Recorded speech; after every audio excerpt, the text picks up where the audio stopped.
559. A ferry headed to Zhongyue of the old Zhuang dynasty docked at a ferry named Miasma Cloud. 2 men and a woman got off the boat quietly. Wei Pai stood on the top floor of the ferry and watched the 3 leave.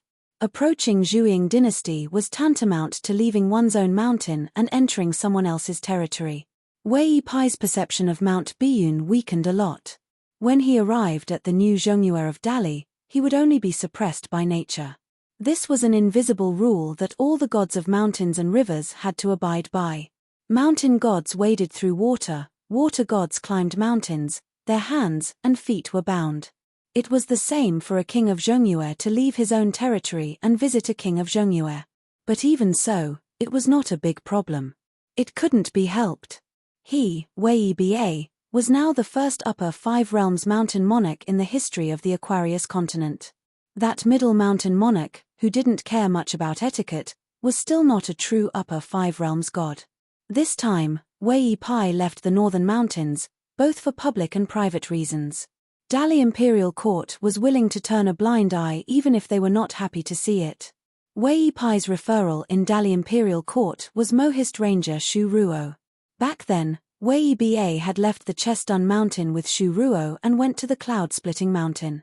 The stooped Zhu Lian was barehanded.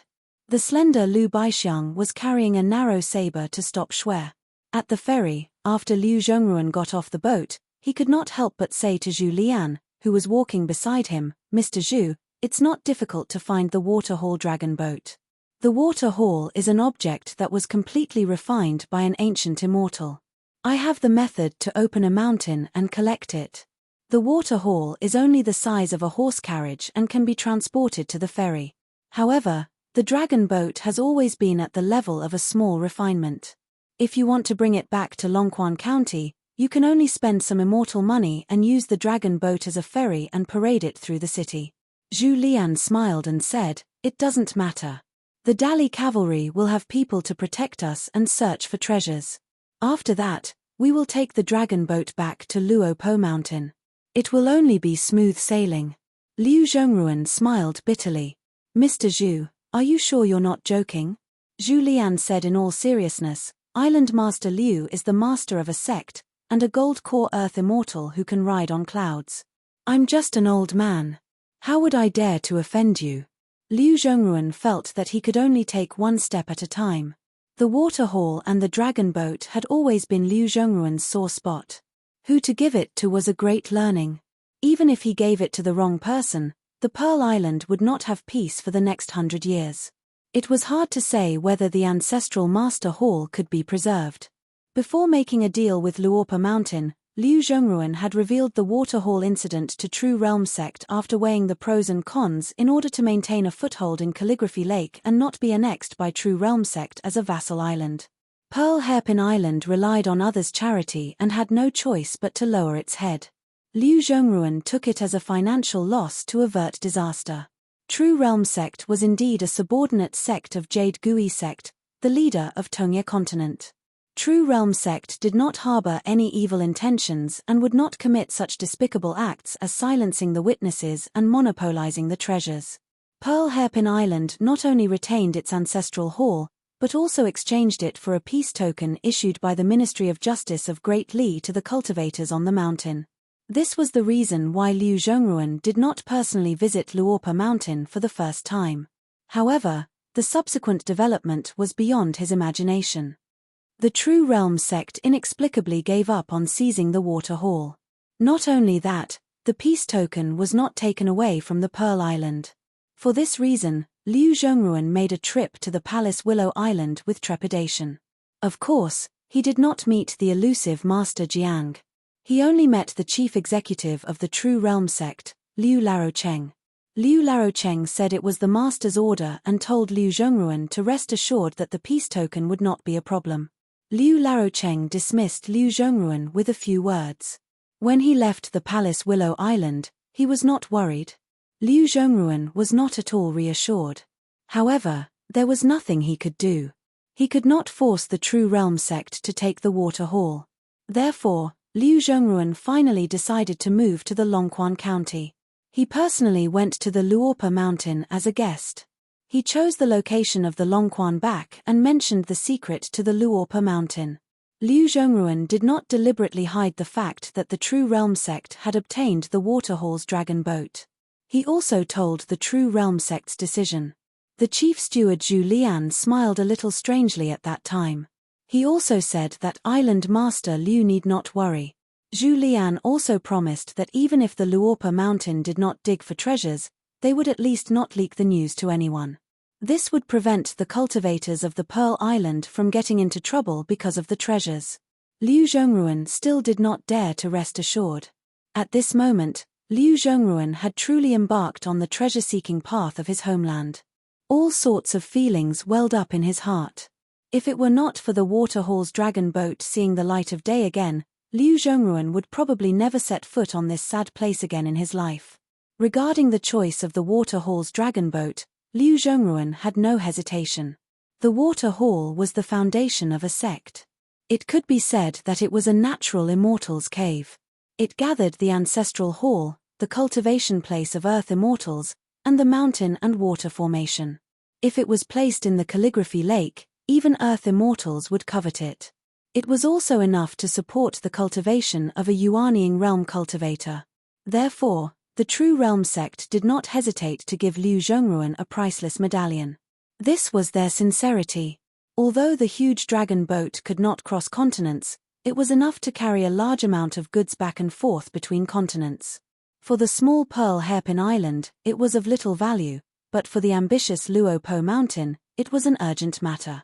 While Liu Zhongruan's mind was wandering, Liu Baixiang was secretly talking to Zhu Lian through the martial arts method of telepathy. Liu Baixiang asked with a smile, even if you successfully get the dragon boat back, you still have to run around. Won't it affect your cultivation? If you become the leading figure of the Luorpa Mountain, you can no longer be the unscrupulous martial arts madman. Won't you feel uncomfortable every day? Zhu Lian replied with a smile, being busy every day, I feel very comfortable. Liu Baixiang said, if you, Zhu Lian, have any ulterior motives, as long as the matter is exposed, even if Chen Pinggan let you go because of old friendships, I will kill you with my own hands. Zhu Lian said, you won't have this kind of opportunity. Liu Baixiang asked, are you saying that I'm destined not to be able to kill you, or that you really know your place in the Luorpa Mountain? Zhu Lian asked back, Cult Master Liu is a great talent and a great strategist. The Liu Baixiang in the history of the Lotus Flower Blessed Land has always been decisive in killing. How did you become so chatty? Liu Baixiang said no more. In that world, Liu Baixiang was the ancestor, and Zhu Lian was the descendant. Zhu Lian said with a smile, sure enough, only my family's young master understands me the best. Kui Dongshan can only be considered half of it. As for you three fellow countrymen, you're even worse. Liu Baixiang dismissed it with a smile, his palm gently stroking the hilt of his saber. Zhu Lian glanced at Liu Baixiang's small movements. Do you believe that you can't even pull out your saber right now? Liu Baixiang laughed. I don't really believe it. Zhu Lian said, I'll find a chance to practice with you. Liu Baixiang shook his head. Let's leave it for now. We'll talk about it again in a few years. Zhu Lian laughed. I'm just afraid that Cult Master Liu will be alone. The sky is high and the Emperor is far away. You're used to living in a remote and desolate place. If your life is too comfortable, it's easy for you to not know the immensity of heaven and earth. Liu Baixiang turned his head to look at Zhu Lian. Zhu Lian met his gaze. Liu Baixiang, from the Lotus Flower Blessed Land, where there are no cultivators, to the vast world where ghosts and immortals run all over the mountain, especially in the last few years, have you always kept your saber by your side? What's wrong? With the magical saber in hand, does the world belong to me? Why don't you be more straightforward and learn from that Sui Yu, directly cultivating to seek immortality? Wouldn't that be better? Liu Baixiang frowned. You hide on the Luorpa mountain and have to constantly be on the lookout for killing? How can you compare to me? Zhu Lian sneered. Practicing martial arts is my family's business. Don't ask me. The answer, whether it's good or bad, whatever you want to hear, I can tell you whatever you want. As for the truth, you have to ask yourself. Liu Baixiang sighed. It's a bit troublesome. Zhu Lian laughed. In a small place, if your aptitude is good and your luck is not bad, some impurities won't show. In a big world, it won't work. Among the four of us in the picture scroll, I only find you slightly more pleasing to the eye. If you want to please me, you should say less. Liu Baixiang nodded. He had understood. Although Liu Zhongruan didn't know what the two of them were talking about, Liu Baixiang's momentary exposed killing intent actually made her, and Jindan Earth Immortal, somewhat fearful. And who was Liu Baixiang? He was just one of the names on the Luorpa Mountain Ancestral Hall's registry. Liu Zhongruan's mood was somewhat gloomy. When would the Pearl Hairpin Island become a truly stable immortal sect? They didn't have to look at other people's faces and didn't have to rent a mountain. Bringing all the direct disciples away from the Bookslip Lake, leaving behind only the Ancestral Hall's empty frame, settling down in Longquan County, and opening up a mansion on the back of a fish. Was it really a wise choice? Liu Zhongruan didn't know the answer now. At present, Liu Zhongruan only knew that Zhu Lian and Liu Baixiang, who were not far from him, were first-class martial arts masters. If placed in any dynasty in the history of the Aquarius continent, they would be honored guests of the emperor and did not dare to slight them. Their strong fists were one reason, but more importantly, martial artists of the three realms of spirit refinement were already involved in the martial fate of a country. Compared to the gods of mountains and rivers who consolidated the fate of a territory, they were not the least bit inferior, and even more important. However, Liu Zhongruan was not sure what realms Zhu Lian and Liu Baixiang were in. As for who was more powerful, Liu Zhongruan had no way of knowing. After all, he had not had the chance to see them fight yet. His impression of Zhu Lian was more of the chief steward of Luorpa Mountain, smiling to everyone. In the few times they interacted, other than being watertight and knowing how to do business, Liu Zhongruan actually did not know much about him. It seemed that the more they met, the more confused she became. On the other hand, Liu Baixiang was a master that was not to be trifled with. His imposing manner was not ordinary, even a blind person could see it. Liu Zhongruan discovered that Luorpa Mountain seemed to be hiding many unknown secrets. As long as he had the chance to come in contact with them, they would appear one after another, making people dizzy. Dali Northern Mountain Lord Wei Pai was a frequent visitor of Luorpa Mountain. The hunchbacked man with bad eyesight unexpectedly did not show the slightest respect to Wei Pai. The shopkeeper surnamed Shi in the Dragon Rider Alley's New Year shop had a strange appearance, as if there was a trace of otherworldly qi, causing Liu Zhongruan to be completely unable to see the depth of his cultivation. Chen Ruchu, Chen Lingjun, Zhu Mili, the three monsters, especially the little boy in green, seemed to be about to reach the bottleneck of the Dragon Gate realm. Once he reached the Golden Core realm, a Jiao Dragon monster was not comparable to an ordinary Golden Core realm cultivator, and could be treated as half a nascent Soul Realm cultivator. But from the looks of it, Chen Lingjun was the most disliked one on Luorpa Mountain, and he seemed to be neglected, but did not feel anything wrong. If this happened at Bookslip Lake, he would have rebelled long ago. Liu Zhongruan would occasionally think that the young mountain lord wanted to reach the heavens in a single step and directly create a sect from the originally nameless Longquan County's Luorpa Mountain into a sect. Compete with the Dragon Spring Sword sect of Sage Wanjiao? Was it a little whimsical? After all, there were more martial artists than cultivators on Luorpa Mountain, and it was hard to tell who was the powerful Earth Immortal who had the potential to reach the upper five realms. On the other hand, the Dragon Spring Sword sect, which was adjacent to Luorpa Mountain, had only a few cultivators, not to mention the Sage Wanjiao himself. Dong Jiyu was already a Golden Core realm cultivator. As for Wanjiao's only daughter, Wan Xiu, because Liu Zhongruan came from Bookslip Lake, she had seen the strange phenomenon of the island from afar one night, and also had a peace and quiet token with her, so she heard some very mysterious gossip, saying that Wan Xiu had once worked together with a young man in white of unknown origin to hunt down an old nascent soul realm cultivator of the Zhuing dynasty, which was simply shocking. Moreover, it was difficult for a famous mountain to accommodate two Golden Core realm cultivators. It was an unwritten rule on the mountain to be allies from afar and enemies from close proximity. Even if the territory of Longquan County was not small, and the spiritual qi was even more abundant, it was still unable to support two thriving sects. Zhu Lian, who had clearly never been to the Immortal Ferry before, was extremely familiar with the place. Leading Liu Zhongruan and Liu Baixiang, the three of them had just left the miasma cloud ferry when Liu Zhongruan saw a group of elite cavalry. There were not many of them, only about 20 or so. However, it made Liu Zhongruan instantly feel terrified. In the middle of the three leading cavalry was a travel-worn young man. His expression was calm, and he did not wear any armor, but a Dali standard saber hung from his waist. Beside him was a handsome young master in a black robe, with a pair of long and short swords hanging from his waist. He squatted on the back of his horse, yawning.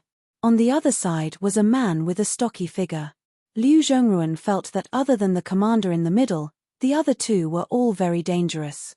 As for those Dali elite cavalry, Liu Zhongruan was born as the eldest princess of a fallen country, and had been in charge of politics for many years. Managing the household was like managing the country, so he was naturally an expert. With a glance, he could tell that those elite cavalry were valiant and skilled in battle. The Dali cavalry were skilled in battle. Not only were they willing to die on the battlefield, they also emitted an orderly aura. These were all the marks that the imperial tutor Kui Dong had carefully polished. Zhu Lian raised his head to look at that dark-skinned man, rubbing his hands and smiling. "Isn't this our Wu Xianlang Lord Wei?" The man called Wu Xianlang by Zhu Lian was indifferent. The young man in the middle turned his head and smiled. "Big brother Wei, this old senior is?" The man replied in a methodical manner, "Surnamed Zhu, named Lian, an old acquaintance from my hometown. He's a martial madman, currently in the far-roaming realm, working as a steward for someone in Longquan County." The young man was somewhat surprised. "Realm 8 Master? How come I've never heard of him?" He clearly knew which far-roaming realm martial artists there were in Dali, because most of them had thrown themselves into the battlefield, and almost none of them stayed in Jianghu. As for the Realm 8 Qi cultivators, he didn't care to hear of them. He was born in Dali's first-class family, and was born in the capital's Chang'e Street, where martial artists were as common as clouds. He didn't have a good impression of cultivators, but he had a natural affinity with martial artists, no matter whether it was on the battlefield or in Jianghu. His ancestors had all fought for the Dali imperial court, for their own surname, and for their own country and family business. It was the same for himself. He, Liu Xuanmei, was no different from his good friend Guan Yiran. The people he despised the most were those who rested on the merit books of their ancestors in Ichi Alley. His name, Liu Xuanmei, was personally given by Master Guan. Many of the foppish sons of rich parents in Ichi Alley and Chang'e Street really couldn't afford to be supported, so under the arrangement of their fathers, they worked in the government office to make money, helped the local tycoons build bridges, or recommended the immortal masters on the mountain to serve as consecrators for the clans they were on good terms with. Throughout the year, there were endless wine parties and banquets. These people, regardless of the size of the official circles in the capital, were all big shots at the banquets. Their maids had to be female immortals, and their retainers had to be the immortals on the mountain. How could they go to Chang'e Street and take a look? Which one of them didn't shrink their necks and talk in a low voice? Liu Xuanmei turned over and got off the horse, cupping his hands and smiling at Zhu Lian. Liu Xuanmei greets Senior Zhu. Zhu Lian hurriedly cupped his hands and returned the greeting, chuckling. "General Liu is young and promising, burning incense for your ancestors in the ancestral hall, full of confidence." Liu Xuanmei was amused. He didn't think it was rude for Zhu Lian to mention the incense for his ancestors. Wei Xian got off the horse as well, and the rest of the men got off as well. Only the young swordsman with a pair of phoenix eyes kept squatting on the back of the horse. He nodded and clicked his tongue. "That's a very powerful wind-controlling stage cultivator. Wei Xian, your hometown has a lot of talented people. In this aspect, you take after our Mud Bottle Alley." Sword cultivator Cao Jun was a cultivator born in the South Soro continent, but his ancestor, Cao Shi, was born in the Mud Bottle Alley in Lizhu Wonderland. Liu Baixiang, who had been walking behind Zhu Lian and Liu Zhongruan, stood side by side with Zhu Lian. Wei Xian nodded at Liu Baixiang, and Liu Baixiang returned the greeting with a smile. After Wei Xian left Kui Dongshan, he joined the army of the Great Li and became an accompanying cultivator of the Great Li's iron cavalry. Relying on a series of real and dangerous battles, he was now temporarily a sergeant. Once the Ministry of War issued the official document, Wei Xian, who had obtained the title of Wu Xianlang, would immediately be promoted to a standard commander. Of course, if Wei Xian was willing to personally lead the army into battle, he could be promoted to a 6th-grade general according to the law and lead a battalion of over 1,000 soldiers and horses. Sergeants like Dali were the most precious sergeants in the world. They were able to meet all the generals below the 3rd-rank general level on the road. They didn't need to salute. If they were in the mood, they could just cup their hands. If they didn't want to, they could even turn a blind eye. As of now, Wei Xian had been given the 6th grade of the 12 grades of Great Li's Iron Cavalry, Wu Xianlang, whose name started with the word Wu. Normally, the first 5 grades of Wu Xianlang would only be given to generals who had made great contributions to the battlefield. In the Dali Imperial Court, which was founded on martial arts, the first rank of Wu Xianlang was the Shongzhuguo. However, the highly respected title of Shongzhuguo was not only given to martial artists. Cao Jun had always been Wei Xian's immediate superior. With his military achievements, he was in charge of all the cultivators of Dali Iron Cavalry. Although Wei Xian was only a sergeant, he was somewhat like an assistant to Cao Jun. According to Cao Jun, the lazy man, he should not use his brain if he could. Therefore, he liked to throw all the troublesome tasks to Wei Xian, who didn't know his background. Wei Xian was said to be a military cultivator, but he was more like a pure martial artist. At first, there were some criticisms. They always thought that this guy was a hanger-on of some big boss in the Ministry of War. After the battle ended, he shamelessly came to gain military achievements. However, after a few battles, there were no more rumors. The reason was simple. The cultivators who fought side by side with Wei Xian were all alive. Dali's elite cavalry prepared the horses. Everyone rode to the place where the treasure was hidden. It was not too far from the Miasma Cloud Ferry, more than 200 miles away. The water-haul dragon boat was buried at the bottom of a river. The secret passage was extremely well hidden. Only Liu Zhongruan knew how to break the many mountain restrictions. Otherwise, even if they found the treasure, they would not be able to enter the secret realm unless they destroyed the foundation of the mountain. However, if they did so, they would trigger the mechanism and the water-haul dragon boat would be destroyed. When Liu Zhongruan learned that this young cavalry general Liu Xuanmei, who was not even 30 years old, was a Dali 4th-grade military official, he was even more shocked. On one hand, he was surprised by this person's meteoric rise in his official career. Dali's military general must have a foundation of military achievements. This was an iron law. The general family with ancestral influence may have a higher starting point, but there was a limit. On the other hand, he was surprised by the loyalty of the officials in Luopa Mountain. The one who showed up was the military general Liu Xuanmei. Then the one who nodded and promised this matter must be a powerful general. Even if it was not Cao Gui or Su Gaoshan, who had already been appointed as the hunting envoy, it should be a prominent Dali military general who was second only to them. In fact, it was not only Liu Zhongruan who did not understand. Even Liu Xuanmei himself could not make sense of it. This time, he led the team because a confidant of Grand General Cao Gui personally conveyed the message. Among the cavalry, there were also 2 Green Wave Pavilion spies who were monitoring the troops. Looking at the signs, they were not monitoring the actions of the 3 people, but monitoring whether Liu Xuanmei would cause problems. This was very interesting. Could it be that the new hunting envoy, Cao Gui, was very resourceful and wanted to fill his own pockets with a certain leader of Green Wave Pavilion? Then Grand General Cao chose to hide behind the scenes and sent his confidant to personally handle this matter. If he was really so daring, shouldn't he, Liu Xuanmei, be replaced by another loyal general?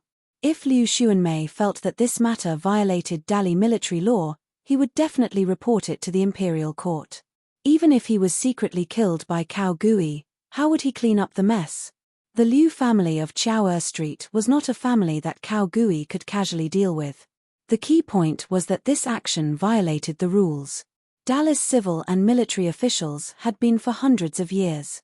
No matter their family style, methods, or temperament, they were all used to following the rules.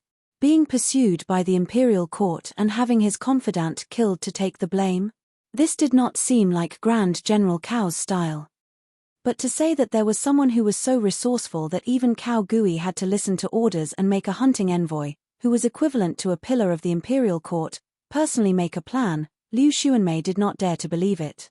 Could it be the imperial tutor's idea? Was there a need to be so sneaky for a mountain treasure that had someone leading the way? Dallas cavalry went south, collecting mountain treasures and piling them up into a mountain. Banning and destroying thousands of mountains and temples were all done according to Dallas established rules. Was this one thing missing? Liu Xuanmei was full of curiosity. And he hoped that he could live to know the answer. Liu Xuanmei and Liu Zhongruan rode side by side, discussing the route. Wei Xian and Lu Baixiang followed closely behind, chatting about the past. Lu Baixiang was the easiest to get along with among the 4 people in the picture scroll. He could chat with anyone. The other 3 almost did not talk to each other. Somehow, Zhu Lian was hanging at the tail of the cavalry with Cao Jun. They chatted happily, calling each other brothers and talking about everything. Of course, the 2 men did not talk much about women. No matter what you say, Cao Jun, Zhu Lian's reply will never reach your heart. Even if this old chef's cooking skills aren't that good, I don't know how to cook according to the person's taste. Cao Jun's eyes lit up. He even wanted to leave the army and go to Luopa Mountain to be a servant. After Li Shishing left Lion Peak with Kui Ci, he returned to the capital of the Artemisia nation. The Artemisia nation was a small and remote country in the North Continent, but it was not a vassal of a big country. In the capital, Li Shishing bought a small house in a place called Dongxian Street. Across the street lived a family with the surname Chen. They were well-to-do and were not considered wealthy in the capital. There was a person of the same age as Li Shishing. Coincidentally, there was the word Bao in his name. His name was Chen Baoju. He was an idle scholar who did not have any achievements in the imperial examinations. He was good at music, chess, calligraphy, and painting. Li Shishing often traveled with him, but they did not go far. When Li Shishing came to the North Continent from the Aquarius continent, he traveled all the way to the north before stopping here. Through some connections, he got a job at the prefectural education office. Before going to the Cool Breeze sect, Li Shishing had to walk past the opening of Astronomical Luck Memorial Arch at the entrance of the office every day. The office had 12 entrances, so it was not considered small. Li Shishing was very fond of Li Shishing. He felt that this young outsider was quite knowledgeable. Of course, Li Shishing was famous for being a clean and honest civil official. To be able to suddenly rise from a low-paid yeoman to the center of the imperial court and become the assistant minister of the Ministry of Rights, there must be some extra knowledge involved. Once, when he exchanged cups with Li Shishing to drown his sorrows, Li Shishing gave him some of his knowledge. The next day, Li Shishing became an official in the government office of the government office. Kui Ci initially felt like he was struck by lightning. Why would his honorable teacher do such a thing? How could a scholar do such a thing? Li Shishing did not explain anything to Kui Ci. This time, when he returned to the capital, there was no longer a position for Li Shishing in the government office. He gave a random reason and removed Li Shishing's identity as an official. Li Shishing did not care. On the way, Kui Ci asked his teacher how long he would stay in the Ardent Kingdom. Li Shishing replied that it would be a long time, at least 30 to 40 years. At first, Kui Ci was a little flustered. He was afraid that it would be a few hundred years. But when he heard that it would be a short 30 to 40 years, he felt relieved. After all, he and his teacher were not ordinary people at the foot of the mountain. As for Kui Ci himself, when he thought of his origin, there was always a lingering worry. But every time he worried about this, he would no longer be worried. Because he had that worry. Today, Li Shishing spread out another calligraphy painting and looked at the reflection of the moon in the water. Kui Ci knew his teacher's habit and burned incense at the side. In fact, Li Shishing was not so cultured, but Kui Ci liked to do this and did not stop him. On the scroll, there was an old teacher sitting and discussing the Tao. The old teacher was a sage of Yufu Academy. At first, Kui Ci listened attentively, but later on, he really felt that it was boring. His lecture was like an old woman's feet wrapped in cloth. Every time he lectured, he would only talk about one principle. Then, he would go around and around in circles, talking about the various small principles of this big principle. Kwisi felt that it was very boring. Who would not understand these principles after a few days of reading? Was there a need for the old teacher to explain in such detail? No wonder his teacher later took him on a tour of the Yufu Academy. He learned that the old teacher was laughed at as an old vulture who only knew how to pick up phrases. The old teacher was also regarded as a sage with the least real talent in the academy. Later on, the Confucian students in the academy could not stand the teaching, so the old teacher arranged this task for the academy. He was in charge of the reflection of the moon in the water and preached to those cultivators on the mountain. Not only the academy knew that this was just a formality, but the old teacher himself probably knew that no one would listen to his nonsense. But he still lectured for 30 years. The old teacher was happy and leisurely. Sometimes, he would even bring a few books, letters, and copybooks that he liked. He would choose a sentence from them and talk about it according to his mood. Kwisi heard a lot of old stories about the old teacher in the streets of the Yufu Academy that were filled with bookstores. It was said that the reason he obtained the title of a sage back then was because of great luck. It had nothing to do with how knowledgeable he was. At the beginning, there were smart people from all walks of life who became friends with the teacher who was not considered old at that time. The scholars of various countries and the major academies all warmly invited this person to lecture and preach Tao. In the end, even the cold stove in the officialdom lost interest. This person's copybook, calligraphy, fan inscriptions, couplets, and so on could be sold for 1,000 taels of silver in the earliest days. Later on, it was sold for a few hundred taels of silver. Later on, it was sold for less than 100 taels of silver. Now, not to mention 10 taels of silver, no one would buy it. They might not even be willing to accept it as a gift. But Kwisi discovered that every time his teacher listened to this old teacher's lectures, he would not miss a single time. Even when he was lecturing the 9 registered disciples of sect master He in the Qingliang sect, he would still look at the Yufu Academy's catoptric deflection. In the painting, the old teacher sat in the same position that he had not changed for 30 years. He sat upright and still, moistened his throat, and picked up a book that he had just obtained. It was a travel book about mountains and rivers. After quickly reporting the title of the book, the old teacher opened the book and said that today he would talk about what was so wonderful about the line in the book: "The small stove in the village has just started to burn, the peach blossoms in the temple are falling," and why the words village and temple were such imperfections. The old teacher blushed slightly, his expression unnatural. He raised the travel book high up, holding the book with both hands, as if he wanted to let people see the title of the book more clearly. Kwisi had a helpless expression. "Teacher, is this old teacher about to starve to death? Why is he still helping the bookstore do business?" Li Shisheng smiled. "This is the first time. It has never happened before. It's probably an old friend's request, so it's not good to refuse." Kwisi leaned over the table, sighing. For a wise person to be like this, it's indeed time for his old face to turn red. Kwisi smiled. But today the old teacher is finally not talking about those empty principles. That's pretty good. Otherwise, I guarantee that after the time it takes to burn an incense stick, I'll be sleepy. Li Shisheng listened to the old teacher in the painting talk about the way of poetry. He asked, "Who said that knowledge must be useful for it to be good knowledge?" Kwisi thought that he had misheard. "Teacher." Li Shisheng was still looking at the painting, listening to the old teacher's words. He smiled at Kwisi. "Kwisi, let me ask you a small question. 1 tael per kati, 2 weights, how heavy are they?" Kwisi was even more confused. Was this even a question? Li Shisheng continued, "Who set the rules for the 2 weights? In the beginning, who had the scales and weights in their hands? 10,000 years ago, 10,000 years later, would there be the slightest deviation? If there was the slightest deviation, how would it affect the operation of all things in the world?" Kwisi pondered for a moment and felt a splitting headache. Li Shisheng slowly said, "Some of the most pure knowledge in the world seems to be very far away from the human world, but you can't say that it's useless. There will always be some seemingly useless knowledge, but someone has to do it. If I tell you something, will it help you earn a copper coin? Or will it help you improve your cultivation? Kui Si shook his head. Not really.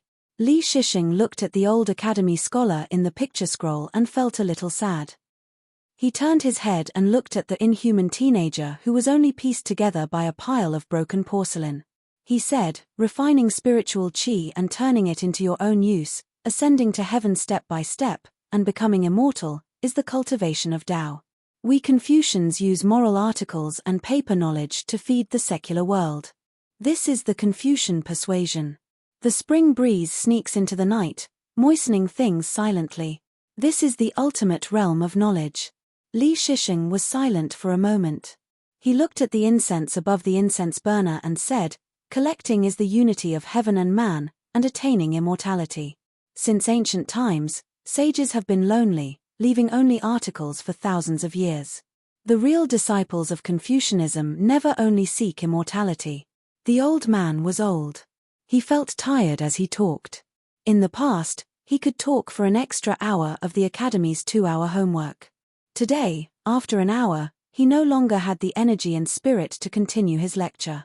The old master's expression was sorrowful as he looked into the distance and muttered to himself, I actually know that no one is listening. No one is listening to me. The old man said softly, 20 years ago, I heard from the hill master that occasionally there would be some snow, and the spiritual qi would increase. 10 years ago, there was very little snow. Every time I heard that someone was willing to spend money on my poor knowledge, I would find someone to drink with. Speaking of this, the old man squeezed out a smile and grabbed the travel book. I'm the old guy who engraved this book and sold it for money. In the blink of an eye, I've become old after a few drinks. In recent years, I haven't been able to earn enough money for the academy to spend on a single snowflake with my knowledge. I feel bad about it. The old man looked sad. He put down the book and suddenly laughed, Old bastard Chen, I know you're looking here. Are you afraid that I won't help you sell the book? Put down your legs. It's okay if you don't want to. Remember not to finish the wine and food. Leave some for me to chew after I leave the academy. The old man stood up and bowed. This lecture is the last time I humiliate myself in the academy. It's better if no one listens, so I don't have to waste money. It's not easy to cultivate on the mountain. The knowledge that I've taught for 30 years is really useless. Look at me. Do I look like a scholar? I don't think so. The old man was about to put away the book. He had the title of a sage of the academy, but he was not a cultivator. He could not raise the wind and rain with a wave of his hand. At this moment, Li Shishing of the Artemisia kingdom gently threw down a grain rain money. He stood up and bowed. The scholar Li Shishing has benefited a lot. Thank you, sir. The old man was stunned on the spot for a long time. He even had tears in his eyes. He waved his hand and said, I don't deserve it, I don't deserve it. Then the old man was a little embarrassed. He mistakenly thought that someone had thrown a small grain rain money. He whispered, don't buy that book. It's not worth it. It's too expensive. It's not worth it at all. No matter how much money you have, you shouldn't squander it like this. The two things in the world, cultivation and family, are big things, but in fact, they should be small. The old man was habitually nagging about those principles. Suddenly, he shut his mouth. He looked lonely and said self-deprecatingly, I won't say it anymore. Suddenly, another person threw a grain rain money and said loudly, Liu Jinglong has listened to Sir's teachings for 30 years. I'm here to thank you. This time, I didn't miss your last lecture. Not only was the old man shocked, even Kui Si couldn't help but ask, Sir, are you the young sword deity Liu Jinglong from the Taihui sword sect? Li Shishing smiled and nodded. The old man was in tears. Finally, he straightened his clothes and straightened his back. He smiled and said, if you have the chance in the future, you must come and drink with me. I'm not in the academy anymore, but I'm not far away. It's easy to find me. Just say that you're looking for Mr. Bound Feet and you'll find me. When the time comes, I'll complain about why you didn't reveal your identity earlier so that I can be proud in the academy. Suddenly, a third person didn't throw money, but his voice echoed, this lecture is the worst. You're quite good at helping people sell books. Why don't you open a bookstore? I, Jew am willing to buy a few books. The old man lowered his voice and asked tentatively, Mountain Lord Jew? The man laughed and said, of course. In the North Continent, who can say the words I, Jew am so confidently? The old man hurriedly ran away and closed an opened sage book, not letting the three people see his embarrassment. As an old scholar, he still had to care about his face. Just as Shan Jun and Wei Pai were leaving Mount covering clouds, a fleet of carriages moved majestically, leaving Huaihuang town in Longquan County. It wasn't that they didn't have the money to take the immortal ferry to Oxhorn Mountain, but that someone didn't agree. This made a woman who was in charge of money and power feel very regretful. She had never taken an immortal ferry in her life. She had no choice. Her son didn't agree. As his mother, she had no choice but to go along with it. In the Ma family of Apricot Blossom Lane, after the old woman's death, her grandson quickly left the town. The ancestral home had been empty since then. The old woman's son and daughter-in-law had long moved out of the ancestral home in Apricot Blossom Lane. The Ma family was rich, but they didn't show it.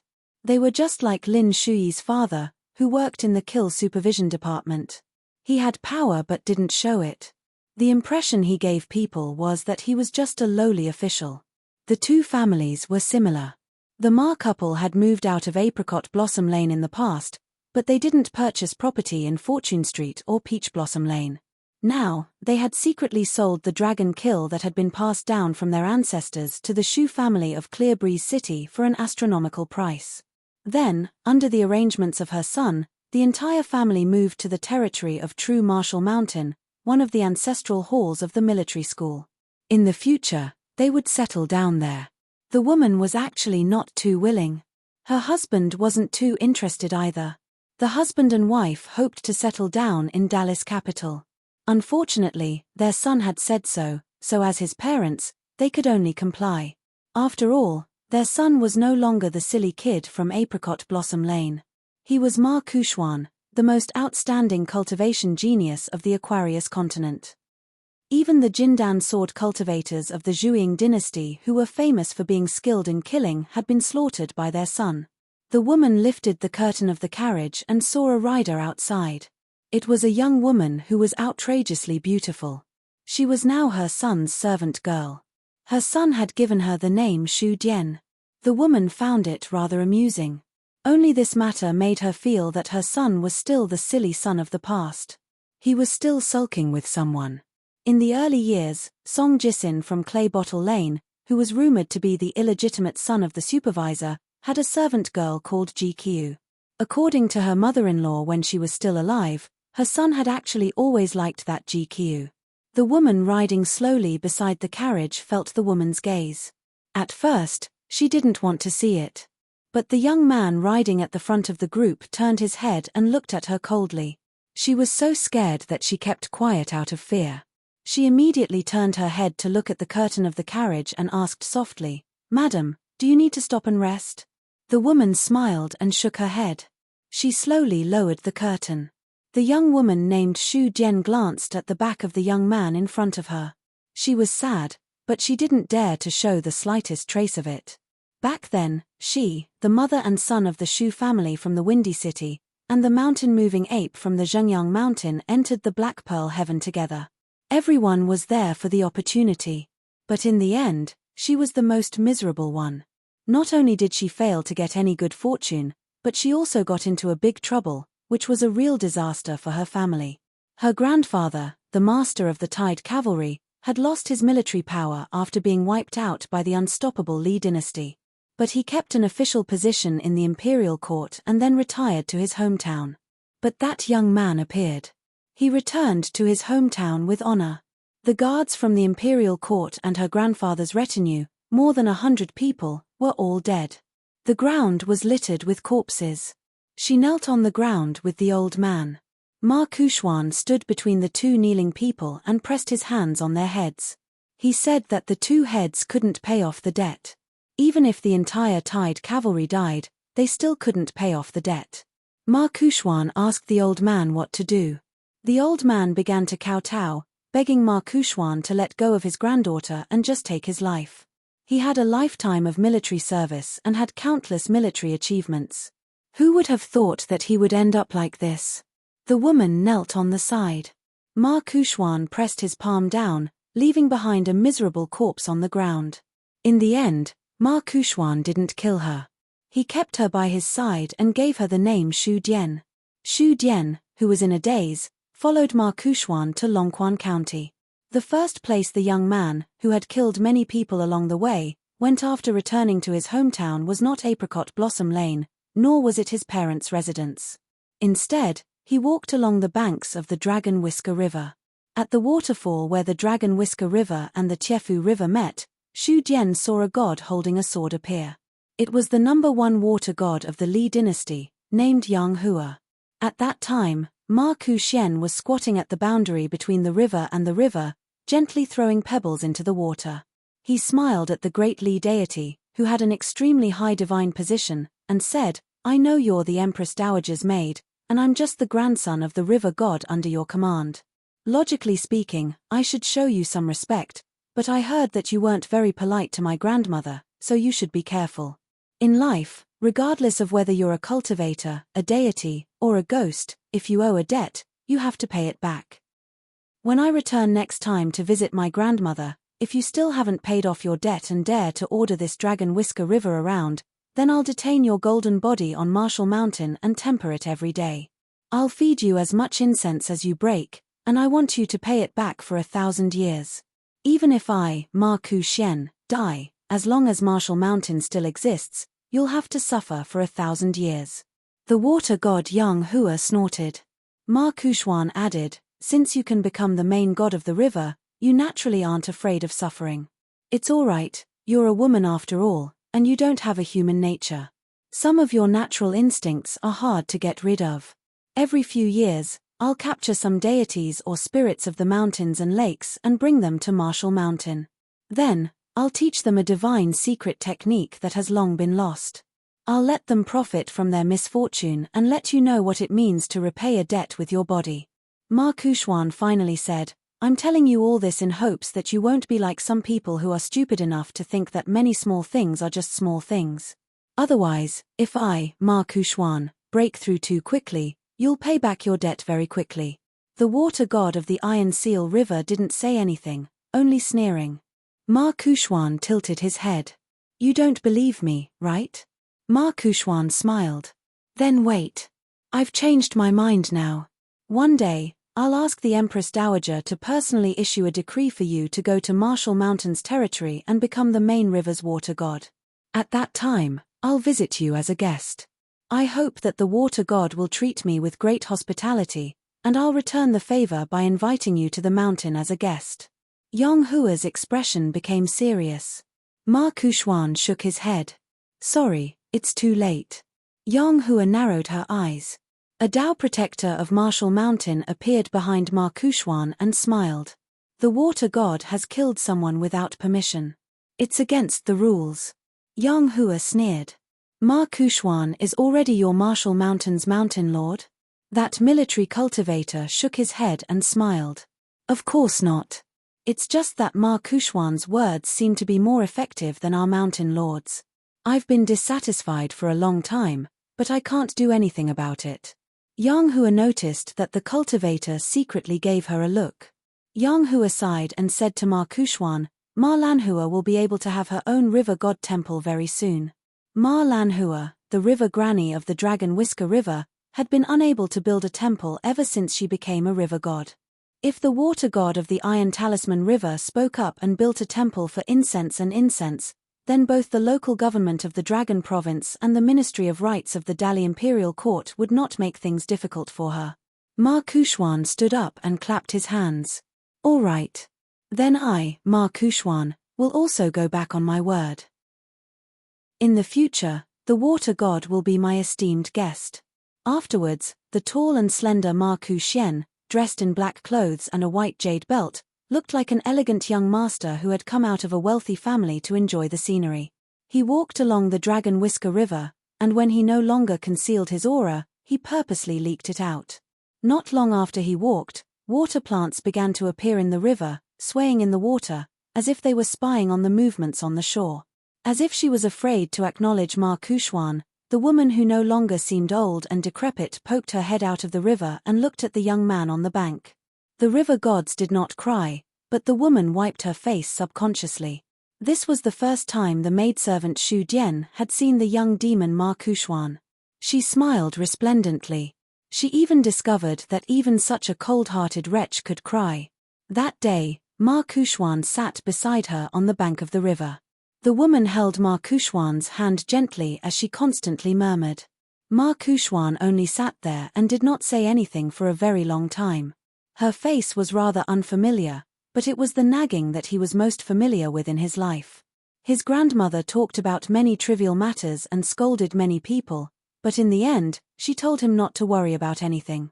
In the end, she told her grandson to wait for a while, and then went to the shabby residence in the river. She brought back all of her accumulated belongings and placed them neatly beside the two of them. She explained the origins of each item one by one, and in the end, she told Ma Kushwan to take all of them away. She said that these were all the money she had saved for her grandson's future wife, but she did not know if there was any girl he liked over the years. In any case, that GQ was a natural seductress, and she was not a woman he could marry into the family.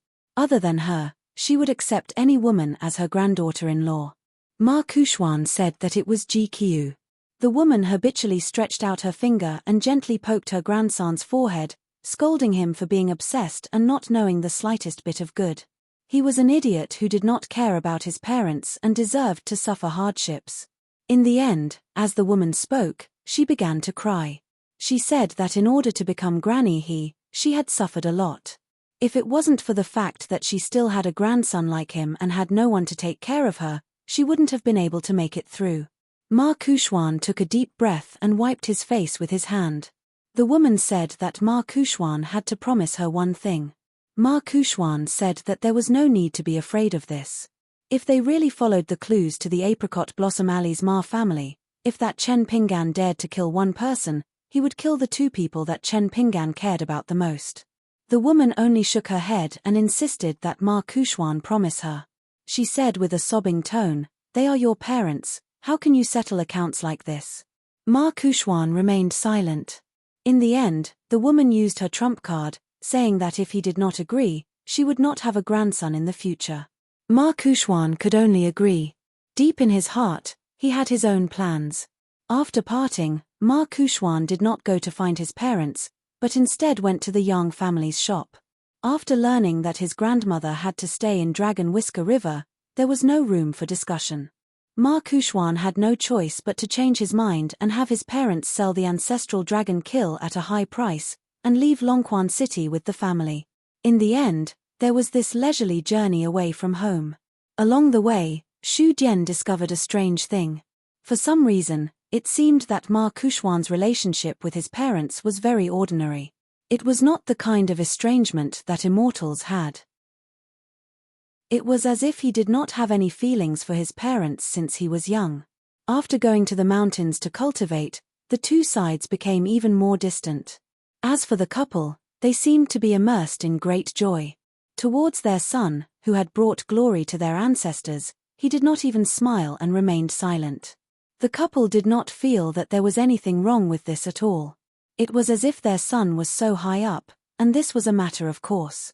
Of the couple, the man in the ordinary clothes of a gentleman gave off the shrewdness of a tycoon. The woman had a pair of peach blossom eyes, but her appearance was not outstanding. When she looked at people, even if she had a smile on her face, there was still a trace of coldness in her eyes.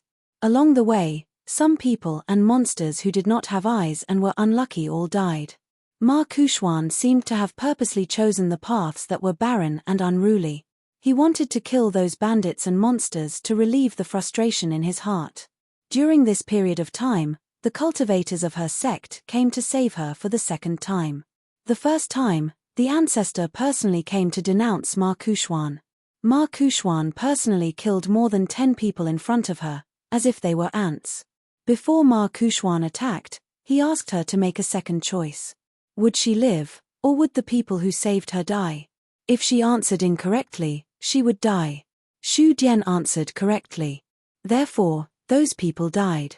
This time, it was a senior martial brother from the same sect who had the potential to become her Tao companion on the mountain. He came with his friends to save her from the abyss of suffering. Ma Kuxuan asked her to make a choice again. Would she die as a couple, or would she live alone? Xu Dian still wanted to live. As a result, the senior brother whom she had always thought she loved deeply, and his friends, all died without any suspense. At that time, it was raining heavily and muddy. Xu Dian's entire body collapsed. She sat on the ground and loudly asked why Ma Kuxuan did not allow her to die the first time. After that, he fulfilled her wish again. At that time, Ma Kuxuan was dressed in a long robe that was not stained by the rain. He laughed at her. I want you to live a life worse than death. What is there to not understand? Your lack of understanding is the reason why a fairy like you is sitting in the mud and crying pitifully. When you understand, you will be able to live a carefree life. Everything that happened in the past is not worth mentioning. Ma Kuxuan grabbed her head and threw her onto the back of the horse. As a servant, if you disrespect me again, I will cut your tongue. There will be no next time. The caravan continued its journey in the rain. At the end of spring, the sun shone brightly. Ma Kuxuan was at the front of the caravan. He sat on the back of the horse, swaying leisurely. In his mind, he was silently calculating which upper 5 realms cultivators were in the Aquarius continent. Dali Imperial Tutor, Embroidered Tiger, Kui Dong, not counting, this old man was indeed someone who did big things. He hid in Dali's capital for many years. The Mo clan branch's son had forcefully killed a Yin-Yang Lu clan cultivator. He was quite capable. Ma Kuxuan had seen the 12 mountain ferries with his own eyes. When he looked up, they covered the sky and covered the earth. Under the ferries, the human territory within 100 miles was as dark as night. This was the main reason why Dali's cavalry could travel south so quickly. The construction of each huge ferry was tantamount to cutting off a large piece of flesh from the Dali imperial court and the Song clan's emperor. Not only that, the Song clan also owed a large debt to the Mo clan's main branch, Shong clan, and other big shots of the central region. Dali's cavalry scraped 3 feet on the way south to secretly repay the debt. As for when they would be able to repay the debt, it was hard to say. The Mo clan ranger named Shu Ruo was not to be underestimated. The North Continent's heavenly lord Xie had already returned. It was meaningless to continue staying in the Aquarius continent. Moreover, it was said that this heavenly lord was suspected of having a fire in his backyard. If he did not return to the North Continent, he would become a laughingstock. The rest seemed to be dispensable. If they died, their spiritual energy would return to heaven and earth. If they were alive, they were mountain thieves who knew some magic. They were misers who would not spit out what they had taken. The heavenly lord Qi Zhen of the Divine Grandeur sect could not even keep He Xiaoyong, a disciple of a sect with great fortune. Wouldn't it be better to break He Xiaoyong's arms and legs and keep her in the Divine Grandeur sect as a treasure bowl? The True Realm sect, which had moved from the Jade sect, was in the limelight after annexing the Calligraphy Lake. However, Jiang Shangzhen was a good person. As the sect master, he was willing to behave himself. He did not ask for the reason of any conflicts between the sect's disciples and the outside world. It was all his fault. The ancestral master Hall punished him according to the sect's rules. There were a few times when he took the initiative to kill the sect's enemies. The wild cultivator Liu Larocheng of the Gong Willow Island had reached the jade primitive state. Perfected cultivator Liu Jimao had also broken through and became the second wild cultivator of the upper 5 states. Of course, they were now the immortal masters of the True Realm sect. The childlike ancestral master of the Wind Snow Temple had not left the mountain for hundreds of years. He only showed up once during the battle between the Zhengyang Mountain and the Wind Thunder Garden. A female cultivator of the Martial Mountain was even quieter than the ancestral master of the Wind Snow Temple, who was also from the military ancestral court of the Aquarius continent. However, many of her disciples had been very active in the Dali border army. The family master of the Jiang family of Cloud Forest, who had been hiding behind the scenes. The first god of the upper 5 states in the history of the Aquarius continent, Wei Pai of the Cloud Pagoda Mountain. The sword cultivator of the upper 5 states from the Zhuang dynasty had not shown up until now. No one knew if he had died in seclusion or if he had chosen to continue hiding. As for the storyteller of the Great Sui Kingdom, he was now a prisoner of the Cloud Pagoda Mountain, protecting a prince of the Gao family. It was not that Ma Kuxuan looked down on this old man, but what else did he have other than the jade primitive state? In the end, Ma Kuxuan thought of the bumpkin from the clay bottle alley. Ma Kuxuan opened his eyes on the back of the horse. He crossed his fingers and pressed them down lightly. He felt that it was a little fun. After leaving the small town, it seemed that all the people of the same age as him were trash. Instead, it was this guy from his hometown who was a real opponent that could pique his interest. He wondered if he would need to use all his strength the next time they fought. He probably would not. This was a little boring. Ma Kuxuan closed his eyes again and began to think about the genius of the central divine continent. As for the maidservant behind him, one day, she would sadly discover that she had unknowingly lost all desire for revenge. Instead, one day, she would sincerely feel that staying by Ma Kuxuan's side was the only stability in the world. When that time came, it would be time for her to die. Ma Kuxuan would still leave behind a part of her soul and memories. Using some lost secret techniques that even the ancestors of Marshall Mountain could not grasp, he would follow the clues and find her reincarnation. When the time came, he would return her memories, so that she would never be free. She would reincarnate again and again as a human, living a life worse than death. As for that Chen Pinggan, if he dared to take revenge, he would only be worse off than her. But before Chen Pinggan took revenge, Ma Kuxuan would not do anything. After all, the Ma family was in the wrong first. No matter how cruel and merciless Ma Kuxuan was, he would not go so far as to kill innocent people. It was just that there were many people in the world who wanted to die. If they happened to offend Ma Kuxuan, he would help send them on their way. Early in the morning on Luopo Mountain, Pei Qian had already prepared all her belongings. She was about to go on a long trip. Yesterday, the old man had told her, "Carry your small bamboo box and bring your walking stick. We'll go to your hometown and study together. Don't worry, just treat it as accompanying this old man to relax. Things like practicing martial arts can wait." At that time, Pei Qian had just shouted, "Old man Kui, did you eat your fill today?" Then, she pushed open the second floor's bamboo door and steeled her heart to eat another beating. In any case, if she did not say a few heroic words, she would be beaten anyway. She might as well take advantage of this situation and treat it as earning a few copper coins for herself. In the end, the old man, who was wearing a green robe and was barefooted, said such a thing. Pei Qian was still a little uncomfortable, so he quickly replied, "Old chef has left, but there's still Nuan Shu on the mountain to take care of our meals. Besides, I didn't snatch your bowl at the dinner table, did I?" Kui Cheng almost couldn't resist giving this girl another solid punch. In the past few days, Kui Cheng had frequently appeared and eaten at the table. Kui Cheng only said one sentence, "Go downstairs and cool off." However, Pei Qian's eyes turned rapidly. After dilly-dallying for a long time, she swaggered out of the bamboo building and stood in the corridor with her hands on her hips. She shouted, "Ju Mili." The black-clothed girl sitting by the stairs on the first floor immediately ran to the empty space and asked, "Why didn't I hear any howls today?" Pei Qian raised her eyebrows, crossed her arms, and sneered, "What do you think? After entering the second floor, do you think I can walk out without a winner?" Ju Mili frowned and thought hard about the problem. Finally, she asked, "Did we put laxatives in that bowl of rice?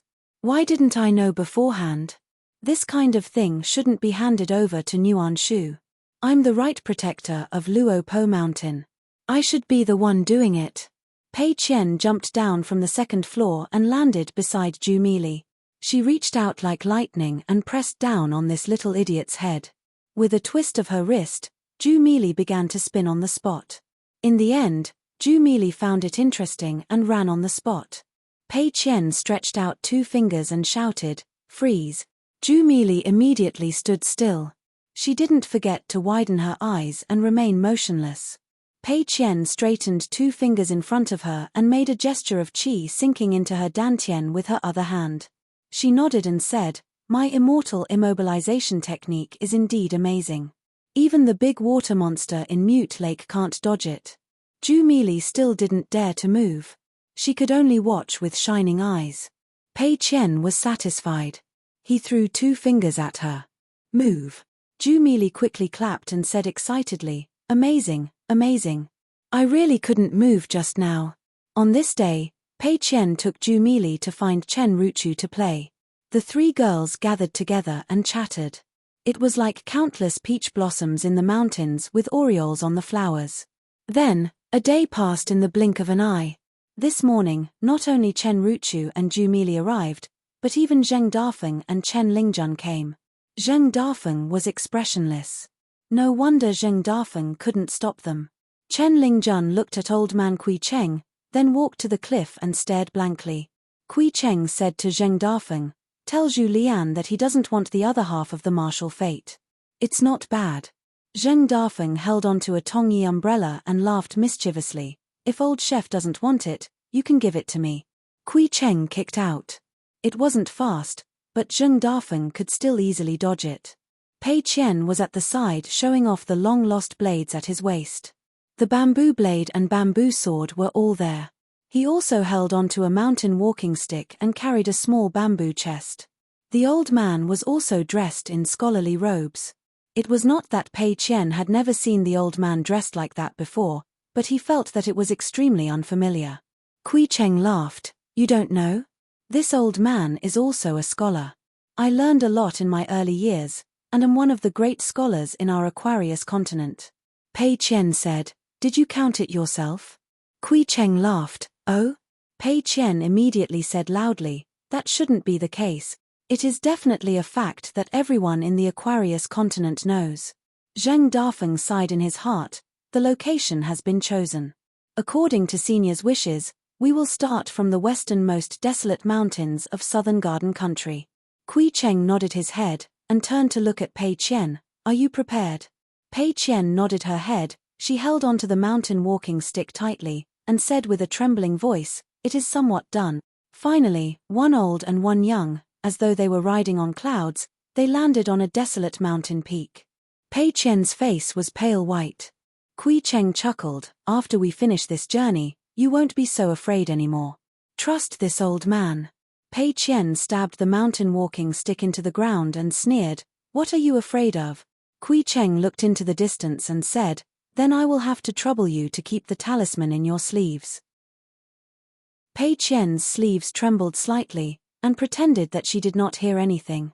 The 2 of them walked down the mountain. At the start, Pei Qian was still uneasy, but she was used to the mountain roads, and as she walked, she felt that there was nothing to be afraid of, at least for the time being. They were still very far away from the capital of Southern Garden Country. Below their feet was only the barbarian land of the Lotus Blossom Blessed Land, not even the real territory of Southern Garden Country. At dusk on this day, Pei Qian had already familiarly cooked a small pot of fish soup and rice. There was a river at the foot of the mountain. Pei Qian cut a bamboo pole, tied a fishing line and hook to it, and then threw the pole into the water. She quietly squatted by the river, and when the fish completely took the bait, she suddenly pulled it up and went ashore. Kui Cheng had a headache when he saw the thick fishing pole. How could this be called fishing? It should be called pulling fish, right? However, when he drank the fish soup in a big bowl, the old man sitting cross-legged did not care about this. It was a little salty, so when Charcoal asked him how it tasted, the old man went against his conscience and said it was okay. Pei Qian scooped some fish soup for herself and ate it with rice. It was fragrant, and with the fish soup, it went really well with the rice. Pei Qian squatted on the ground, her shoulders shaking, and the little girl was overjoyed. The old man was too lazy to say that he should sit properly and eat properly. He was not that Chen Pinggan. In the future, if Chen Pinggan dared to talk about such trivial matters, the old man felt that he might not be able to resist reprimanding him. What was so great about being a master, being in charge of everything? How old was Pei Qian's temperament? But when he thought of this, the old man felt a little self-deprecating, and said softly to Pei Qian, "Eat slowly, no one will snatch it from you." Pei Qian made a no sound, and began to chew slowly. After clearing away the bowls, chopsticks, and the pot of soup, Pei Qian took out the kettle and washed her hands.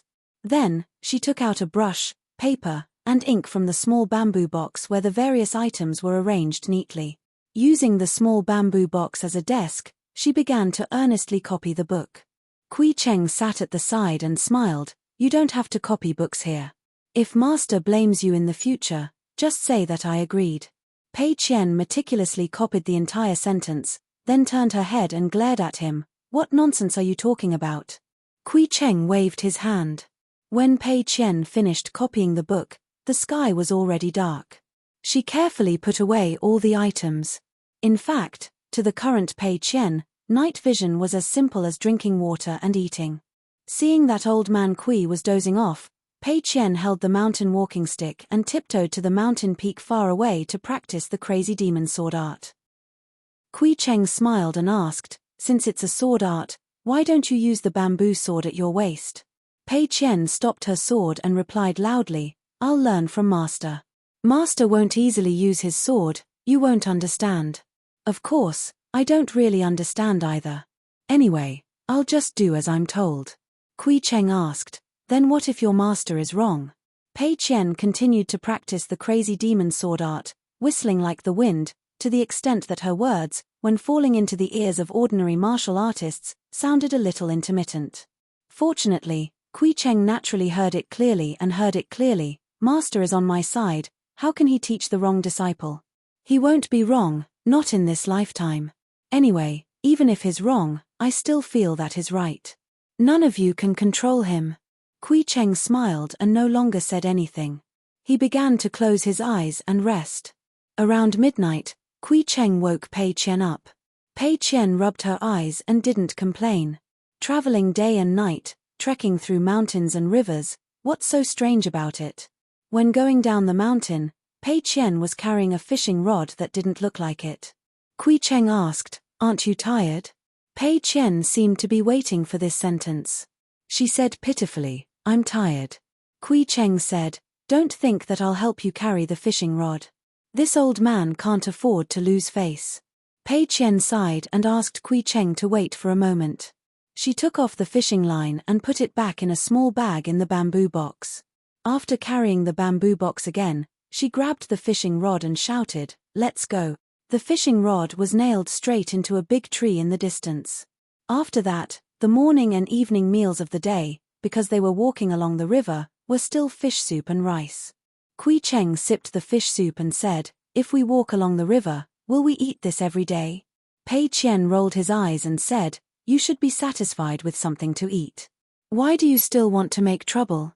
Pei Qian finally snorted and said, you don't know that when I was traveling in Jianghu with my master, it was just the two of us. Old chef and the others didn't have anything to do. At that time, it was really hard. Master was testing me and hadn't officially accepted me as the first disciple.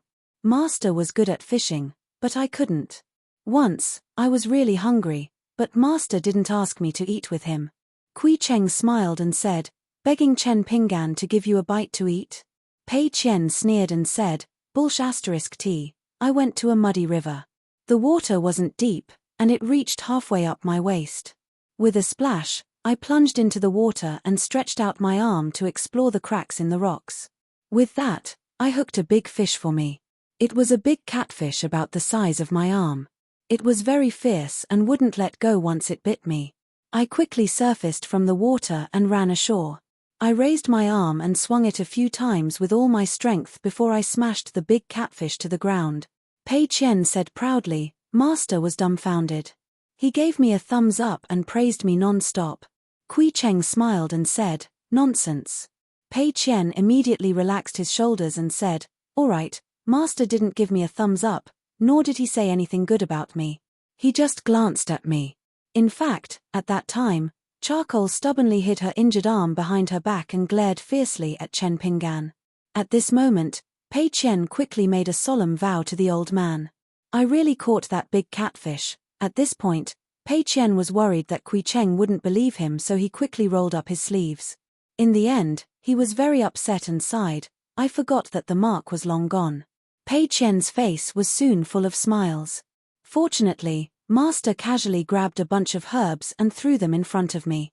I crushed them and applied them to my arm and it didn't hurt at all. Don't you think it's strange? Doesn't it work? You don't understand, do you? Kui Cheng smiled and nodded. After that, Pei Qian would still copy books every day and practice the crazy demon sword technique from time to time. Kui Cheng just took Pei Qian slowly and hurried along. One day, seeing Pei Qian playing with stones, the old man casually asked, "Little Pei, what's the saddest thing you've heard in your life?" Pei Qian purposely didn't hear it.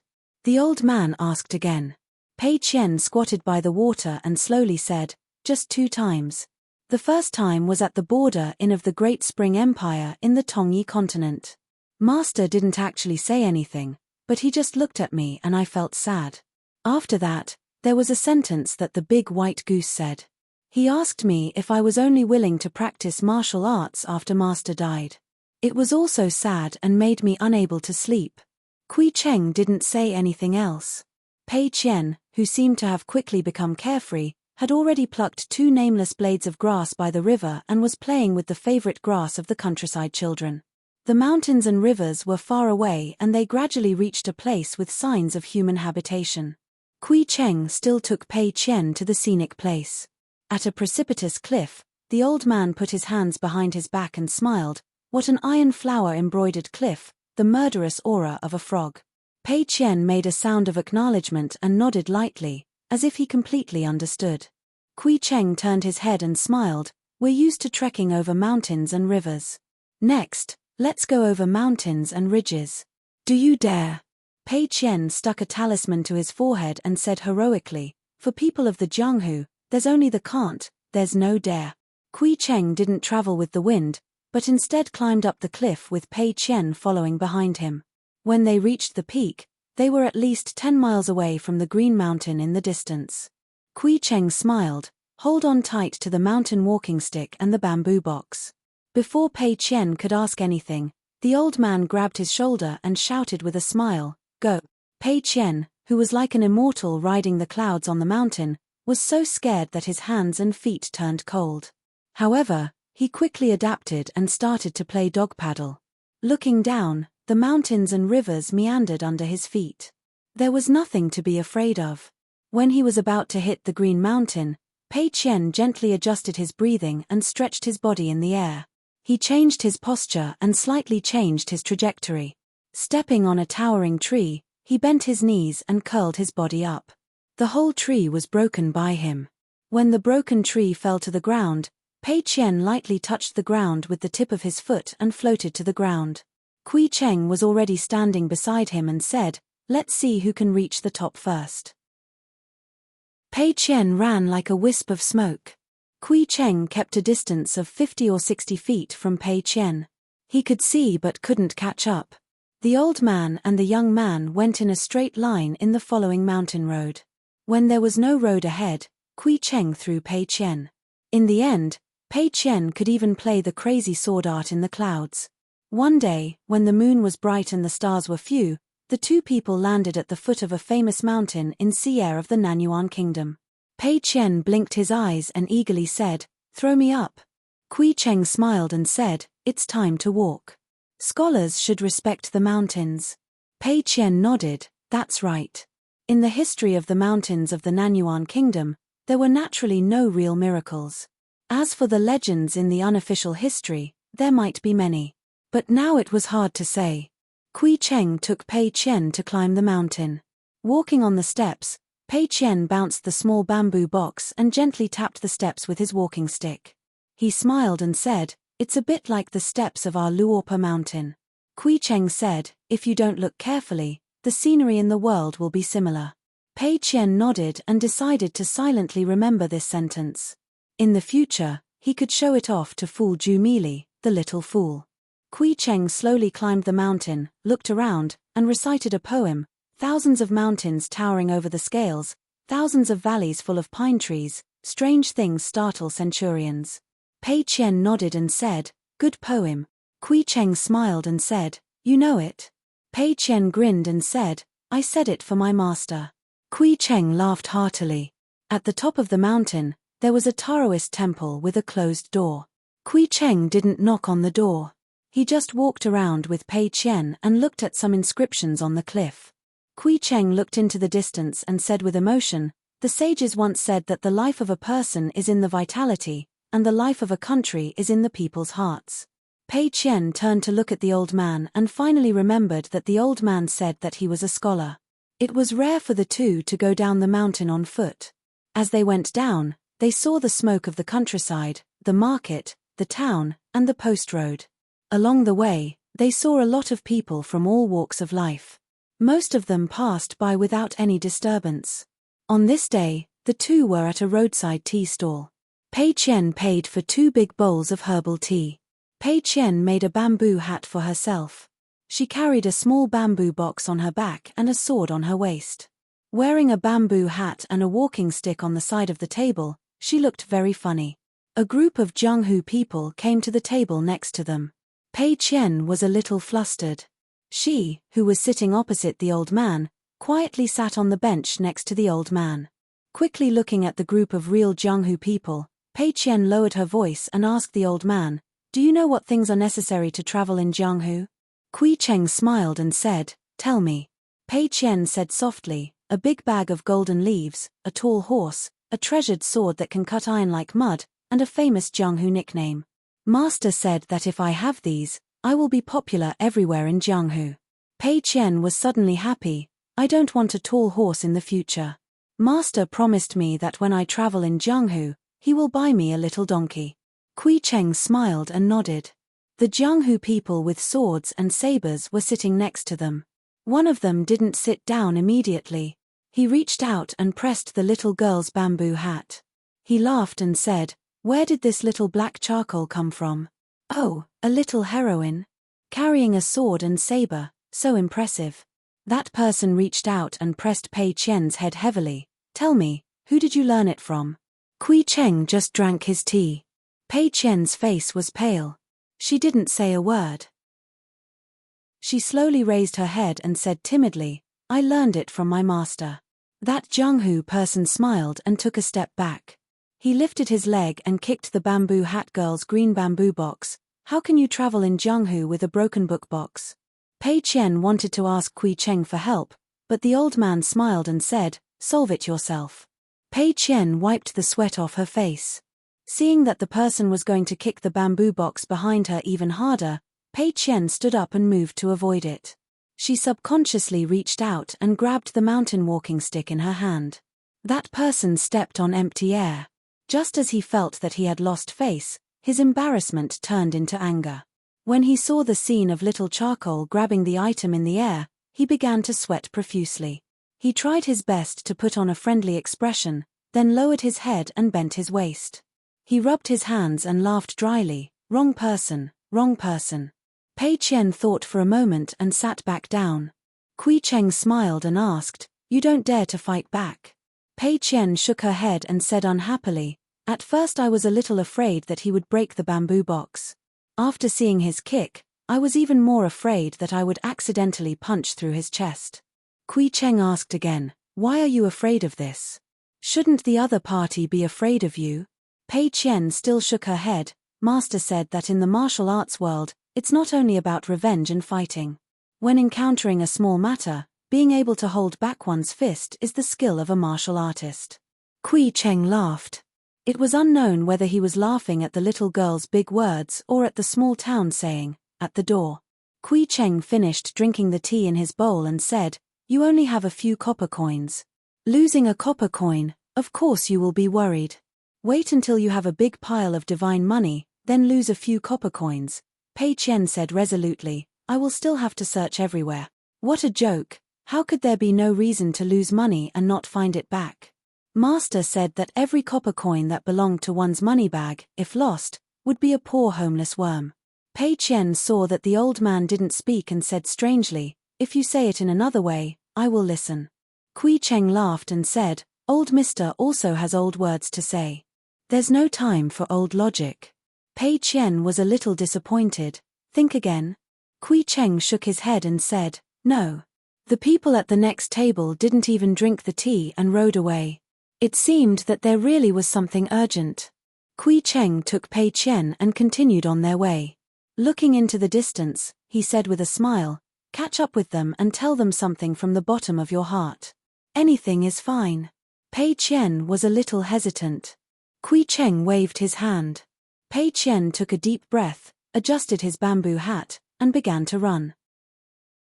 Then, he carefully considered what he should say in order to appear reasonable, courteous, and polite.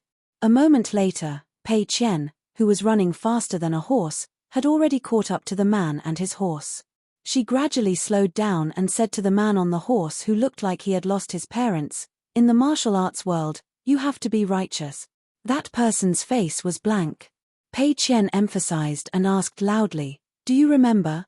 That person said with a trembling voice, "I remember." Not only him, even his other friends in the martial arts world couldn't help but answer. Pei Qian received the answer and suddenly stopped, waiting for the old man behind her to catch up. After that, Pei Qian and the old man walked over the high city wall of the city. Pei Qian burned incense in various Taoist temples, sold all kinds of delicious food in the market, and visited the bookstores in her hometown. Pei Qian also bought books for Sister Baoping and Li Huai.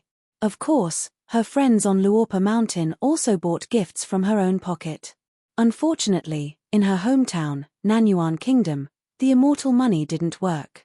Looking at the copper coins and silver coins, Pei Qian felt a little sad.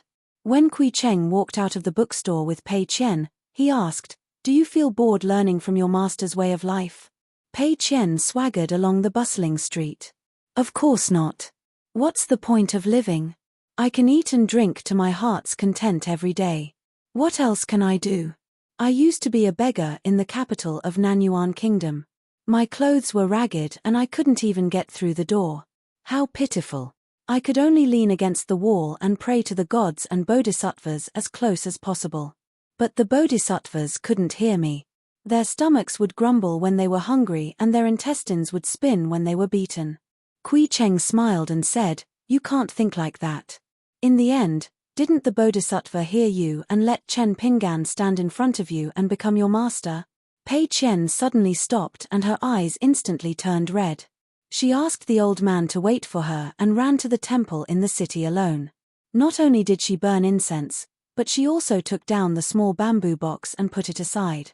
She kowtowed many times on the futon at the feet of the bodhisattva. After the two left the city, Kui Cheng said that they were going to the capital of Nanyuan Kingdom. Pei Qian nodded and said nothing. At a river not far from the capital, Kui Cheng sat by the river and Pei Qian squatted beside him to wash her face. The old man asked, "Are you still afraid of that cow Qinglang? If you are, we can enter the city later." Pei Qian was silent and looked across the river in a daze. The old man picked up a stone and gently threw it into the river.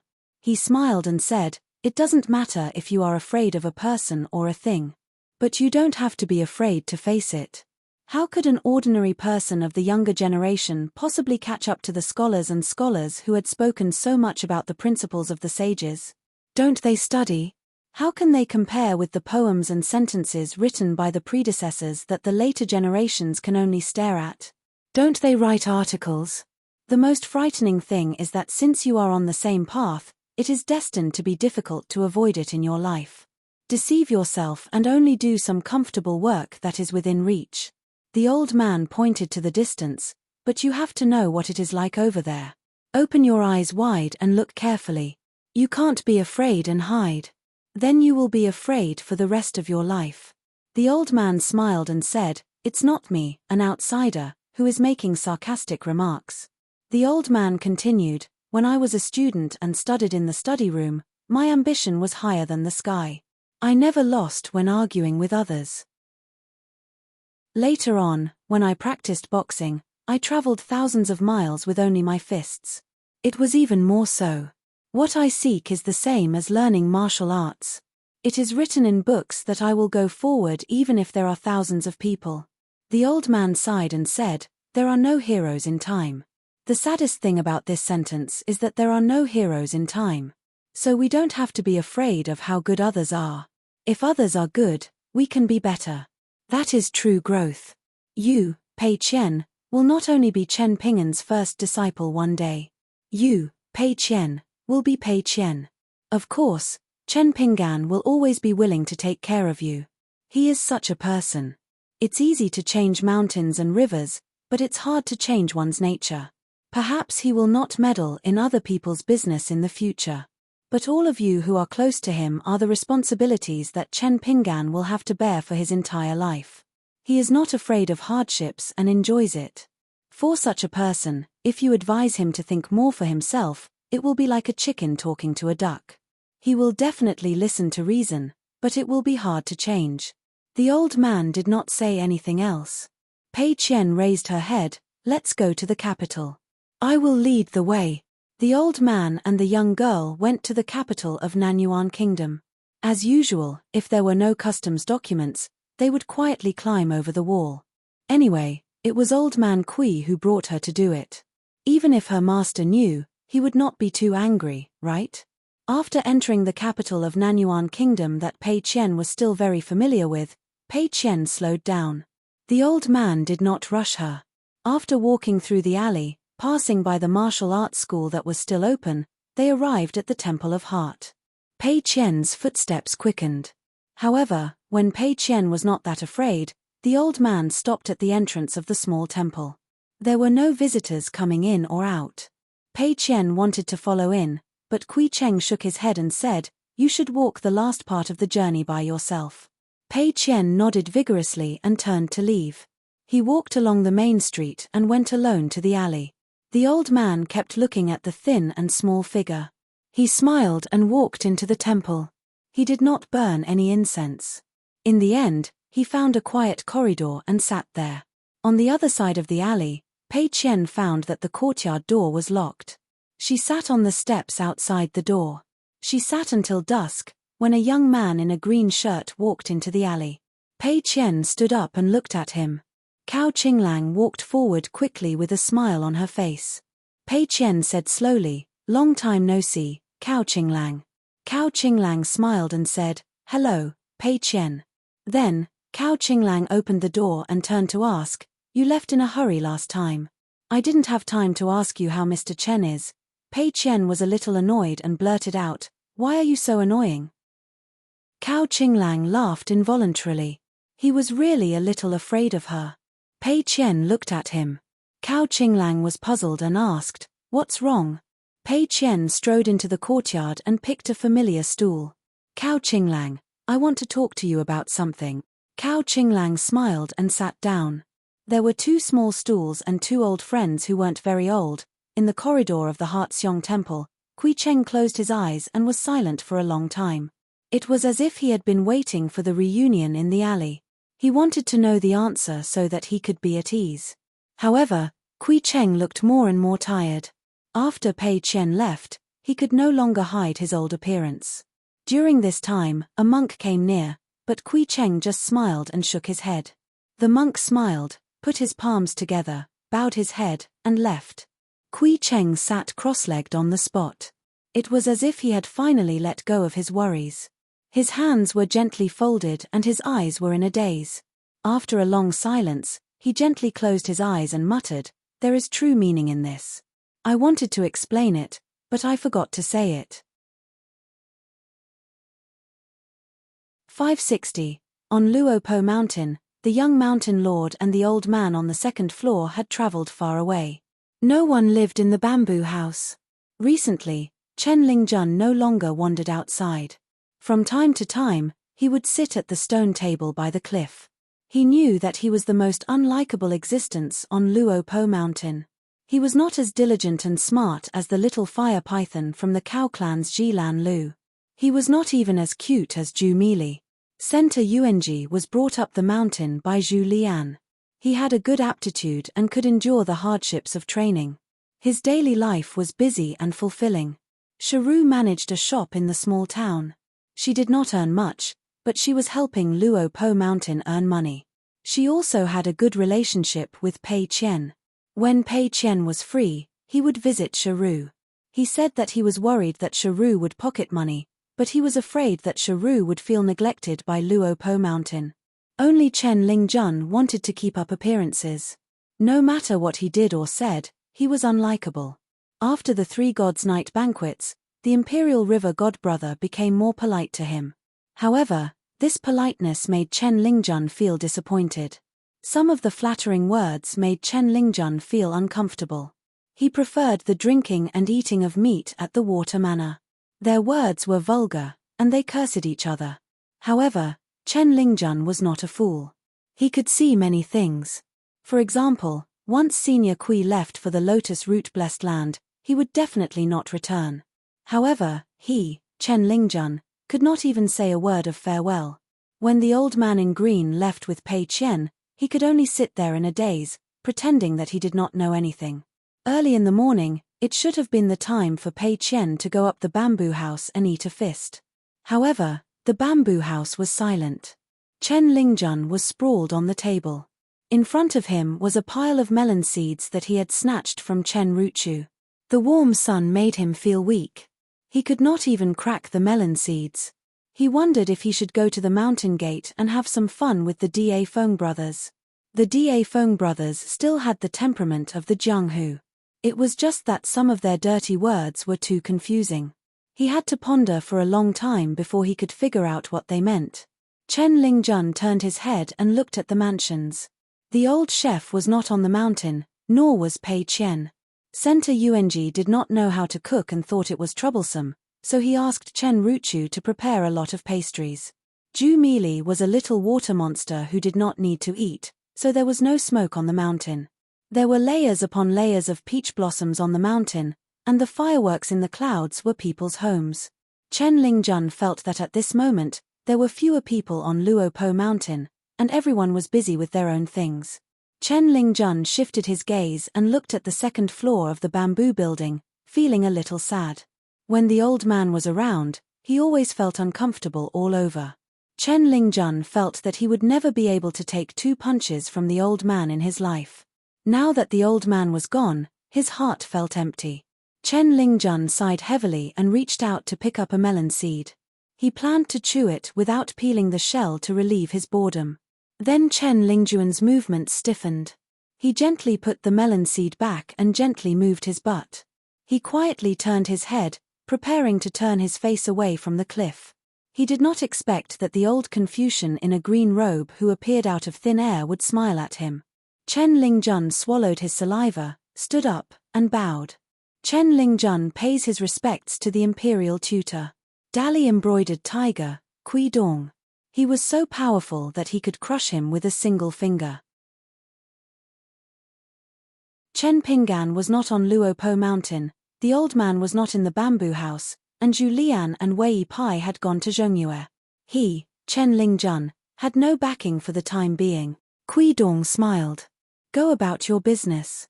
Chen Lingjun glanced at the small limestone path that led from the bamboo house to the mansion. He felt that it was a little dangerous, so he bid farewell and actually climbed down the cliff. Taking this path, he was a little further away from the imperial tutor. It would be much safer. Kui Dong recalled the expression of the little snake in green when it looked at the bamboo house and smiled. Thus, he came up with a small plan. He would do it casually and not make a big fuss. In the Great Mountains to the west of Longquan County, there was a mountain that was temporarily occupied by people. It seemed to be suitable for flood dragons to live in. Kui Dong stood in the corridor of the second floor, quietly waiting for a certain person to arrive. A white streak of light came from the distant horizon, its momentum like spring thunder exploding as it swiftly swept over. He no longer cared about the rules set by Ruan Ting. Kui Dong shook his head and sighed in his heart. Fortunately, he had greeted Ruan Ting. A white-clothed youth with a mole between his eyebrows held a green bamboo staff made of ordinary materials. He was travel-worn and his face was full of fatigue. Kui Dongshan landed on the empty ground on the first floor, his eyes bloodshot. He said angrily, "You old bastard, do you only care about eating shit every day? Don't you know how to stop Grandpa from going to that blessed land?" Kui Dong asked back, "So what if I stopped you?" Kui Dongshan was so angry that his face was ashen. "Stopping for one day is one day. Can't you wait for me to rush over? Then scram as far away as you can." Kui Dong's expression was indifferent. Kui Dongshan suddenly calmed down and took a deep breath. Grandpa stuttered, practiced martial arts, and conducted himself with indomitable will. The only time he stepped back was for us two idiotic grandsons with holes in their head. With this step back, it's all over. The 11th level of martial arts is gone. Without the 11th level, people will also die. Kui Dong said, and for your teacher and this Luo Po mountain. Kui Dong Shan stepped back step by step and sat down beside the stone table. Both hands holding the bamboo staff, he lowered his head and gritted his teeth. Perhaps because he couldn't sit still, Kui Dong Shan stood up and walked around in circles, walking away quickly. Kui Dong looked at the anxious guy walking around in circles and said slowly, "You're not even as good as me. You can't even figure out what Grandpa cares about and why he has to make such a choice. What's the point of coming? What's the use of letting you go to Lotus Root Blessed Land and find Grandpa? If it's useful, maybe it's really useful. That's to make Grandpa feel uneasy when he leaves." Kui Dong Shan stopped in his tracks, his eyes sharp. "Kui Dong. You'd better be careful with your words." Kui Dong said, "Kui Dong Shan, you should be more careful and be more sensible. Just because you've re-entered the upper 5 realms, you're not qualified to jump around on my side." Kui Dong Shan sat down lightly, hugging the green bamboo staff. He didn't look at the 2nd floor anymore and said to himself, why did Grandpa have to get involved in that fight for 3rd and 4th place? Why did Grandpa lose his mind? Wasn't it because of us? Grandpa was a scholar and always wanted us to be true scholars. Grandpa's lifetime of learning, the root of his knowledge, was the lineage of the secondary saints. Why did he have to fight for the lineage of the literary saints in the Central Plains? Why did we have to betray our teachers and ancestors and make Grandpa even more disappointed? Kui Dong slapped the railing and finally flew into a rage. "Ask me. Ask heaven and earth, ask your conscience." Kui Dong Shan's eyes were dull, his hands clenching the mountain staff. "I'm a little tired, I can't ask anymore." Kui Dong Shan remembered that when he was young, he had to be brought by that strict and old-fashioned old man to visit mountains and climb mountains. The journey was long and the child suffered unspeakably. One time, the old man went up the stairs, completely ignoring the child behind him who was drenched in sweat, and walked up by himself. The old man seemed to be purposely angering his grandson. Not only did he walk far away, he even recited a poem by a literary hero of the Central Plains loudly, saying that the husband's integrity was like young Master Junsai. "I wish to say that An's brush was like a long bar." The child remembered that poem well. Later on, he never thought that when the child grew up, the youth would leave home in a fit of anger and become the disciple of the old scholar. The old scholar would mysteriously become the literary saint, and the youth would mysteriously become the first disciple of the sage. He finally had the chance to meet the renowned Confucian sage of the Central Plains. However, at that time, the youth who was more high-spirited than any of his peers actually only had one thought in his mind, and that was if he had the chance to return to his hometown in the future, he would definitely tell his grandfather about this matter. He would say that the person he admired had lost to his grandson in terms of writing, and in chess, he had lost to the point of breaking his beard. However, he had accumulated a lot of words in his stomach. When he could say them, he wasn't willing to say them, but when he wanted to say them, he couldn't. In the distant Longquan County, the morning bell rang from afar. Once the bell rang, the city gates would be opened according to the rules. Tens of thousands of people would work until the drums beat in the evening. Then, there would be family reunions and happiness. The Yuchun County near the foot of Dallas New Zhongyue Mountain was a medium-sized county. In the old Zhuang dynasty, it wasn't considered a rich land. Its literary and martial fortunes were very ordinary, and its feng shui was mediocre. It wasn't able to bask in the limelight of the great Zhongyue Mountain. The new governor, Wu Yuan, was an outsider. It was said that he was a governor in Dali itself, and it could be considered a transfer. However, the smart people in the officialdom all knew that he was demoted. Once he was out of the sight of the imperial court, he would lose the chance to quickly enter the center of the Dali court. An official sent to a vassal state, yet he didn't get promoted. It was obvious that he was sitting on the cold bench, probably because he offended someone. However, no matter how bleak County Governor Wu's official career was, he was still a native of Great Li. Furthermore, he was young. Therefore, the provincial governor of Liang Province, where Yuchun County was located, had privately instructed the officials of Yuchun County to treat Wu Yuan with respect. If there was a new official who made drastic changes after taking office, even if it was against local customs, they had to tolerate it. Fortunately, after Wu Yuan took office, there was almost no movement. She only did the roll call on time. All matters, big or small, were handed over to the old people of the Yamen to handle. Many of the opportunities to appear in public were given to the old and experienced auxiliary officials of the Yamen. The atmosphere was quite harmonious. However, with such a soft personality, it was inevitable that his subordinates would look down on him. On this day, the young governor sat in the Yamen as usual. His desk was piled with county records and maps of various places. He slowly flipped through them and occasionally picked up his brush to write something. Wu Yuan sensed something and raised his head. He saw a familiar face leaning against the door of the hall. Wu Yuan was in a good mood. He stood up and bowed. "Mountain Lord, you have arrived. Please excuse me for not going out to meet you." It was Wei Pai, who had removed the camouflage. Wei Pai stepped over the threshold and smiled. "Official Wu, you are a little disloyal. You only sent a congratulatory invitation to this night banquet." Wu Yuan smiled calmly and said, "My salary is meager. I use 10 to 20% to feed myself and 50 to 60% to buy books. The remaining money I have left every month is painstakingly accumulated because I have taken a fancy to an ancient inkstone in the neighboring Yunqing County. Even if my face is swollen, I am not a fatty. I thought that it would be difficult for official Mountain Lord to rush over and denounce me. Who would have thought that official Mountain Lord Wei would be so persistent and really come?" With a twist of his wrist, an old banana inkstone that was famous in the old Zhuing dynasty appeared in his hand. He gently placed it on the desk. "Lord Wu is not loyal, but I, Wei Ba, am very different. I came all the way here to reminisce about the old days, and did not forget to take a detour to buy gifts." Wu Yuan bent over and stared at the cute and amiable ancient inkstone. She stretched out her hand and carefully stroked the lines.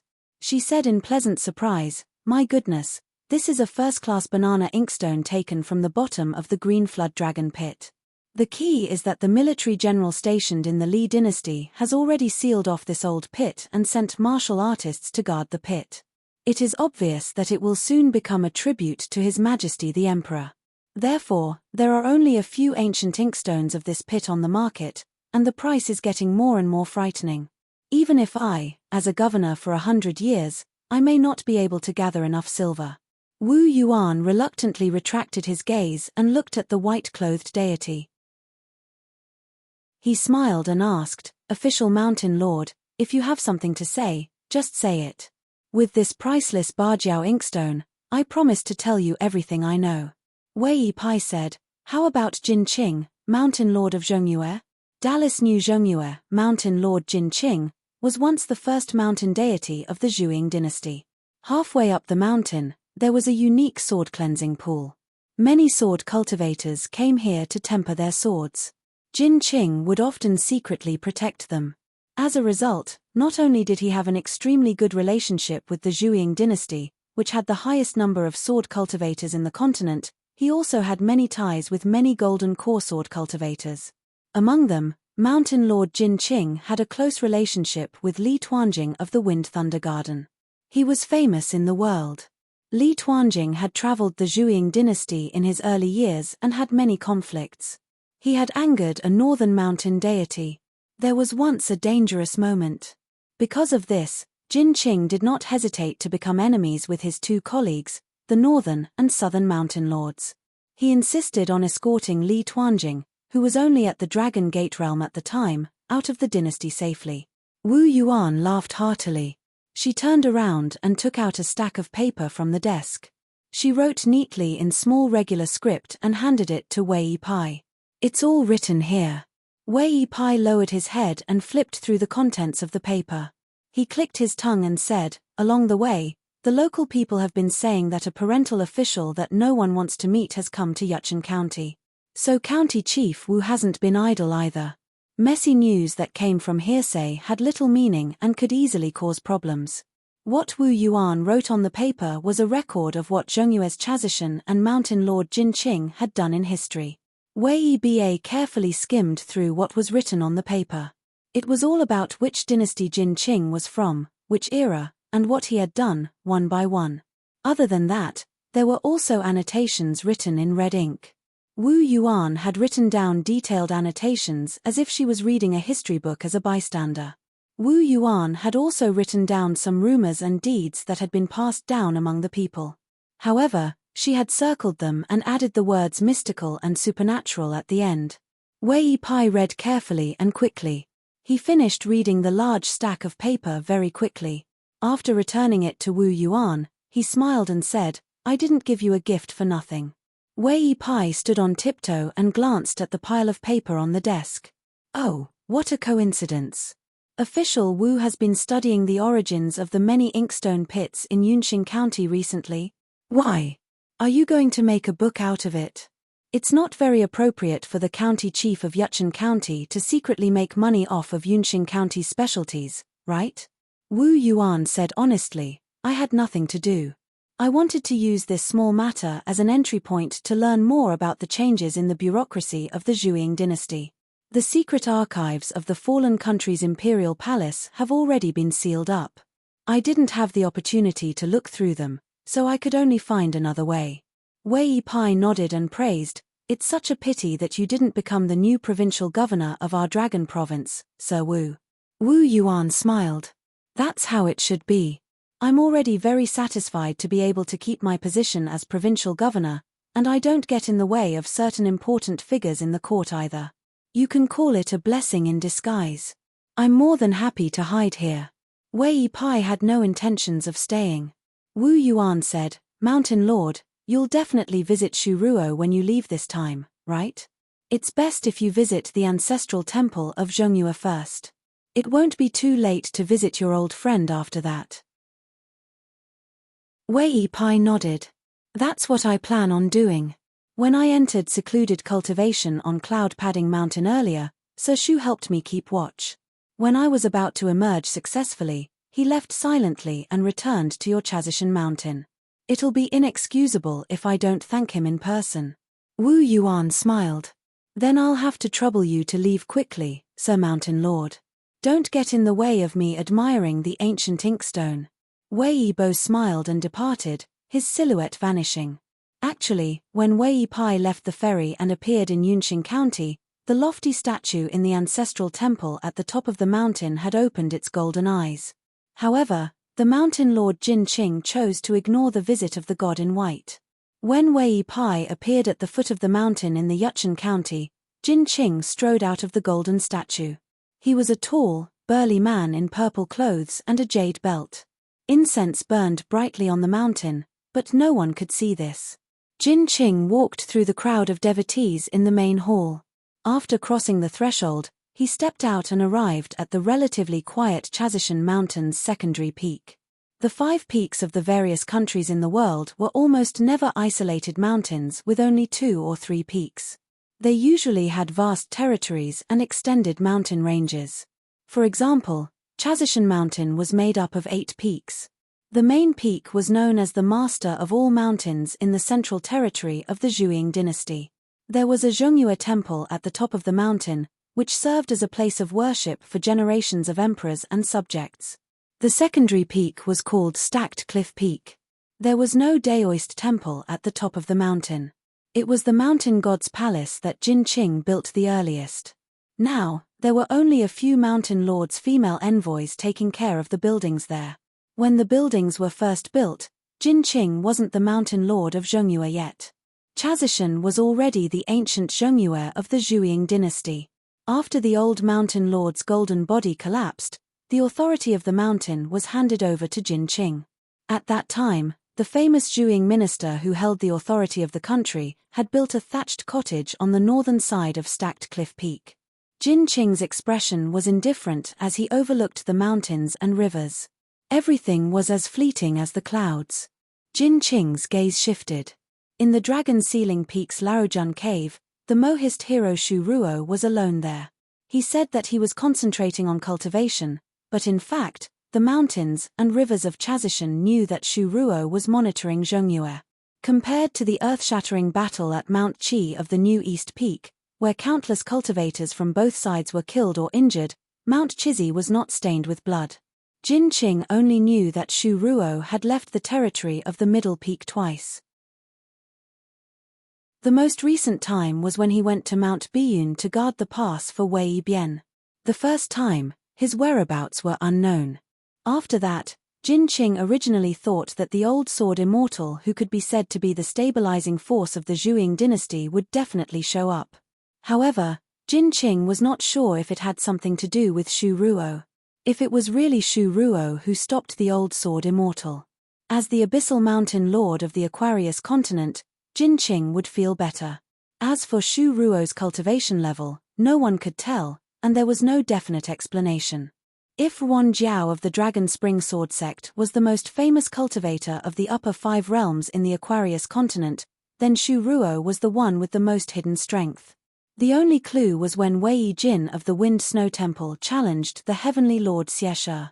After that, there were only a few words that spread out, saying that there was someone behind him, and that Wei Jin might not be able to win.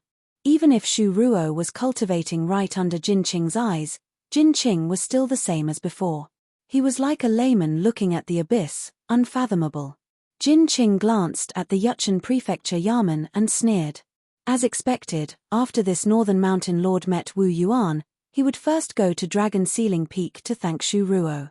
If he came to find him, he would have more confidence. Jin Qing frowned.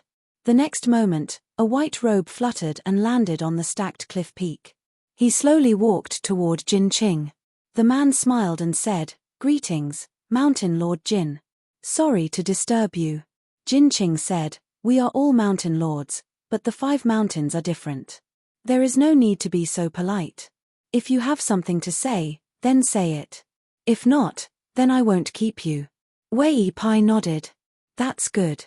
I came to Mount Purple to remind you, Jin Qing, not to be the mountain lord of the Middle Mountain. I am not happy." Jin Qing did not look at the handsome man in white. He just looked into the distance and asked, "So what if you are not happy?" Wei Pai stretched out his finger and tapped the golden earring on his ear. He smiled and said, "Then the Middle Mountain will be sealed." Jin Qing turned his head. "Do you have a secret decree from Emperor Dali? Or do you have a decree from the Imperial Court's Ministry of Rights?" Wei Pai nodded. "Of course." He then shook his head and added, "Neither." Jin Qing stretched out his hand and sneered. "Then you are casual." Wei Pai really was casual. The fate of the North Mountain was like a mountain and an ocean. It rushed towards the Middle Mountain from the south to the north. It was like Dallas cavalry on the clouds. From the looks of it, it was not an act to scare people. Jin Qing knew that once the fate of the 2 mountains and rivers collided, it would be a huge problem. He could not hold it in anymore and shouted angrily, "Wei Pai, think about the consequences yourself." Wei Pai put his hands behind his back and said with a smile, "I should be calling you Mountain Lord Wei." Jin Qing did not waste any more time. A huge golden figure of a god appeared in the Middle Mountain Temple on the main peak of Mount Purple. It raised its arm high and wanted to slap the stacked cliff peak. Behind Wei Pai, on the peak of stacked cliff peak, there was also a huge golden figure. Even though they were not in the Middle Mountains territory, Wei Pai's golden figure was still 500 feet taller than the Middle Mountain's godly spirit. The North Mountain godly spirit that Wei Pai manifested with his special ability grabbed the Middle Mountain's godly spirit's arm with one hand and pressed down on the latter's head with the other. Then, it stomped heavily and pushed Jin Qing's golden figure back. It was about to fall towards Mount Purple's Dragon Ceiling Peak. Wei Pai's huge golden figure had a golden halo behind it. He stretched his hand and held the golden halo, wanting to smash down on the Middle Mountain godly spirit's head. Both sides were still holding back. The golden figures had already turned into nothingness. Otherwise, the 3 peaks of Mount Purple would have destroyed countless buildings. At this moment, at the Dragon Ceiling Peak's Larojun Cave, an ordinary-looking man walked out of the thatched cottage. He had a weird posture with his sword behind him. He seemed to be helpless. He shook his head and grabbed the sword hilt behind him. He gently pulled the sword out of its sheath. In the blink of an eye, a mountain range appeared between the golden bodies of the two mountain gods. He advised, if the two mountain godly spirits really don't like each other, it's better to choose a civilized way of fighting. Otherwise, if you roll up your sleeves and fight, it'll be a disgrace to the two mountain godly spirits. Shu Ruo, will also be suspected of not doing enough to protect the mountain. Jin Qing's face was gloomy. He withdrew his golden figure. Wei Pai also withdrew his towering godly spirit. However, the momentum of the North Mountain's fate still did not decrease. Jin Qing asked, Wei Pai, I advise you to stop before you go too far. Wei Pai said, Jin Qing, if you still act according to your previous mindset, you won't be able to protect the peace of the old mountains and rivers. The Dali Imperial Court is not stupid. They know very well that you, Jin Qing, have never truly submitted to them. If you can't understand this, I'll just help Dali change to another mountain godly spirit. Anyway, I really don't like you. Shu Ruo has already done her best to stop you once. Jin Qing turned his head and looked to the north. At the border between the two mountains, there was already a phenomenon of wind and rain. Jin Qing said dejectedly, Tell me, what should I do to make you withdraw the North Mountain's feng shui? Wei Pai smiled and said, If you don't even show some respect to the North Mountain, do you really have any loyalty to the Dali Imperial Court? Do you think the people in the Dali Imperial Court are 3-year-old children? Do you want me to teach you what to do? Bring a big gift, go to the Cloudpool Mountain, apologize, and apologize. Shu Ruo touched his forehead and returned to the cottage. He had really made the wrong choice to have such a friend. Jin Qing was puzzled and asked, That's it? Wei Pai asked back, What else? Besides, you're already in the North Mountain. How far can you be from the capital of Dali? Won't you be there by just lifting your feet? As long as the North Mountain is not in chaos, the Dali Imperial Court is not crazy. Why would they deliberately start a massacre here? Do you know that your vague attitude, which seems to be loyal and righteous, will make many survivors of the perished country feel lucky and hope that their generous sacrifice will wake you up and raise an uprising with them in the end? If you really have such thoughts, then you're a man. If you don't want to do so, you're willing to bear the infamy and want to protect the safety of the people. Why are you pretending? Jin Qing was speechless. Wei Pai said, When you go to the Cloudpool Mountain, don't forget the gift. The more the gift, the more the sentiment. After that, Wei Pai left the Cloudpool Mountain and went to the cottage outside the Dragonpool Mountain's old lord's cave. Shu Ruo stood at the door with her arms crossed and leaned against the door. She said angrily, Mr. Mountain Wei, is this how you repay me? Not only did you come empty-handed, you even made such a scene. Wei Pai stomped his feet and lamented, I really don't know how to repay your kindness. Shu Ruo stretched out her hands and rubbed her cheeks. As a mountain lord, you can be considered as the only mountain lord in the world. Wei Pai's eyes were full of resentment. Isn't it because the horse is thin and the hair grows long? Shu Ruo smiled and casually pointed her finger. Disappear. Hurry up and leave. Wei Pai smiled and said, Understood. He left. Shu Ruo thought for a while and went to the Cloudpool Mountain. The mountain lord Jin Qing stood there with a serious expression. Shu Ruo did not say anything. Jin Qing suddenly said, Under the sun, tens of thousands of people climb the mountain. 1,000 people pull the sails. 100 men carry the sails.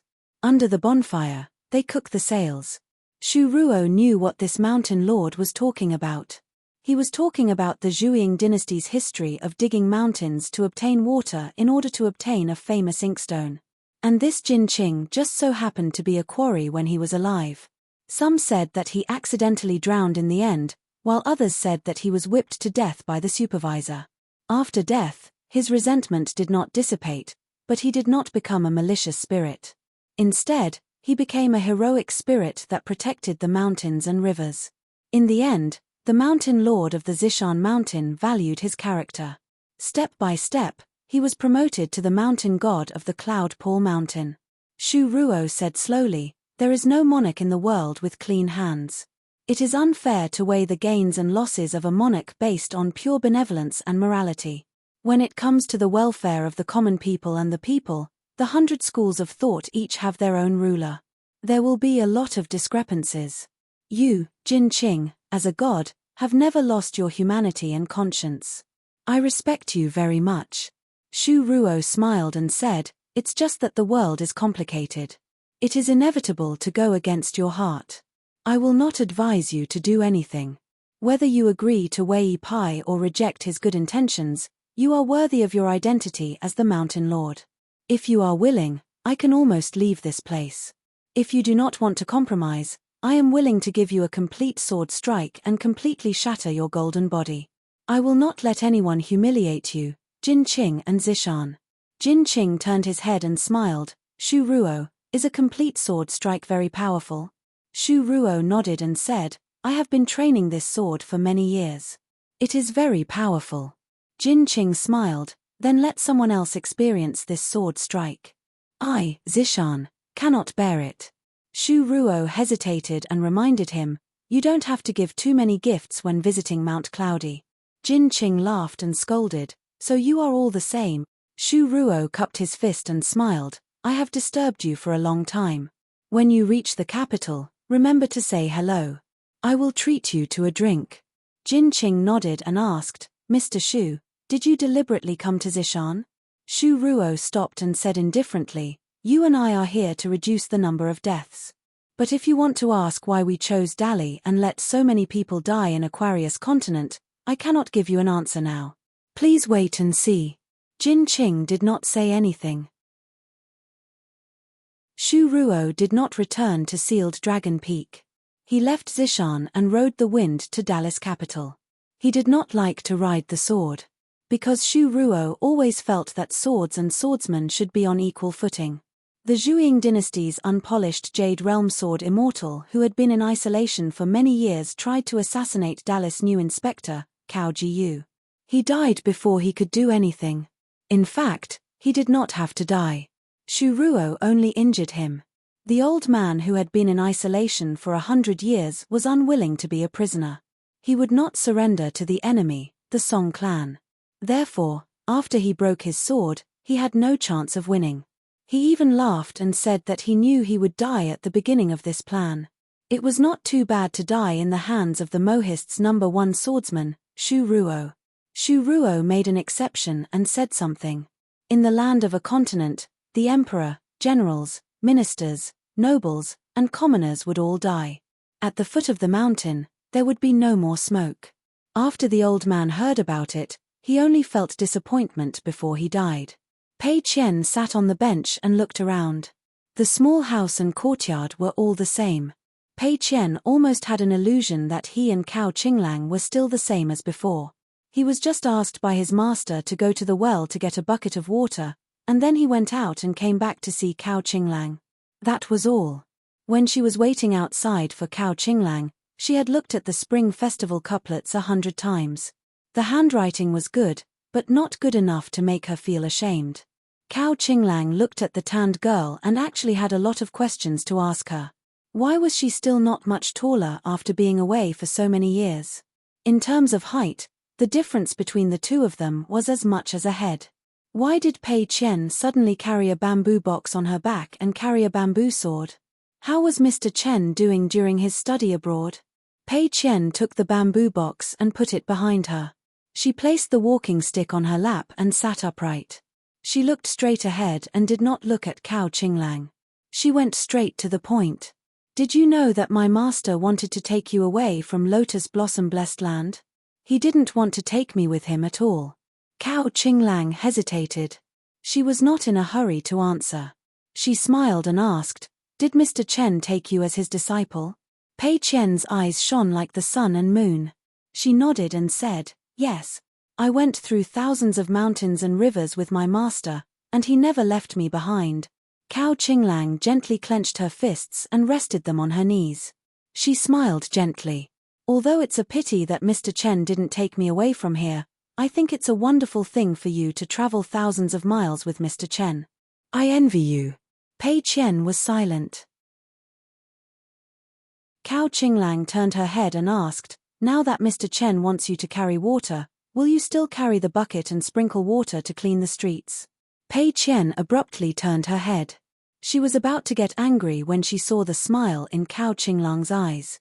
She felt as if she had good martial arts skills and her fists weighed 100 catties, but she could not exert any strength in front of a ball of cotton. She snorted coldly and crossed her arms over her chest. "What do you know? I've learned thousands of skills from my shifu. I've never been lazy. Every day I not only copy books and learn how to read and write, but also practice martial arts." Cao Qinglang pretended to be enlightened. "I see." Pei Qian was a little sullen. Cao Qinglang was still an eyesore after all these years. She seemed to have become bolder than the timid girl she used to be. Pei Qian's eyes lit up. She asked, "Iron flowers embroidered on the cliff, killing intent silenced the frogs. Have you heard of this poem?" Cao Qinglang shook her head. He was now half a Taoist cultivator, so he could remember everything he saw with a single glance. He had liked to read since he was a child. As time went by, the headmaster of the academy was willing to lend him books. Before this world was separated, Mr. Liu would often send him books from other places. Cao Qinglang was not boasting, but he had read a lot. Pei Qian asked again, "Do you know how to write the word swastika?" Cao Qinglang smiled and stretched out a finger to write the word in the air. She said, "According to the Confucian classics, in the middle of autumn, the cold air is strong and the young air is weak. That's why it's called killing intent. The frogs make the sound of frogs. The ancient sages had a saying, 'Palm to get rid of the frogs.' I once heard a gentleman say with a laugh, 'Shi Yu's C.I. Dao talks about literary works. He likes to ask about his ancestors from the bold Suzi and the soft Liu Zi.' At that time, that gentleman clapped his hands with his folding fan and said with a big laugh, 'My laughter is as noisy as a frog, a little better than a parrot repeating its words.'" Pei Qian remained calm and said with a straight face, "So you know it too." The essence of this saying was in the word too. Cao Qinglang was not deliberately showing off his knowledge. He just wanted to know what kind of person Pei Qian was now. It was strange. Pei Qian seemed to have changed a lot, but many things did not change. Pei Qian suddenly said, "The last time we met, I actually wanted to kill you because I was afraid that you would steal my master. My master has always been worried about you. He doesn't talk about you. Other than drinking, my master would talk a little more. Most of the time, my master would only look into the distance and stare blankly. At that time, my master's eyes would whisper to me. So I know that my master misses you very much and has always wanted to keep you by his side so that you would not be alone in the lotus flower-blessed land. He was afraid that you would suffer." Pei Qian hesitated for a moment. He grabbed the walking stick with both hands. His knuckles turned white and the veins on the back of his hands were exposed. He said slowly, "I'm sorry." Cao Qinglang nodded gently. "I accept your apology. It's wrong for you to think that way. But I think it's good that you were able to hold back and protect your heart. In the end, you didn't make a move. So you don't have to worry that I will steal your master. Since Mr. Chen has accepted you as his disciple, if one day you don't even have such thoughts, no one in the world will be able to take Mr. Chen away, let alone me." Pei Qian said loudly, "I'm the first disciple, not an ordinary disciple." Cao Qinglang said helplessly, Okay. Amazing, amazing." Pei Qian looked at him from the corner of his eyes and said slowly, "Boring guy, you're really not angry?" Cao Qinglang slightly propped up his elbows and looked at Pei Qian. He made an angry face, like a door god looking at the mortal world with his eyes wide open. "I'm very angry." Pei Qian's mouth twitched. "Isn't that childish?" Cao Qinglang asked, "Did you come to the Nanyuan kingdom alone? Mr. Chen didn't come?" Pei Qian shook his head and said sullenly, "I came to the Nanyuan kingdom with an old man who taught me fist techniques. We walked a long way to get here." Cao Qinglang asked curiously, "Where is the old man?" Pei Qian turned his head and looked in the direction of the Temple of Heart, not saying a word. After a while, Cao Qinglang was shocked. Pei Qian, who was slightly taller and less charcoal, opened his mouth. He did not cry, but his tears and snot were running down his face. In an instant, Pei Qian stood up. His movements were too hasty, and he knocked away the walking stick on his knees. She didn't care about it. Then, the ground of the small courtyard shook, and Pei Qian's figure instantly disappeared into the distance. Cao Qinglang was worried about her, so he flew up like a bird. His green robe fluttered in the wind as he followed the skinny figure from afar. Pei Qian landed outside the corridor of the Temple of Heart. He looked at the old man with his eyes closed and said angrily, "Old man, don't sleep." Pei Qian stomped one foot on the ground and took a step back. He pulled out an ancient fighting stance and cried, "Grandpa Kui, get up and give me a punch." Cao Qinglang stood behind Pei Qian. A middle-aged monk came over. Cao Qinglang put his palms together and apologized. The abbot of the Temple of Heart nodded slightly. He lowered his head and put his palms together. After a Buddhist chant, he left slowly. Pei Qian maintained his fighting stance for a long time. Cao Qinglang walked to Pei Qian's side and reached out to press down on his fist. The old man has left. Cao Qinglang realized that she could not press down on his fist at all. Pei Qian said to himself, "Grandpa Kui, don't sleep anymore. Let's go home together." "This is not home. Our home is at Luopa Mountain." Cao Qinglang had already sensed Pei Qian's abnormality. He could only press down on Pei Qian's fist and call out softly, "Pei Qian." Pei Qian's natural fist intent burned Cao Qinglang's palm like charcoal. Cao Qinglang's expression did not change at all. He moved his feet like an immortal using the dipper steps. His two sleeves were like a breeze. He made a sword sign with one hand behind his back and actually pressed down Pei Qian's fist by more than an inch. Cao Qinglang said in a low voice, "Pei Qian, do you still want the old man to leave in peace and worry?" After Cao Qinglang interrupted his waterfall-like fist intent, Pei Qian seemed to wake up a little. He squatted down and hugged his head as he cried bitterly. His eyes were still fixed on the green-robed old man sitting in the corridor. In the next moment, the green-robed old man who was in deep sleep after death seemed to be attracted by Pei Qian's drum-beating fist intent. The silent fist intent of a dead person seemed to come back to life. From Kui Cheng's hands that were gently folded in front of him, two balls of brilliant light that were like the sun and moon hanging in the sky appeared. All the fist intent of the martial artist at the peak of the 10th realm, from the withered body, from the Palace of 100 Bones, rapidly surged into the two balls of light. Cao Qinglang was blinded by the light and could only close his eyes. Not only that, the fist intent that was about to topple like a mountain forced Cao Qinglang to be unwilling to retreat, and could only slide backwards. In the end, his back was against the wall, and he could not move. He could not gather the spiritual qi that came from his cultivation.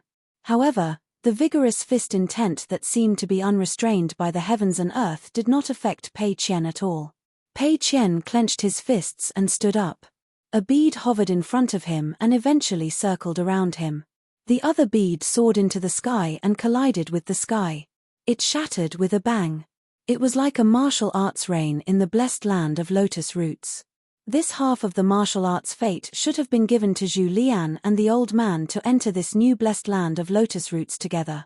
After the old man died, Zhu Lian was a martial artist in the far travel state and the top martial artist in the world. Naturally, he could get a lot of the martial arts fate. However, Zhu Lian refused. Pei Qian did not dare to take the martial arts fate bead that the old man left for her. What if Grandpa Kui was not dead? What if she accepted this gift? Then Grandpa Kui would really die. Why did they have to be separated by life and death when they were young? Now that they had grown up, it still had to be like this. Cao Qinglang looked at the back and said softly, "No matter how sad it is, don't lie to yourself." She was gone. She was gone. The only thing we can do is to make our lives better. Pei Qian, who had her back to Cao Qinglang, nodded slightly. She reached out her trembling hand and held the martial arts fate bead. Pei Qian turned to look at Cao Qinglang and said, "Grandpa Kui actually has a lot of things that he didn't have time to tell you." In the small temple, the melodious evening drum sounded. 561. Li Er fed Chen Pinggan his fist for the last time, and it was very different. Li Er let Chen Pinggan do his best, and he could use any means to try and see if he could last longer under his fist. Chen Pinggan was a little confused. He was at the bottleneck of the 6th realm of martial arts, but Li Er was at the 10th realm of martial arts. Even if he used any means, what was the point? Li Er smiled and said, "My fist this time will be measured, and will only break the connection of many of your methods. Simply put, you only need to attack. You can treat it as a confrontation with a life and death enemy, and the enemy looks down on you because his realm is much higher than yours. At the same time, he does not know your current foundation, and only sees you as a pure martial artist with a good foundation. He only wants to exhaust your pure vital energy first, and then slowly torture you to death to vent his anger." Chen Pinggan was even more puzzled. Could it be that he was saying that he could use any tricks, underhanded methods besides punching? Li Er did not explain further. "Don't be careless, or else if I feel that you dare to look down on your mortal enemy, my last punch will make you cough blood in bed on the Lion's Peak for half a year." Li Er turned and went to the ferry, leaving Chen Pinggan at the door of the hut. Li Er held the bamboo wormwood and stood at the end of the small boat, and began to hold his breath and concentrate. After half an hour, Chen Pinggan walked to the ferry. Li Er looked and could not help but laugh. The young man was barefooted, and he rolled up his trousers, but did not roll up his sleeves. He did not forget to carry the sword fairy from the Fu family in the old dragon city. Li Er nodded and said, "Get on the boat." In an instant, the bamboo shoot in Li Er's hand chopped down. Chen Pinggan, who had already rolled up the mind talisman in his sleeve, had already disappeared into thin air. He stepped on the stone wall of the Immortal Cave's waterway and used the momentum to bounce away. After a few trips, he was already far away from the boat, the man, and the bamboo shoot. When Chen Pinggan landed on the surface of the water, he bent his waist and stepped on the water, sliding backward. One hand pressed against the water, creating a ripple. The other hand stopped abruptly. The two walls matchmaking talisman and the water-flowing talisman, the spiritual light of the talisman's gallbladder exploded with a bang. Chen Pinggan slightly twisted his wrist, a short knife appeared in his right hand, engraved with the two characters Morning Dew. Together with the other knife that had not yet appeared, it was taken from the Deer Mountain Assassin. The front end of the bamboo shoot seemed to have landed on the ground, but it did not really touch the ground. The Gang Chi not only did not cut a gully on the ground, but also did not even raise a speck of dust. This was the fist intent of a great grandmaster who had reached the peak of martial arts. He had already reached the realm where he could do as he pleased. In front of the small boat, the water surface rose sharply, and gravel flew everywhere. A man in a green robe, his figure as fast as lightning, rushed in a straight line, holding a knife in both hands. Li Er put away the bamboo shoot and turned his head to look. He laughed and said, "Fancy, but it's quite scary." Li Er casually poked the bamboo shoot, and the small boat under his feet slowly moved forward. Chen Pinggan turned his head to avoid the bamboo shoot, his left sleeve twirling the mind talisman, and disappeared in a flash. Li Er loosened his grip on the bamboo shoot, then clenched it again. He did not turn around, nor did he turn his head, and the bamboo shoot stabbed backward. Chen Pinggan, who had appeared behind him, was directly stabbed in the chest, and crashed into the water with a bang. If not for the fact that Chen Pinggan had turned his body slightly, and only his green robe was torn, revealing a trace of blood and white bones, Li Er, who said that he had underestimated the enemy and had a sense of propriety, would have nailed the bamboo shoot directly into Chen Pinggan's chest. The small boat under Li Er's feet continued to move forward slowly. There was no need to hold the bamboo shoot at all. A pure martial artist of the 10th level was what Li Er meant by full of spirit, man is perfect. Once he took out his true chi, Li Er could casually fill the entire waterway with fist intent and gang chi. Li Er smiled. "All right, you brat, you have the advantage of the geographical location.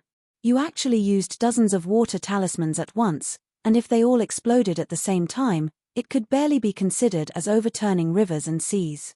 Li Er gently held the bamboo shoot tightly. It buzzed and vibrated with gang chi.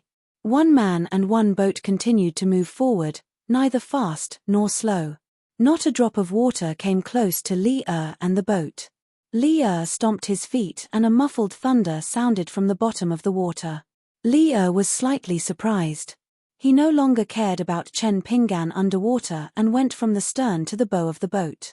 He glanced at the wall in the distance and the small boat under his feet shot forward like an arrow, smashing towards the bamboo shoot. The yin spirit that had silently left his body and traveled far away had already hidden on the wall with the ghost axe palaces carrying tablet talisman. Everything that had happened before was just a smokescreen. He did not expect Li to see through it so easily. The yin spirit had no choice but to avoid the heavy bamboo shoot. With this move, his true body was revealed. It was a young man in white with a folding fan at his waist. Even though he was running away in a sorry state, he still had a smile on his face. His figure was ethereal, like an immortal on the mountain. When he left the stone wall, Chen Pinggan's yin spirit made a sword sign with 2 fingers. A snow-white sword light swept out from between his eyebrows. It was the flying sword Yi that had not been completely refined into a natal item. Although it was not a sword cultivator's natal flying sword, after being sharpened by the dragon beheading platform, it reappeared in the world with an imposing aura. Li Er's bamboo shoot still did not touch the stone wall. His arm bent slightly and withdrew the bamboo shoot. The flying sword Yi vibrated non-stop and crashed into the stone wall. It was just an ordinary bamboo shoot with fist will, so it was not damaged at all. Li Er smiled and said, "Again?" A swift and fierce flying sword that looked like a sword immortal stabbed towards Li Er's back from behind. Li Er did not care at all. His fist will was like the protection of a deity. It was the most indestructible armor in the world. Li Er made a sound of surprise. Is it just an imitation sword made by the hateful sword mountain? Because the flying sword that was coming at him was casually bounced away by the fist will. The third flying sword with the fastest speed went straight to the back of Li Er's head. At the same time, the first flying sword that was like a white rainbow wanted to get close to him again. Li Er was also a little helpless. This is a little annoying. Li Er let go of the bamboo shoot and disappeared in a flash. The next moment, he was holding 3 flying swords in his hand. Brilliant sparks splashed out from his palm. When Li Er returned to the small boat, the bamboo shoot seemed to be suspended in the air and did not fall at all. Li Er's return was really too fast. Li Er imprisoned the 3 flying swords with one hand and pressed the palm of his other hand against one end of the bamboo shoot. He pushed heavily and the small boat under his feet swayed slightly. The bamboo shoot flew out slightly at an angle and directly pierced Chen Pinggan's abdomen, nailing him to the bottom of the water. The bamboo shoot's momentum was shocking. Not only did it knock Chen Pinggan's entire back close to the bottom of the water, the bamboo shoot still pierced through his abdomen. Li Er's attack was ruthless. Chen Pinggan's response was even more ferocious. He slapped the bottom of the water heavily with his palm, as if pulling himself out of the bamboo shoot. Using the mind talisman, he disappeared in an instant. Li Er smiled and did not beat up a drowning dog. He had already agreed to look down on him. One good thing about Chen Pinggan was that he did not know pain. In other words, before he died, his attacks would be very steady. Some so-called martial arts geniuses fought bravely the more they were injured. However, it was inevitable that there would be some sequelae. It was not after a great battle but during a great battle. It was a type of battle where they exchanged their fist intent for battle strength. If both sides were at the same level, such people could certainly survive to the end. This was because a pure martial artist could not only have the courage of blood and vigor, but if one did not have the slightest bit of anger, one should not walk the path of martial arts. However, once the gap between the two sides was slightly widened, such actions had both advantages and disadvantages. Perhaps the best result would be to successfully exchange lives with a stronger opponent. The battle between martial artists seemed dull and tedious. They exchanged injuries and life and death. There were not many moves, but in fact, there were mysteries everywhere. Every punch was interesting. Especially after entering the 10th level, the sky was wide and the ground was wide. There were many wonders and endless scenery. Song Jianqiang was ambitious and had a big picture. He could give up the country and the throne for the purity of martial arts. His obsession was far greater than that of a normal grandmaster. What he wanted with his fists was to make those immortals at the peak of the mountain walk down the mountain and kowtow to him, Song Jianqiang. Therefore, he was full of vigor. Li Er admitted that in this level, he had indeed lost to Song Jianqiang by a lot. After a pure martial artist reached the top, no matter how many types of fists one had and how many different types of martial courage one had, there were only two paths one could take. The first path was like opening up a blessed land. One's fists were vast and boundless, and one's chi was respected. The second path was like opening up a cave for immortals. It was easier to return to the origin. If there was no path beneath one's feet, one would continue to fly up. It was not that Li Er did not want to walk more in the vigor realm. It was just that his temperament dictated it. His fist intent was pure enough. If he deliberately cultivated the vigor realm, the benefits would not be great. It was better to take advantage of the situation and directly enter the origin realm. Previously, when he was drinking and chatting with Chen Pinggan, Li Er heard that there was a wonderful person called Zhu Lian in Luopo Mountain. His nickname was Martial Madman. When he fought, it was a matter of life and death. However, on normal days, his temperament was as carefree as an immortal's. Chen Pinggan thought a lot. He rarely spoke with certainty. When he mentioned Zhu Lian, he said that Zhu Lian was a pure martial artist who would not go crazy. Li Er felt that Zhu Lian must be a rare genius. A genius in the eyes of a 10th-level martial artist. If there was a chance in the future, he would like to meet Zhu Lian. Li Er put away the bamboo wormwood and casually threw out 3 flying swords. He continued to push the boat forward slowly. The simple man felt a little guilty for using too much force. Later, when he was dealing with Chen Pinggan who came and went like a ghost, he intentionally held back his strength. One of his punches only sent Chen Pinggan into the stone wall. However, he did not change the location of the bamboo wormwood and punch through his opponent's intestines. Not only that, the boat continued to move forward. He left behind the young man who could definitely continue to attack, allowing him to convert a breath of pure vital chi. Li Er had always felt that practicing martial arts did not have too many tricks. Diligently tempering one's body was nothing more than suffering. It was similar to the farmer taking care of the fields. However, whether the harvest was good or bad depended on the mood of the heavens. How far a martial artist could go in practicing martial arts depended entirely on himself. Li Er turned his head to look and saw a strange scene. Chen Pinggan put on a golden robe and covered it with the black robe of the 100-eyed Dao Tai. He did not stop there. Even the snowflower robe of the greasy city ghosts and the extremely fancy sparrow manor. He put on all the robes together. Fortunately, after the minor refinement of the worldly robe, it could change slightly according to the cultivator's wishes. However, with the addition of these 4 robes, how could he not look bloated? No matter how he looked at it, Li Er felt awkward. Especially the outermost robe that was worn by a girl. Wasn't Chen Pinggan a little too much? However, this choice was not wrong. If he had put on the robe from the start, with Chen Pinggan's current martial artist realm, it would have delayed the flow of his fist intent. Perhaps if he had attacked a little slower, it would have been the difference between life and death. Now that he was heavily injured, it was a different story. After all, he could take 1 or 2 more punches. Li Er stopped the boat beside the water mirror. Holding the bamboo wormwood, he stepped onto the mirror at the center of the lake. Li Er looked towards the entrance of the cast cave. There was some movement. In the distance, Chen Pinggan stood on the water surface with a sword on his back. He did not use the water-repelling divine ability or any immortal water techniques. His feet did not move and he continued to move forward slowly. Li Er looked at Chen Pinggan's feet. After a while, Chen Pinggan's figure suddenly rose. It turned out that he was stepping on a huge green creature. It was a flood dragon. This water dragon was worthy of being a cultivator's water technique. On the flood dragon's body, there was a snow mud talisman as the foundation and more than 100 great river-flowing talismans as the dragon's bones. It seemed that a little bit was used as the talisman gallbladder of this strange but spectacular talisman. It was the immortal fire dragon who wanted Chen Pinggan to ponder over the 2 superior Taoism formulas of refining objects.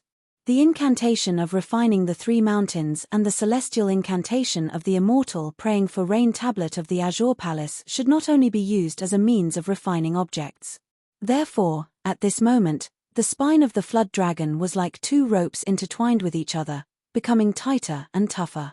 One was the mountain refining method and the other was the water refining method. With the gist of trueness of the great dragon fist as the finishing touch, the flood dragon under the young man's feet vaguely had the immortal aura of piling up soil into a mountain and rising wind and rain. Think more and think more about everything in the world. In the end, it was Chen Pingan who created this colossus. Chen Pingan habitually held the saber in his right hand. But in reality, he was left-handed. The flood dragon under his feet crashed into Li in the water mirror. Wherever it went, huge waves splashed up. Li twitched the corner of his mouth and tapped the ground lightly with the end of the bamboo wormwood, showy but useless. Li leaped up lightly, swung the bamboo wormwood and smashed it heavily on the ground. Even though the flood dragon was hundreds of feet away from the water mirror, it was still cut into 2 by the Gang Chi. It could only rely on inertia to continue forward. Li swept the bamboo wormwood horizontally. Chen Pingan, who appeared on the left side of Li in the mirror, suddenly lowered his head. His body seemed to be about to fall to the ground. As a result, he twisted his body and avoided the sweeping bamboo wormwood with the power of wind and thunder. Chen Pingan faced the bamboo wormwood that flashed and disappeared.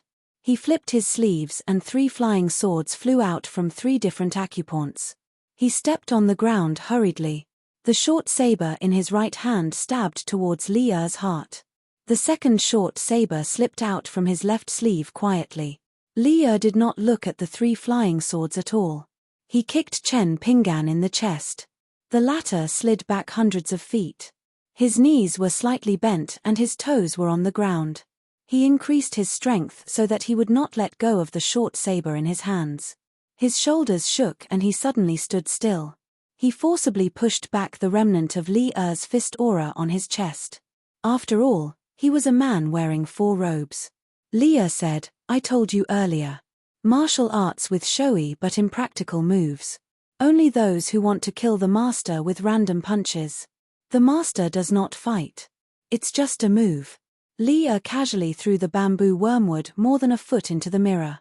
That interesting flood dragon, which had just reformed on the mirror, was poked by the bamboo wormwood. It fell apart and turned into water again. Many of the talisman that had already cracked were completely turned into fine powder. Chen Pingan began to move. Li changed his trajectory a little and still appeared in front of Chen Pingan. He knocked the latter into the air with his knee. Li seemed to be moving forward slowly, but when he came to Chen Pingan's side, he threw a punch. He hit Chen Pingan, whose genuine chi was stagnant and whose robes were cracking, and made him fall into the lake hundreds of feet away. Like a stone skipping on water, he slid on the surface of the lake for another 7 or 8 feet. Li began to run wildly. Every step he took shattered the spiritual chi in the lake. He rushed straight to the place where Chen Pingan fell into the water. His body suddenly moved horizontally. Li used his shoulder to hit Chen Pingan's chest, who had used a mind talisman. Chen Pingan felt as if his chest was hit by a hammer. His yin spirit flew out of his body and used a natural and strange fist technique. It seemed to draw slow arcs, but the arcs were close to a circle. In fact, it was dazzling. It directly helped Chen Pingan to remove most of the fist aura. When Chen Pingan stabilized his body, his yin spirit returned to his body. It was done in one breath. Li did not pursue. He nodded. This was right. Otherwise, if one practiced martial arts and cultivated Tao, it would only hinder one's progress in martial arts. The 2 would always be in conflict and it would cause harm to others. What Li wanted to do this time was to let Chen Pingan find the mysterious balance point. People who practiced martial arts could not be led by the fist stance and fist intent.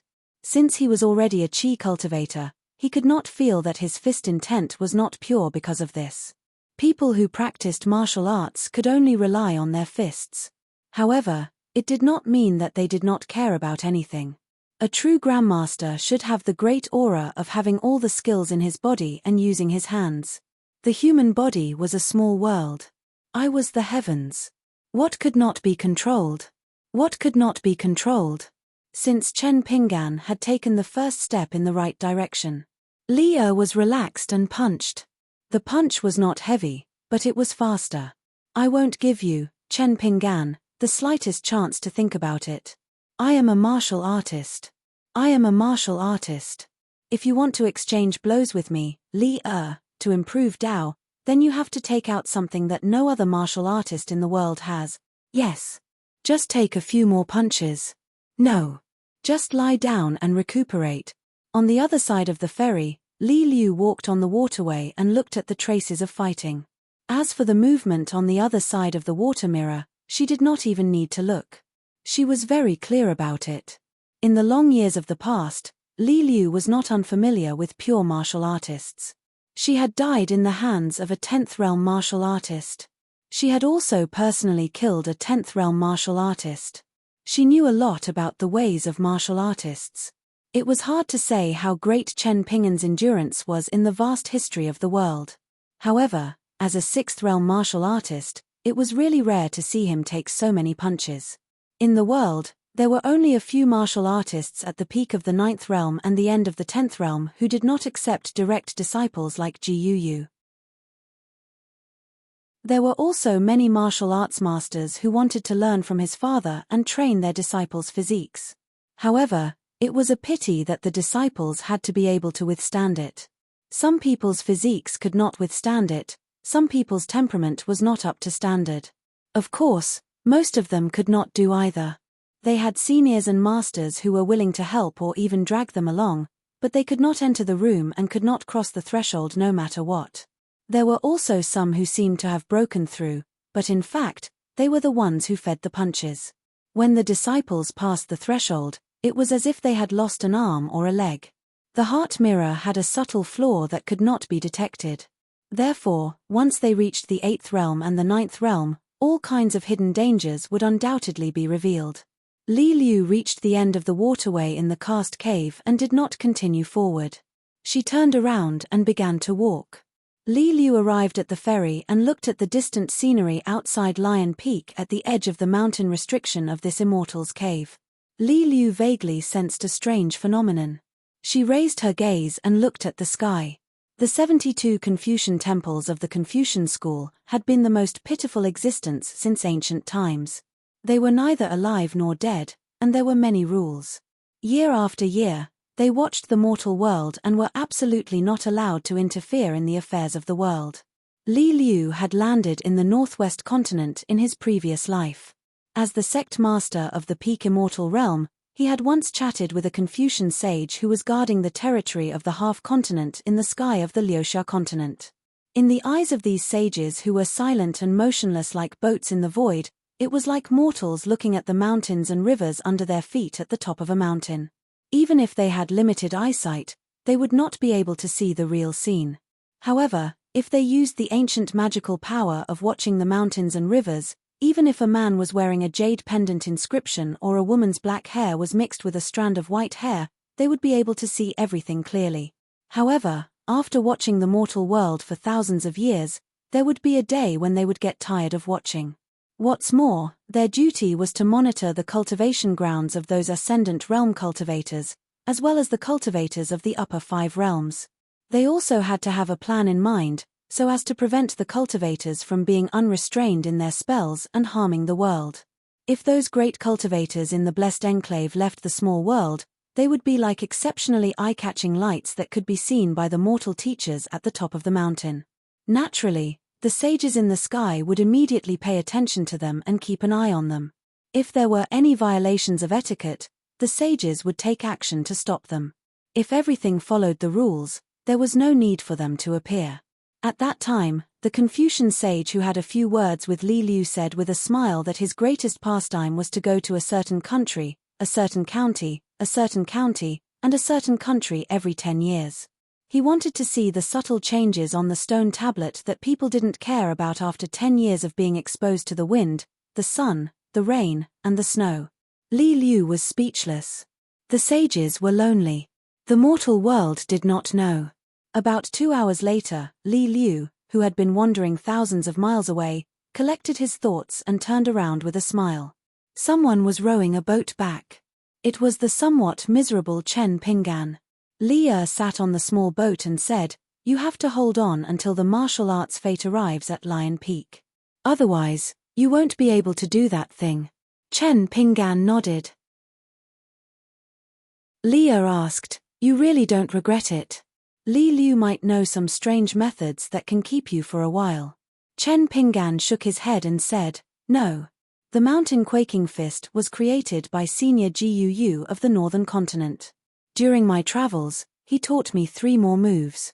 In the end, even if he died, he still wanted to give me the martial arts fate. So, I don't regret it." Li Er did not say anything else. The two of them arrived at the ferry. Li Liu smiled and said, "Congratulations, Mr. Chen. You've broken through in both martial arts and cultivation." Chen Pingan grinned. He had deliberately suppressed his true qi and spirit qi. With this slight movement, it was immediately broken. His face was covered in blood again. Chen Pingan walked past the mountain and river restriction at the entrance of the cave abode. He clenched his fist and looked up. A golden sea of clouds suddenly condensed above the clear and boundless sky of Leo Peak. Then, a sweet rain began to fall from the sky. Wisps of rain fell slowly, extremely slowly. Chen Pingan said softly, "First day, 15th day." 2 flying swords flew out and disappeared in a flash. They hovered in front of Chen Pingan like 2 steps. Wearing a green robe and carrying a divine sword, Chen Pingan started to run. He stepped on the 2 flying swords and ascended step by step. When he was a few hundred feet away from the sea of golden clouds and the rain of martial arts fate, he suddenly stopped. Chen Pingan's fist intent surged. He was like a god in the sky. He punched upwards with the cloud steaming swamp style. After the punch, the sea of martial arts fate and the rain of martial arts fate were pushed back and scattered in the northern continent. The exhausted Chen Pingan took a deep breath and wiped the sweat off his forehead. He bent over and panted. His vision was a little blurry. He turned his head and looked towards the south. He laughed softly and said, "Senior Guu, I didn't dare to tell you before. Someone in the bamboo house in my hometown said that our mountain quaking fist was full of the smell of dirt and that it was nothing special. It was only the fist intent that was considered passable. He was the one who taught me the punch just now. Senior Guu, don't worry. I was not convinced back then. When I return to my hometown this time, I will definitely argue with him. Now that I'm in the golden body realm, I can take 2 more punches and talk more." 562, Huang Cai, the leader of Lion Peak, was already standing beside Li Liu. She chuckled and said, "With Mr. Chen's punch, Lion Peak will become famous." It was rare for Li Liu to smile at Huang Cai. He said, "Huang Cai, you don't have to call him Mr. Chen. If you feel awkward, Mr. Chen will feel awkward too." Huang Cai knew her master's temper, so she nodded. In one life, Li Liu picked up a child by the roadside and made him kowtow 3 times. Then, he accepted him as his only disciple. After that, the master and disciple established a sect at Lion Peak. After Li Liubing passed away, Huang Cai, who had just become a young golden core earth immortal, became the pillar of the sect. Lion Peak stood tall in the North Continent, where sword cultivators were as common as clouds. Back then, the child who was as thin as a bamboo pole and had a big head, which looked quite interesting, eventually became a famous and powerful nascent soul cultivator in the North Continent. Li Er suddenly said, "Of the 4 robes he has, other than the innermost one, the other 3 can't withstand the punch. They're quite damaged."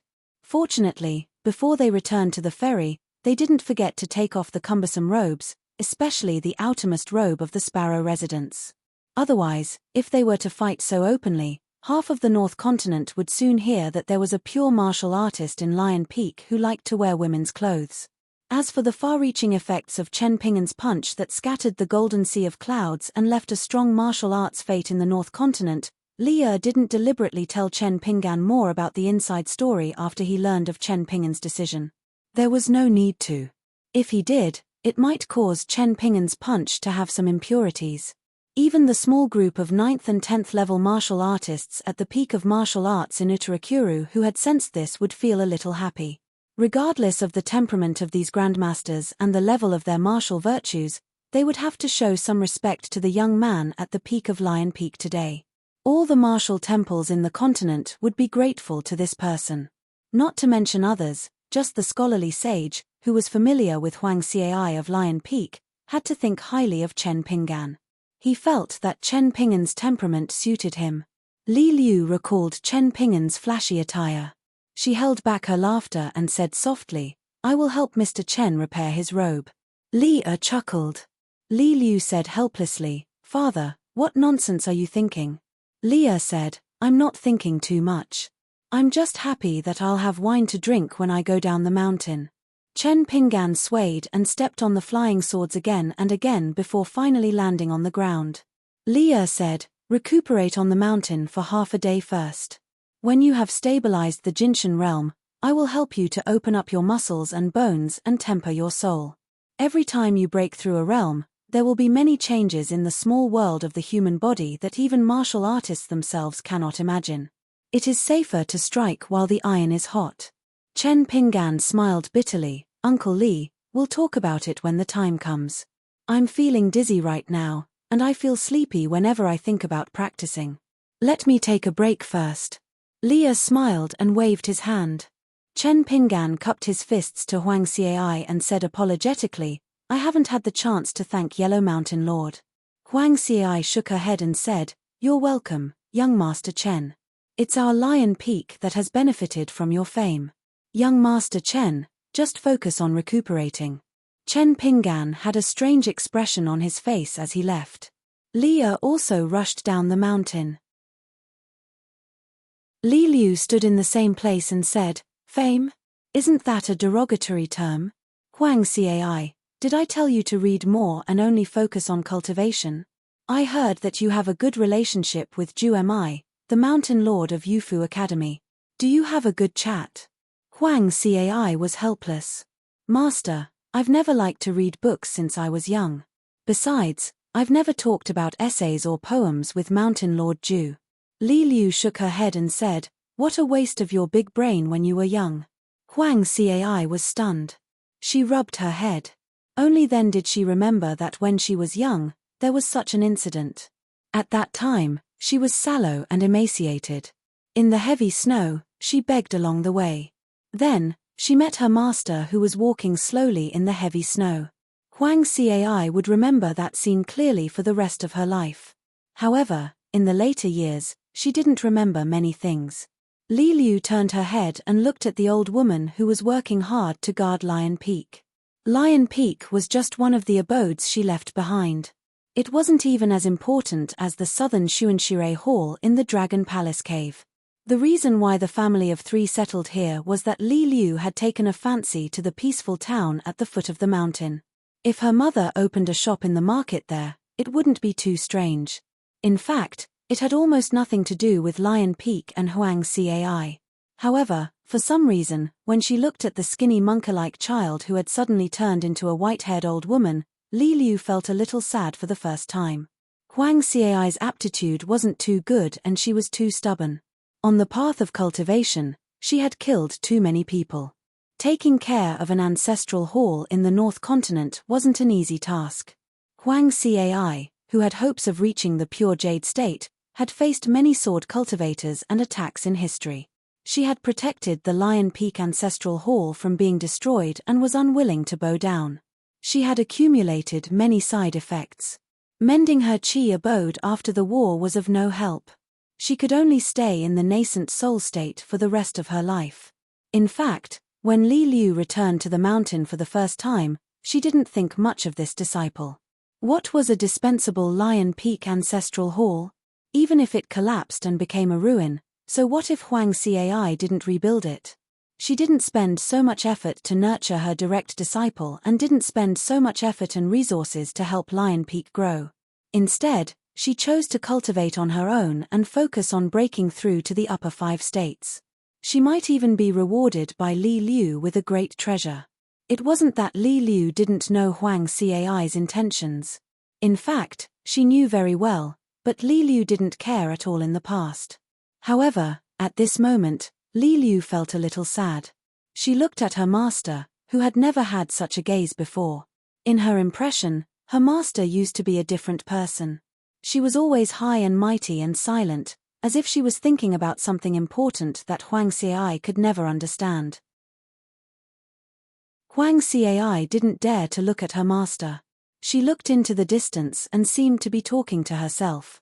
She said in a trembling voice, "I'm really happy to be able to reunite with my master in this life." Li Liu nodded.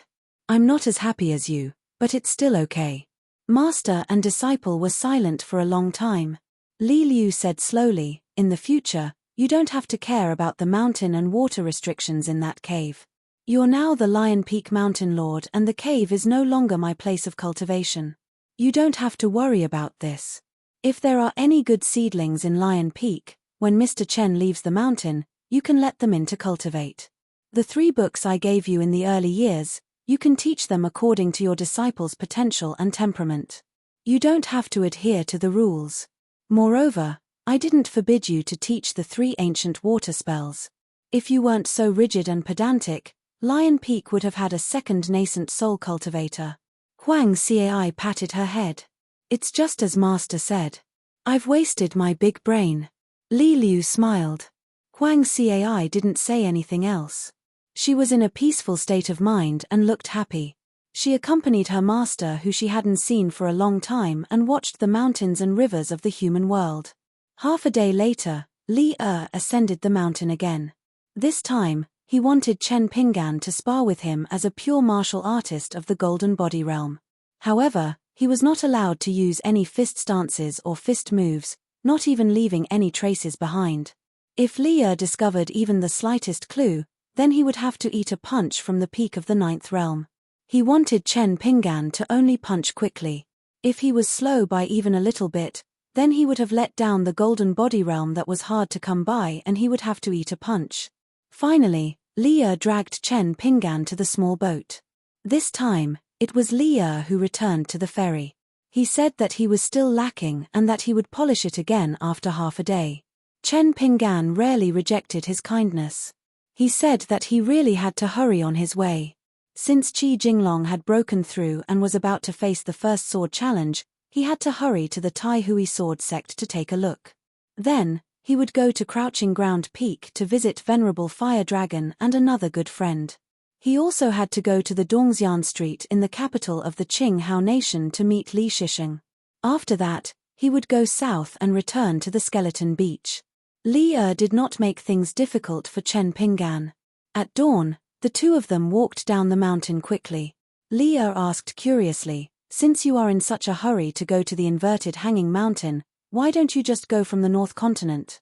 You still have to go to the Aquarius Continent. Luo Po Mountain does not have legs.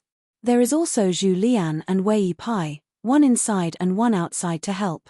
Actually, you don't have to worry about anything. If you miss the Skeleton Beach and go to the Aquarius Continent, only the old Dragon City has a cross-continent ferry. It is also a long journey. Don't you think it is troublesome?" Chen Pinggan laughed. "If I don't go back home to take a look, I will not be at ease." Li did not say anything else. These days, he helped Chen Pinggan to punch. He had spoken too much and it was more tiring than punching. When they reached the cloth shop at the foot of the mountain, Li Liu helped in the shop. The business was slow. Chen Pinggan wanted to say something but stopped. Finally, he could not help but ask, "Miss Li, do you know why your business is not good when you sell cloth in the shop?" Li Liu nodded. The women and young ladies in the small town were not happy to see her. Even if she was willing to be stubborn and praise her shop's cloth to the heavens, those ordinary ladies, as long as she stood in the shop, they would inevitably feel uncomfortable. So what if they bought cloth and added a bit of beauty? As long as they saw her, they would be discouraged. Li Liu liked to stay at the shop, but more so she wanted to spend more time with her mother. Chen Pinggan smiled and said, You can let one or two of the fairies on Lion Peak, who are not so good looking, choose a time when the street is lively and buy silk and satin here twice. The first time, they buy less, and the second time, they buy more. Remember to wear the clothes made of silk and satin that the shop bought here. In this way, Miss Lee won't have to worry about the shop's business, and she can chat with Aunt Liu in the backyard. Li Liu laughed. We can follow Mr. Chen's plan and give it a try. Previously, when the woman saw Chen Pingan's complexion and served tea to the table, the first thing she said was, "Are you sick?" Chen Pingan quickly smiled and shook his head, saying no, it's just a little cold. Aunt Liu does not need to worry. The woman then told Chen Pingan some of the traditional healthcare methods in her hometown, and told him not to ignore it. That day, there were 4 people at the table. When Aunt Liu heard that Chen Pingan had eaten and was leaving the small town today, she was a bit disappointed. At this moment, the woman was overjoyed when she heard that Chen Pingan was willing to write a letter for her and send it to the Great Sui Kingdom Academy. Li Liu turned to look at Li Er. Li Er just smiled and took a sip of wine, enjoying it. In Li Huai's room, Chen Pingan took out a pen, ink, and paper. The woman sat at the side, while Chen Pingan and the woman sat on a long bench. Li Liu sat opposite Chen Pingan's table. Chen Pingan smiled and said, "Aunt Liu, you tell me and I'll write. Let's write more trivial family matters. Li Huai will feel more at ease when he sees it." The woman looked at the clean young man in green with a gentle smile on his face. For some reason, she felt uncomfortable in her heart. She said softly, "Pingan, if only your parents were still here, how good would that be? Auntie Liu doesn't have much knowledge. She's a woman who only knows how to blabber, but she's still a mother. I dare say that no father or mother in the world would be unhappy to see a son like you." Chen Pingan lowered his gaze, his expression calm. Then, he raised his head slightly and laughed softly. "Auntie Liu, I also wish that my parents were still around. However, I was still young at that time and couldn't do more. In fact, I've been suffering all these years." The woman felt very guilty for bringing up such a sad matter. She hurriedly said, "Pingan, Auntie is just speaking casually. If you can write it down, then write it down. If you can't write it down, then just skip it." Chen Pingan smiled and said, "There's a lot of paper. Aunt, you can say more. If you write a longer letter, you can get a good omen." The woman was very heavy. She sighed heavily and then turned to stare at Li Liu. "Did you hear that? In the past, when I asked you to help me write a letter, 1 or 2 pieces of paper would be gone. Do you still have your brother in your heart? Do you still have me, your mother? I raised a heartless daughter like you for nothing." Chen Pingan smiled apologetically at Li Liu, who was sitting across the table. Li Liu nodded quietly and then put her hands in front of her. She begged the woman for mercy. "Mother, I know I was wrong." Then, in the small room, there was only the woman's nagging and Chen Pingan's meticulous writing. The green-robed young man, who had traveled thousands of miles and read thousands of books, sat upright and still. His back was straight, and his expression was serious. In the end, Chen Pingan left the shop with the bamboo box on his back and the mountain walking stick in his hand. The woman and the man stood at the door and watched Chen Pingan leave. The woman insisted that Li Liu send him off. Li Liu had a package in her hand. It was filled with items prepared by her mother. Most of them were the town's specialties. Of course, there were also 3 robes that she had personally repaired. The woman whispered, "Li Er, will our daughter be able to find such a good man in the future?" Li Er thought for a moment, difficult. The woman stepped on the back of Li Er's foot and used her finger to poke Li Er's forehead again and again. "Then why didn't you put in more effort? You just stared and let Pingan leave. I don't see you drinking less and you're not reliable at all. I have a man like you, Li Liu, and Li Huai have a father like you. Is it because the heavens don't open their eyes, or did the 3 of us not accumulate good karma in our previous lives?" Li Er did not say anything. Of course, he did not dare to avoid it. The woman sighed and resentfully withdrew her hand. She couldn't poke anymore. Her man was originally a blockhead who didn't understand things.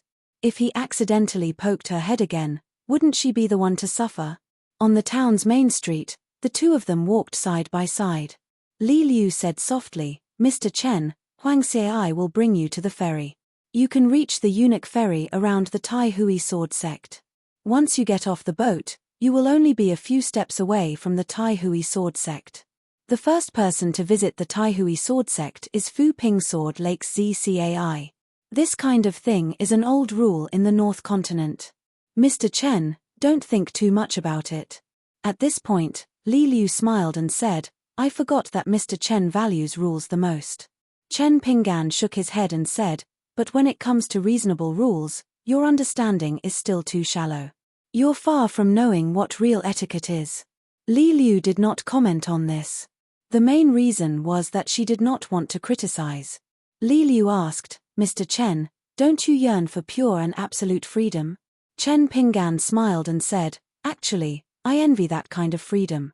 But I've always felt that absolute freedom without enough knowledge to support it is not stable and is also a disaster. The two of them walked past the corner of the main street.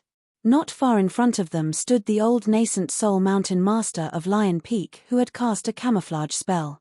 Li Liu took off the package in her hand. Chen Pinggan had already taken off the bamboo box. Li Liu originally wanted to let him stand while she opened the bamboo box. Now, Li Liu handed over the package and smiled. Mr. Chen, are you afraid that people will misunderstand? Actually, the neighbors have already misunderstood. Chen Pinggan placed the package in the bamboo box and carried it on his back. He smiled and did not say anything. Finally, Li Liu said telepathically, there's a Xuanju temple in the Green Netherworld. It's the ancestral court of the Daoist sword immortals. The temple master is called Sun Huizhong. He's magnanimous and has the aura of a pugilistic world. Chen Pinggan answered, thank you for giving me such a reassuring pill, Miss Li. Accompanied by Huang Xiai, Chen Pinggan chatted with the Lion Peak mountain master along the way. After that, they bade each other farewell. Finally, they boarded a richly ornamented celestial ferry and headed towards the eunuch ferry. There were many people, many of whom were heading towards the Tai Hui sword sect. They were discussing animatedly on the ferry. It was very normal. Since the land dragon of the North Continent had come out of seclusion and broken through, 3 shocking sword immortal quizzes would follow. They were the female sword immortals Xiao Cai, Dong Zhu, and the number 1 sword immortal of the North, Bai Shong. Other than that, they would talk about the golden sea of clouds and martial arts reign on Lion Peak. They were all guessing whether the Lion Peak had deliberately hidden a pure martial artist or a passerby guest. Chen Pinggan went to the house and opened the bamboo box. He was about to take out the 3 robes and keep them in his pocket. However, when he opened the package, he found that other than the various food and specialties prepared by Aunt Liu, there was also an exquisite jade token in emerald green. Li Liu had cast a mountain water restriction spell on it, so the spiritual energy was not obvious. Chen Pinggan did not notice it in advance. Chen Pinggan sighed. Not only did he freeload on food, drink, and martial arts, he even freeloaded on such a precious gift in return. How could he be a guest? The jade token was inscribed with the words Old Dragon calms the disturbance. After keeping the jade token and the robes, Chen Pinggan began to refine the spiritual energy in the 3 key acupuncture points. Nothing happened along the way. They arrived at the eunuch ferry that was less than 300 miles away from the Tai Hui sword sect. Chen Pinggan found that it was overcrowded.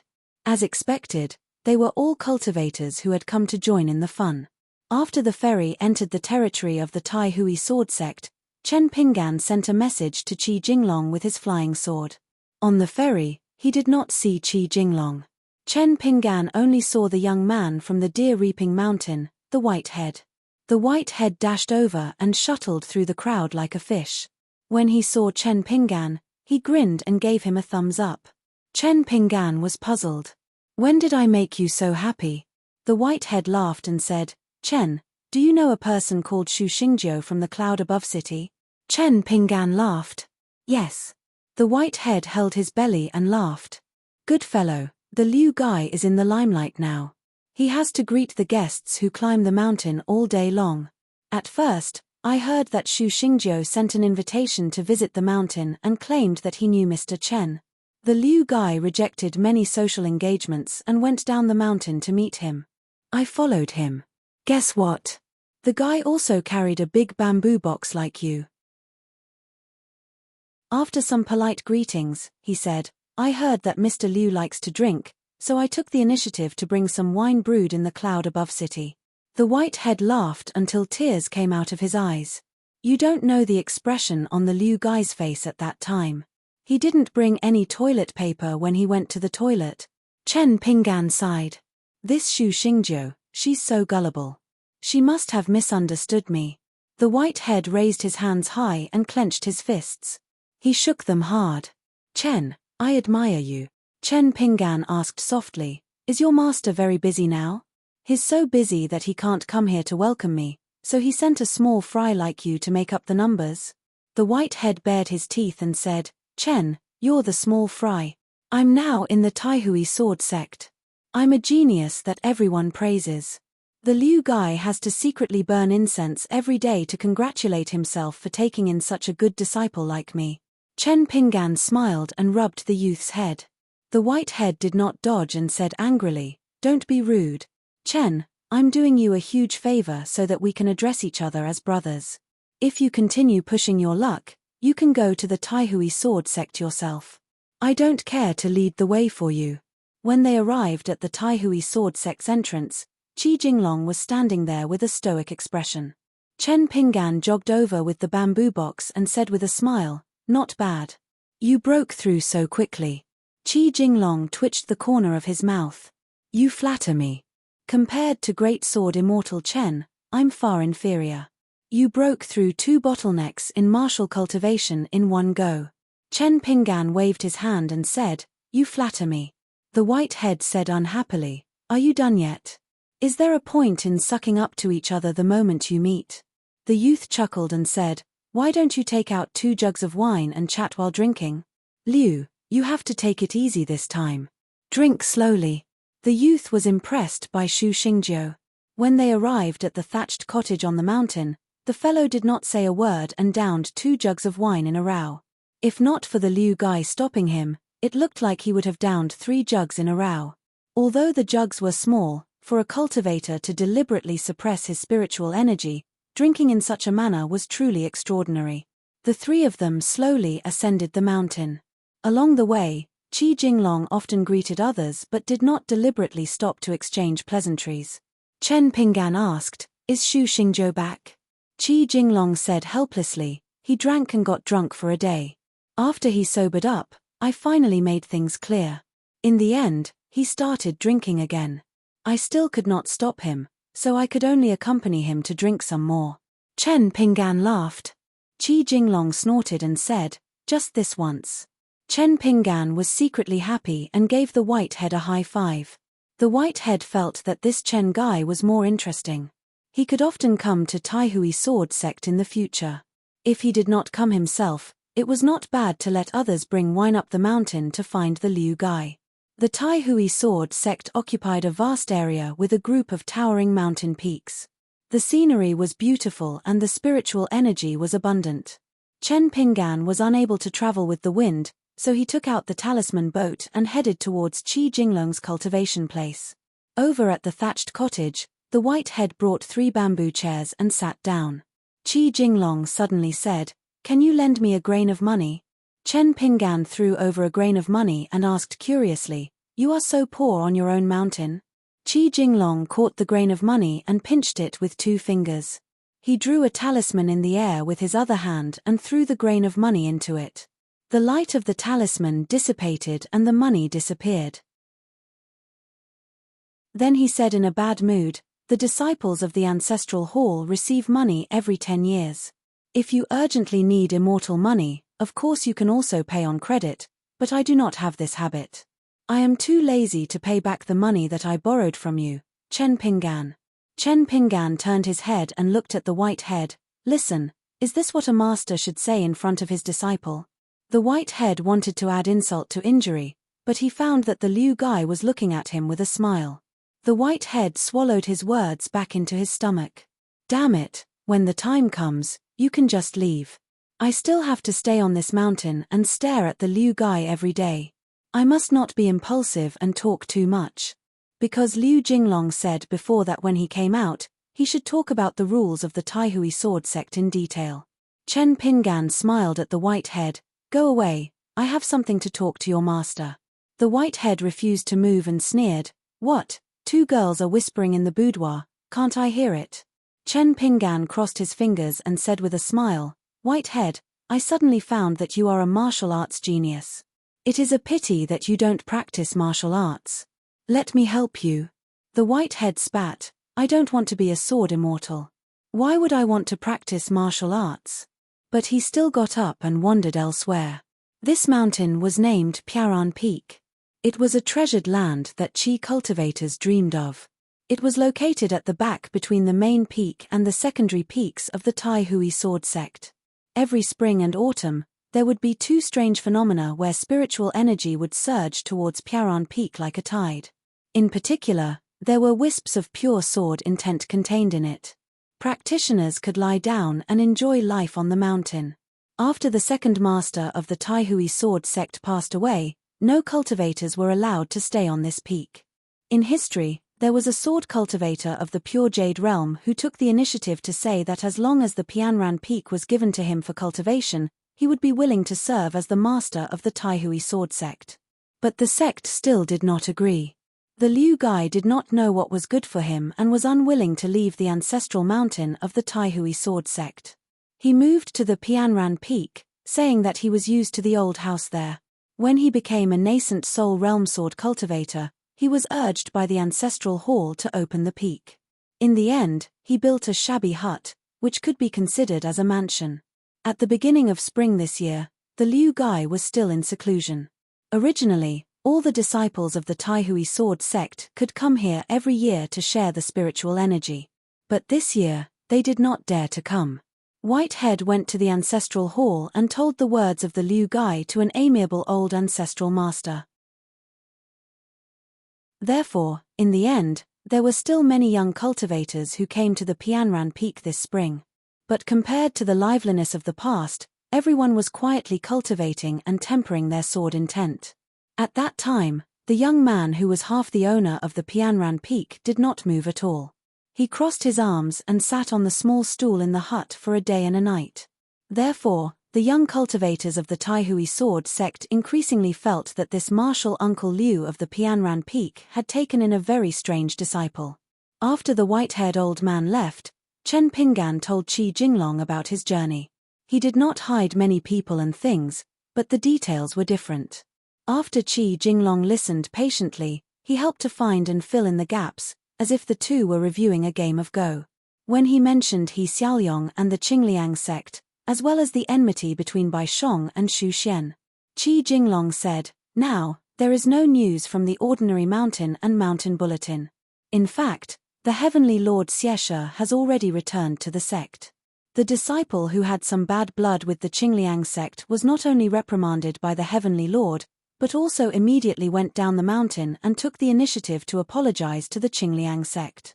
After that, the Chongxian Bureau of the Great Origin Dynasty, the Yang family, the Water Dragon sect, and the Floating Duckweed Sword Lake, who were originally entangled in interests, respectively sent people to visit the Qingliang sect.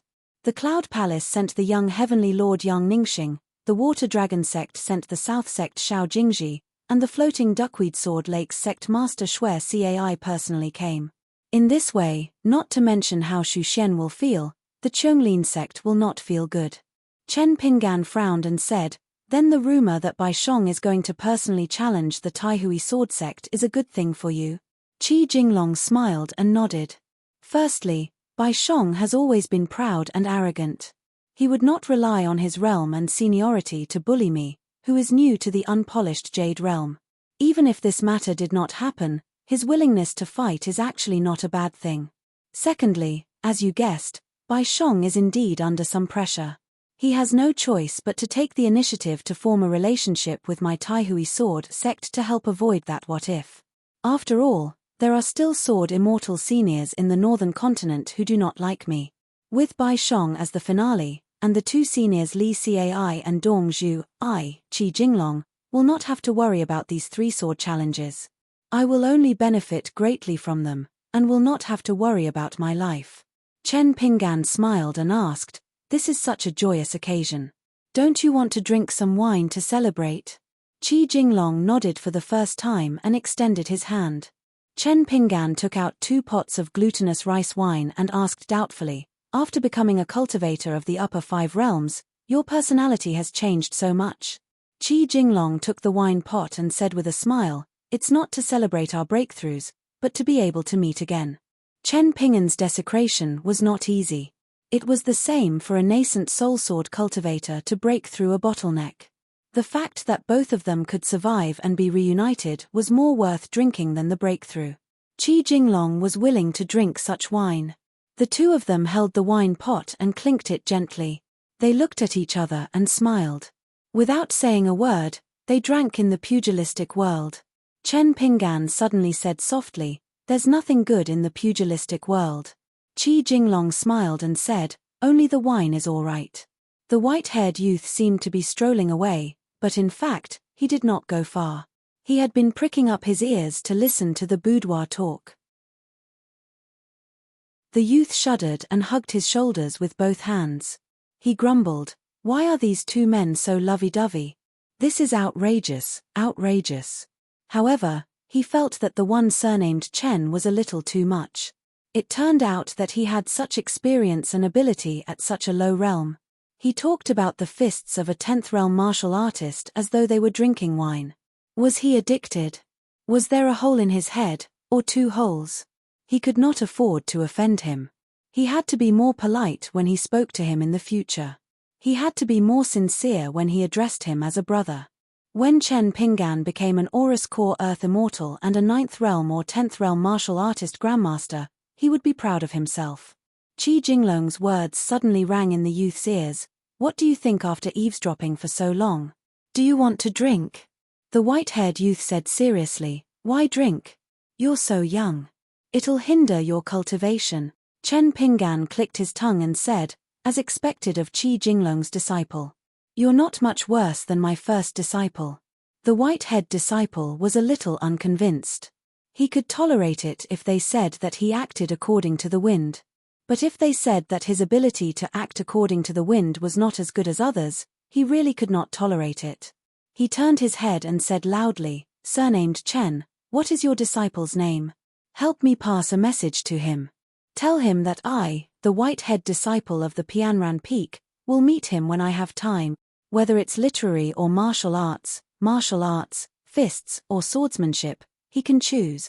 Chen Pinggan smiled and said, "Literary combat is fine, but martial arts combat is out of the question. My first disciple is still studying in the school." The white-haired youth shook his head, "He's lucky." The youth strode away. The youth did not know how many beatings he would receive in the future because of these few unintentional words. So much so that the white-haired youth of the Pianran Peak would become the popular catchphrase, "Trouble comes from the mouth." Chen Pinggan drank his wine, stood up and said, "I won't delay you any longer. Besides, I still have 3 fights to fight. I'll continue on my way." Qi Jinglong did not urge him to stay. He seemed to be prepared. He took out a book from his sleeve and said, "About the cultivation method of sword cultivation, I have some of my own experience. You can look through it when you're free." Chen Pinggan kept it in his sleeve and asked, "Will there be any trouble if I travel on a talisman boat in your Taihui sword sect?" Qi Jinglong smiled and said, "You still know that you're in the Taihui sword sect?" Chen Pinggan pretended to be surprised and said, "After becoming a sword immortal of the upper 5 realms, your words are tough. If I were in Luopo Mountain, I wouldn't dare to say such words." Chen Pinggan drove the talisman boat back to Guanyu Ferry. He wanted to go to Lying Ground Peak to see Zhong Shanfeng. Before rising into the sky, he shouted to the white-haired youth who was strolling on the Pianran Peak, "Your master owes me a grain of grain rain money. Remind him from time to time." The white-haired youth was still thinking of following the rules when he was with Chen Pinggan, but now he could not help but raise his middle finger. At the thatched cottage, Qi Jinglong nodded and looked a little like a disciple. On the many mountain peaks of the Taihui sword sect, female cultivators gathered in 2s and 3s, whispering and looking excited. Compared to the male cultivators, They were curious about the young man's cultivation, realm, and background. The content of the women's discussion was completely different. They were all talking about the distinguished guest who could make Martial Uncle Liu and Martial Granduncle personally come out to greet. After hearing that it was a man in a green robe who walked with a mountain staff and carried a large bamboo box, they could not help but ask about his appearance and demeanor. The woman who saw the two of them climbing the mountain from afar hesitated for a long time and said that it was passable. There were other women who were sad and felt that their martial uncle and martial granduncle had suffered a great grievance. On the Pianran Peak, of course, Qi Jinglong would never have thought that the juniors in the sect would have such messy thoughts. Even if he heard about it, he would definitely not understand. He reckoned that he would still have to ask Chen Pinggan for advice before he could break through the confusion and be enlightened. The white-haired youth returned to the thatched cottage. He left just like that. Liu, did he not treat you as a friend at all? Qi Jinglong smiled and said, when you have friends in the future, you will naturally know the answer. The white-haired youth said, Chen Pinggan and I are friends. No discord, no concord. We regret that we did not meet earlier. We drink and chat happily, and call each other brothers. Qi Jinglong waved his hand. Let's go to the ancestral hall. The white-haired youth immediately became sickly. Can we go tomorrow? Qi Jinglong did not speak. The white-haired youth was full of complaints but could only obediently follow Qi Jinglong to the ancestral hall of the main peak. Generally speaking, as long as Liu said something, perhaps the process would be very long-winded. Then, without saying another word, it would be the white-haired youth's turn to do things. Chen Pinggan did not expect that Zhong Shanfeng had already followed his senior apprentice brother Yuan Ling down the mountain to travel. The person who received the guests was the peak master of the White Cloud lineage, an old immortal with a sage-like demeanor.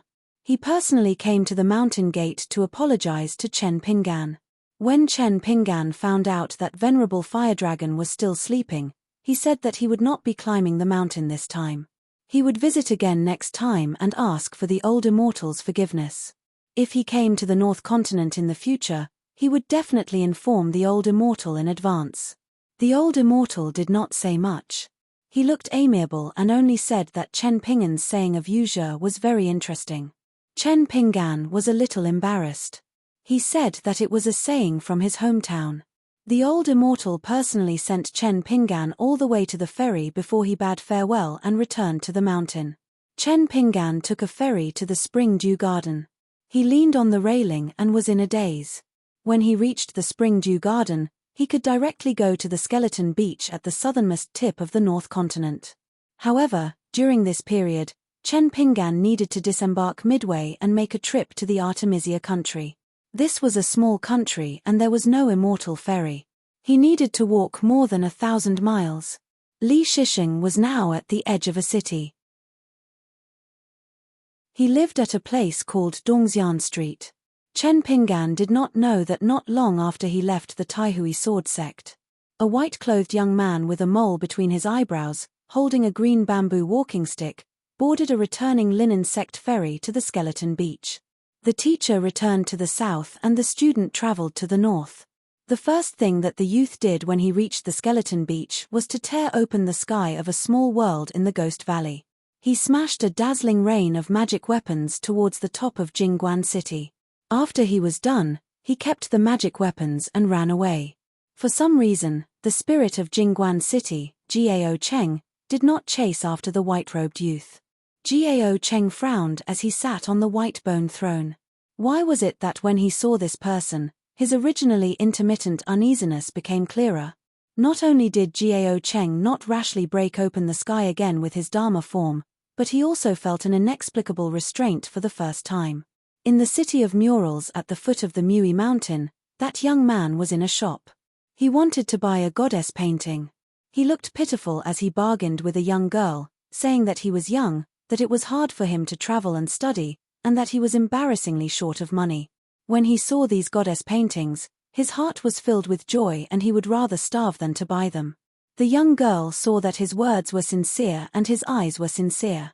She knew that if he continued to complain like this, he would probably cry. She had no choice but to make an exception and give him a low price. In the end, after the young man agreed on the price, his face showed gratitude. He waved his sleeve and said, "I'll buy all the goddess paintings in the shop at this fair price." The girl was stunned. The shameless white-robed youth turned his head. Zhu Quan, the leader of the linen sect, with a sword at his waist, stood not far away with a smile. "This little brother is very bold." Kui Dongshan blinked his eyes, hugging the green bamboo staff. "Of course, I am the proud disciple of my teacher. This sister, where are you from?" Zhu Quan looked at the mountain staff with a strange expression. "Your teacher, is his surname Chen?" Kui Dongshan smiled brightly. "Sister is really a fairy, you can predict the future." Zhu Quan joked. "I have never heard him mention you." The next moment, Zhu Quan became more and more confused. Strange, this guy was just smashing magic weapons on top of Jingguan City's Jiao Cheng's head. He looked very happy. But now, the handsome youth in front of him was wrinkling his face and crying.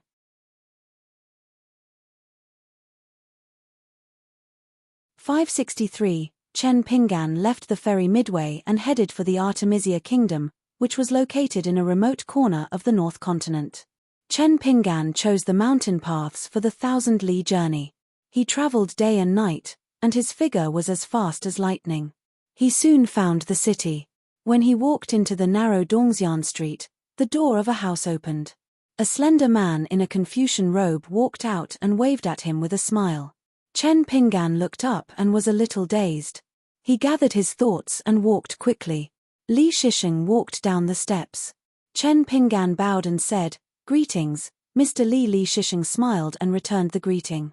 The young Kui Ci stood at the door and looked at the two people who had been separated for a long time. Kui Ci was especially happy when he saw the smile on Li Shisheng's face. After arriving at the North Continent, Li Shisheng would always frown and think about things. Even if his brows were relaxed, there seemed to be many things waiting for him to think about. Unlike this moment, Li Shisheng did not seem to be thinking about anything and was just happy. Li Shisheng walked into the house with Chen Pinggan. He turned around and said with a smile, "I almost couldn't recognize you." Chen Pinggan smiled and said, "I guess I will feel the same when I see little treasure bottle in the academy next time." They arrived at Li Shisheng's study. The room was not big and there were not many books. There were also no extra documents, calligraphy, paintings, or antiques. Li Shisheng let Kui Ci read by himself. Li Shisheng moved the chair behind the desk and sat opposite Chen Pinggan, who had just taken off his bamboo hat and bamboo box. Li Shisheng nodded and said, "Very good, I feel more at ease." Chen Pinggan scratched his head. Li Shisheng smiled and said, "There are some things that were not suitable to talk about before. Now it's time to talk about them with you." Chen Pinggan, who was already sitting upright, became even more well-behaved. "Please speak, Mr. Li." Li Shisheng said, "I've always been unclear about myself." Chen Pinggan hesitated for a moment and said, "That's true." Li Shisheng smiled and shook his head. "It's very different." Li Shisheng continued, "Do you remember when I wanted to give you a peach talisman?" Chen Pinggan nodded slightly. Li Shisheng said, "Before that, I fought the sword cultivator Cao Jun in Mud Bottle Alley, right?" Chen Pinggan laughed. "Sir, you made Cao Jun feel very helpless." Li Shisheng said slowly, "In the Black Pearl Grotto Heaven, it is very difficult for Qi refinement warriors to cultivate. However, I am able to break through the realms very quickly. Ma Kushuan of the Apricot Blossom Alley will be nothing compared to me." Chen Pinggan stopped talking and quietly waited for the rest of the story. Li Shisheng revealed the secrets of heaven with a single sentence, not stopping until his words shocked everyone to death. "I also repeatedly deduced the reason after the matter, and only then did I figure out the reason. The karmic luck that originally belonged to you, or rather, the opportunity of the great Tao, fell on me. Like you, I have always felt that everything in the world is about balance. You gain something, I lose something. Everyone, big or small, will definitely not disappear or increase out of thin air. Not even the slightest bit." Chen Pinggan was just about to speak when Li Shisheng waved his hand. "Wait for me to finish first." Li Shisheng said, "The way you and I think about things is similar, and the way we do things is also similar. Knowing that, I have to do something to feel at ease. Although I didn't know that I had taken your karmic luck in advance, since my realm and chess skills gradually increased, I pushed them back step by step and deduced a clear result. Knowing that, of course, I can't accept it calmly.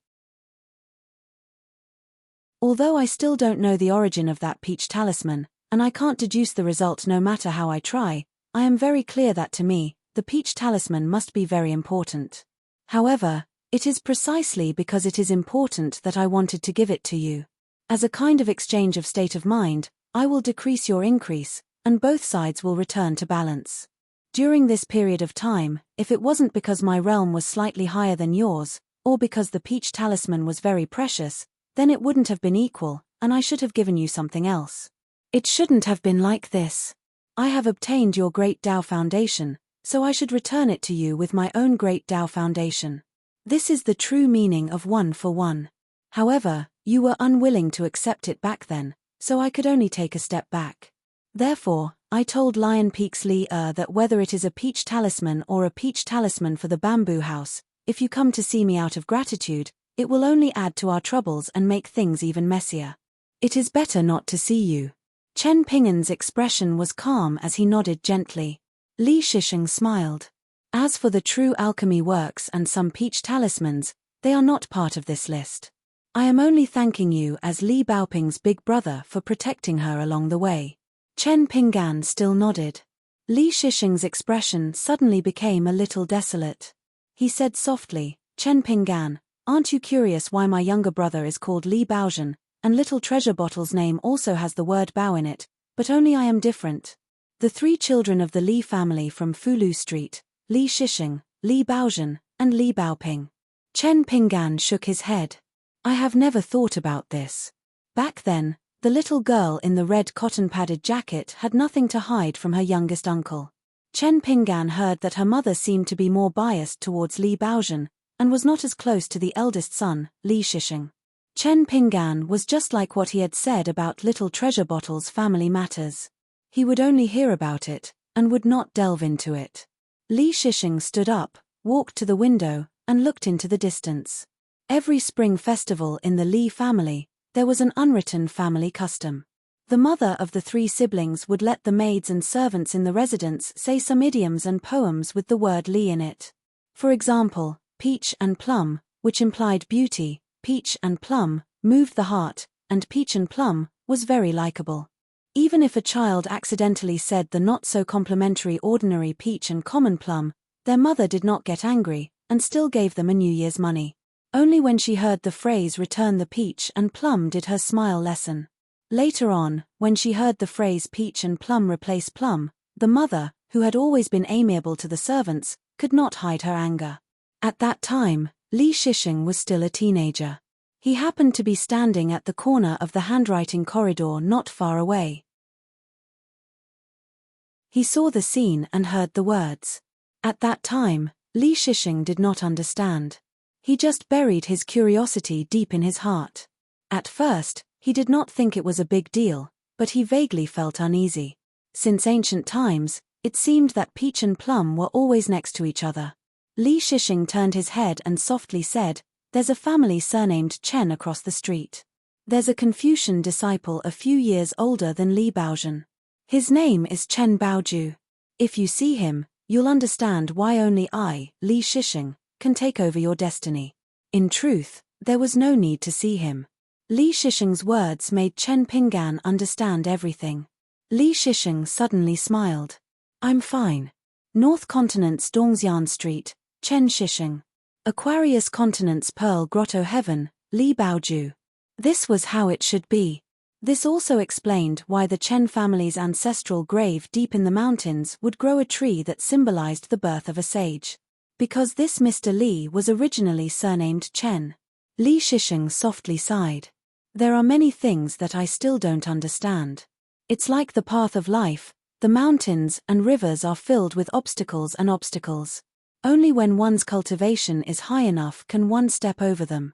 Chen Pingan stood up and said, "Mr. Li, you should be sad, but it seems that you don't have to be so sad." Li Shisheng smiled. His eyes were clear and bright. "These words are very comforting. Chen Pinggan smiled as well. Then, Li Shishing suggested that the two of them play chess. The two of them played chess casually and chatted casually. Chen Pinggan played chess slowly. When it came to the ending stage, he would only say a few words after each move. Before I came to the North Continent, I was actually quite afraid. I heard that there were many sword cultivators here, and they were all fearless on the mountain and at the foot of the mountain. I wanted to come here to relax. Only then did I realize that as long as one's heart is not broken, one can travel freely with the wind, and one's feet will be in the mud. I was also afraid that I would go from one extreme to another, so I took on the alias of Chen Hao. It's not something fun, but a reminder. I came here to train, so I can't really be fearless and go with the flow. Perhaps deep in my heart, I've always secretly thought that it would be great if I could be a truly good person. Li Shishing was a man of few words. When he heard this, he said, I admit that I have selfish thoughts in my heart, but I can always do good. Chen Pinggan, do you know what this is? Chen Pinggan shook his head. Li Shishing picked up a chess piece and gently placed it on the chessboard. He said, this is what the sages of the Confucian school are always thinking about. Be careful of your actions, restrain yourself, and return to etiquette. Chen Pinggan shook his head. He didn't think so. Li Shishing didn't say much. He just looked at the chessboard. But it's really a lousy chess player. Chen Pinggan said, when it comes to playing chess, I really don't have much talent. Li Shishing smiled and said, is that really so? Chen Pinggan nodded and said, because I don't have a plan when I play chess. I can't bear to lose time and place. Li Shishing said, everyone in the world plays their own chess games. There are many smart people who use everything and everyone as chess pieces in their hands. There's no lack of Chen Pinggan. Chen Pinggan smiled and said, Mr. Li's words are very comforting. Li Shishing said, I'm speaking the truth. You're flattering me. It's obvious who's better. Chen Pinggan shook his head and said, we of Luopa Mountain travel the Jianghu. Everyone has the word sincerity carved on their foreheads. Li Shishing smiled and cupped his fists. Nice to meet you. Chen Pinggan's smile suddenly became forced. Li Shishing inwardly sighed. He was probably thinking of that bamboo house on Luopa Mountain. Life between heaven and earth is suddenly like a traveler from afar. When the ferry went from north to south, it passed through the Great Seal Dynasty, the Jinfu Kingdom, the Lanfang Kingdom, and finally arrived at the Talisman Water Crossing of the Spring Dew Garden. It was now autumn, and Chen Pinggan had missed another year's Spring Dew Garden banquet. The Talisman Water Crossing was much quieter than last time. The Spring Dew Garden was bustling with activity in spring. Chen Pinggan walked down the ferry. Compared to last year's departure, his attire was not much different. However, instead of carrying the sword Immortal, he was carrying a bamboo chest. He was still dressed in a green robe, with a bamboo hat and a mountain staff. Chen Pinggan went straight to Laohuai Street. The street was even more bustling than the ferry and bustling with activity. When he saw the small shop with a signboard hanging from it, Chen Pinggan smiled knowingly. The two words on the signboard were written well. He took off his bamboo hat and crossed the threshold. There were no customers in the shop for the time being.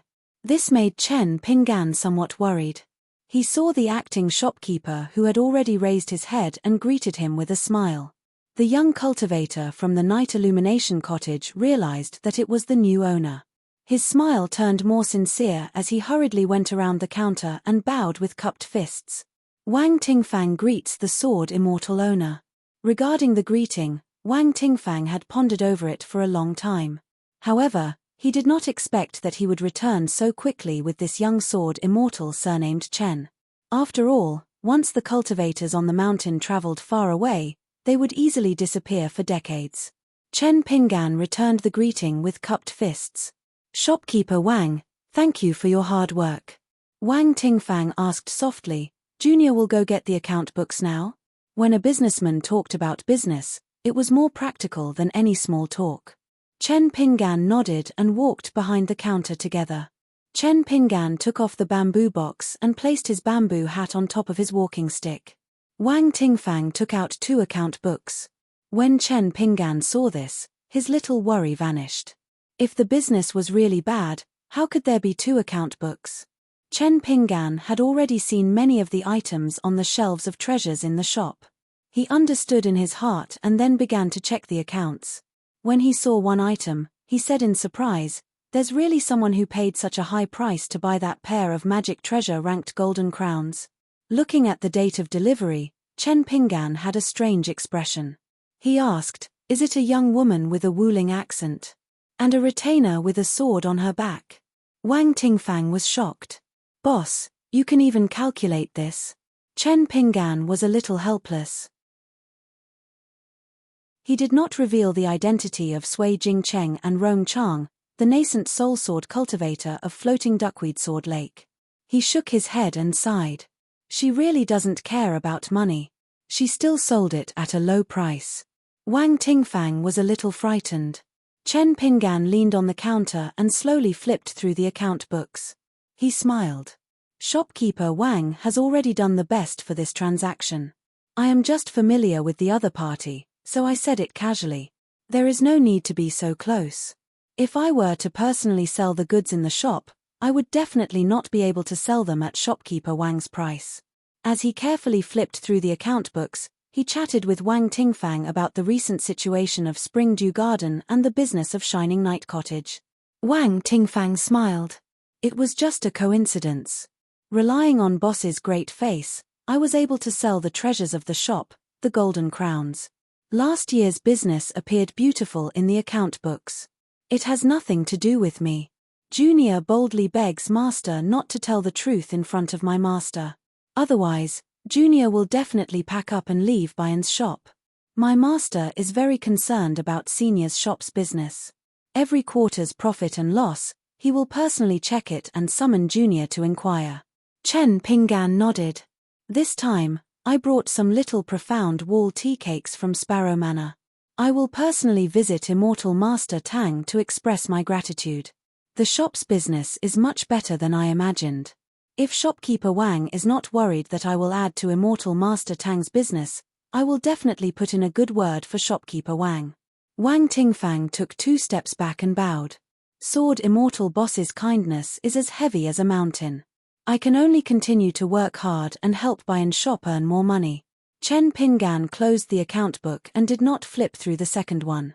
Since Wang Tingfang said that Shining Night Cottage would review it, Chen Pinggan returned the favor. If he continued to read it, he would be slapping Wang Tingfang and Shining Night Cottage's faces. Gently pushing the 2 account books to Wang Tingfang, Chen Pinggan smiled. "There are no mistakes in the account books. They are recorded clearly. I have nothing to worry about. Also, shopkeeper Wang, when you do business in the future, you just need to make a steady profit. You don't need to be too strict about the shop's annual profit. The account books look good. After I leave Springdew Garden this time, I will probably be a hands-off shopkeeper for many years. I will have to trouble shopkeeper Wang." Wang Tingfang smiled and agreed. She kept the account books and carefully locked them in the drawer. Chen Pinggan turned around and took out 2 items from the bamboo box. One of them was the jade bangle with the fire in the water phenomenon. It was engraved with a palindromic poem. The other item was an ancient bronze mirror. Without a doubt, it was the evil warding mirror. It was engraved with the most valuable 4 words, Gong family creation. Together with the treacle pot and the vegetarian tablet, these 4 items were all given to him by the martial artist Huang Shi. Afterwards, when he thought back to the trip to the mountain to search for treasures, to be able to part ways with Huang Shi, it was definitely not a pleasant reunion, but a pleasant parting. The treacle pot itself was not of a high grade. However, after the old Zhenren Huan Yun examined it, he clearly said that this old item could help qi cultivators to absorb the aura of wood-type spiritual treasures. To Chen Pinggan, who was refining his 3rd wood-type natal item, it was something that could not be bought with money. When Chen Pinggan was on his way to the south, he refined the treacle pot into an auxiliary treasure for the key acupoint of the wooden house with the help of the fire dragon Zhenren's art of refining the 3 mountains. He placed it in the wooden house. As for the fasting tablet, Chen Pinggan also intended to refine it in the wooden house. However, refining it would take too much time. Chen Pinggan was already very diligent in his cultivation to be able to refine the tree gall pot after spending 12 hours refining the water fate of the green bricks every day. During the few times he took the ferry, Chen Pinggan spent almost all of his free time refining the items. Chen Pinggan placed the jade bangle and the ancient mirror on the table. He briefly explained the origins of the two items and smiled. Since the 2 golden crowns have been sold, the buy-in shop no longer has a stabilizing treasure. Shopkeeper Wang, you can take these 2 items to make up the numbers. However, if you don't sell them, you can ask for a sky-high price. Anyway, they are only placed in the shop to attract Earth Immortal customers. Although the shop is small, there are many high-quality goods. Wang Tingfang smiled and nodded in agreement. She carefully put away the 2 items and said, "Then I will buy 2 matching wooden boxes with the best quality from the Spring Dew Garden. Otherwise, it would be a waste of these 2 treasures." Chen Pinggan smiled and said, "Shopkeeper Wang, you don't have to talk to me about this kind of expenses in the future.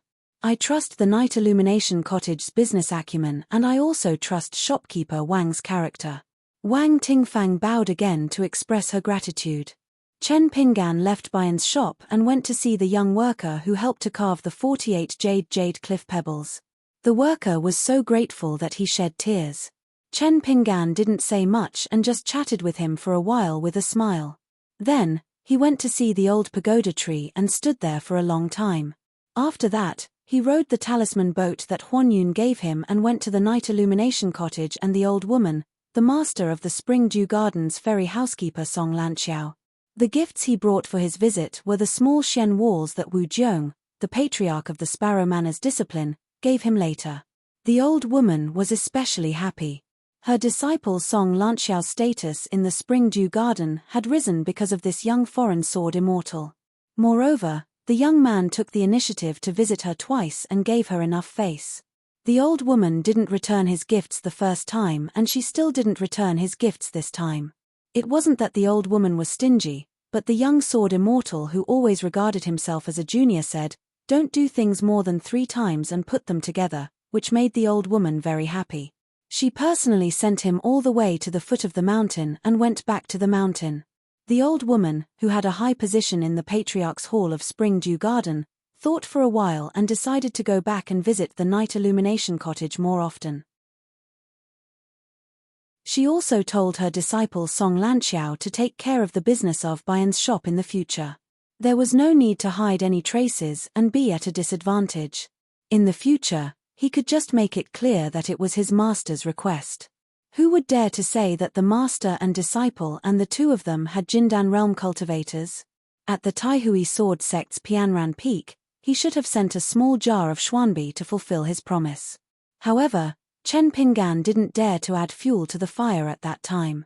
Xu Xingjiu's sincere visit earlier made Qi Jinglong drink to his heart's content. In the end, after drinking, he drank tea. Chen Pinggan felt guilty and decided to send it to Qi Jinglong at the Spring Dew Garden. He would have to accept it even if he didn't want to. Previously, when he visited the Night Illumination Cottage, Tang Qingqing, the first daughter of Immortal Master Tang, wasn't on the mountain. She had gone to the Great Guan Dynasty's Iron Mantis Manor to meet her lover. From the tone of Immortal Master Tang, the 2 of them were about to tie the knot and become a pair of Dao companions on the mountain. After that, Spring Dew Gardens Night Illumination Cottage and Iron Mantis Manor would become in-laws. Immortal Master Tang invited Chen Pinggan to the wedding banquet, but Chen Pinggan found an excuse to decline. Immortal Master Tang didn't force him. Chen Pinggan really didn't like Iron Mantis Manor. In fact, Chen Pinggan had formed a grudge with them. On the ferry, he had personally killed the Golden Body Realm warrior surnamed Liao, who had come from the battlefield. However, the Iron Mantis Manor's Wei family didn't pursue the matter. Instead, they were very respectful. Chen Pinggan understood their forbearance.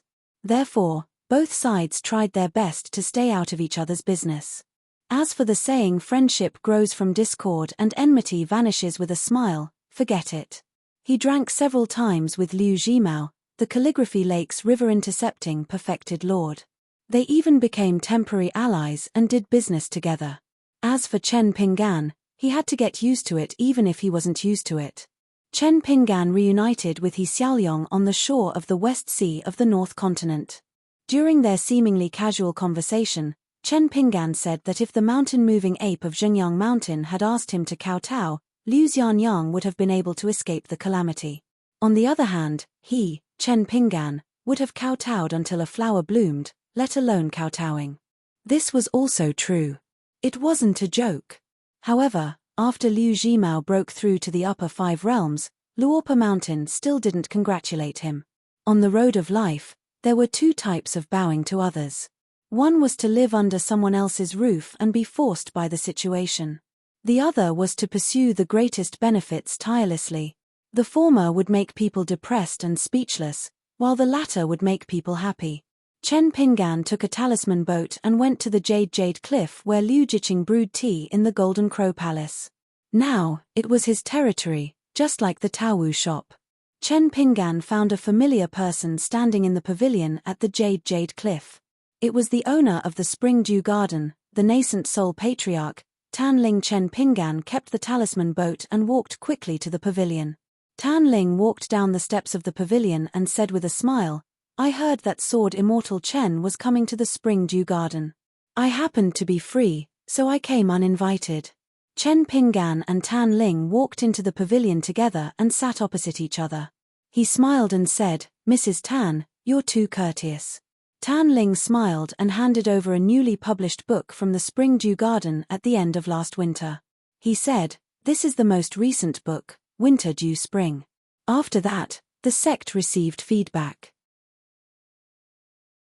This article about Sword Immortal Chen and Sword Immortal Liu on Jade Cliff was the most popular. Chen Pinggan took the book and flipped to his article. The wording was beautiful and the content was appropriate. He planned to show it to his first disciple when he returned. Chen Pinggan kept the book in his sleeve and looked at the white jade cliff and deep stream. He said softly, "It's a pity that I missed the farewell spring banquet twice. After this farewell, I wonder when I can return to the Spring Dew Garden." Tan Ling was actually a little puzzled.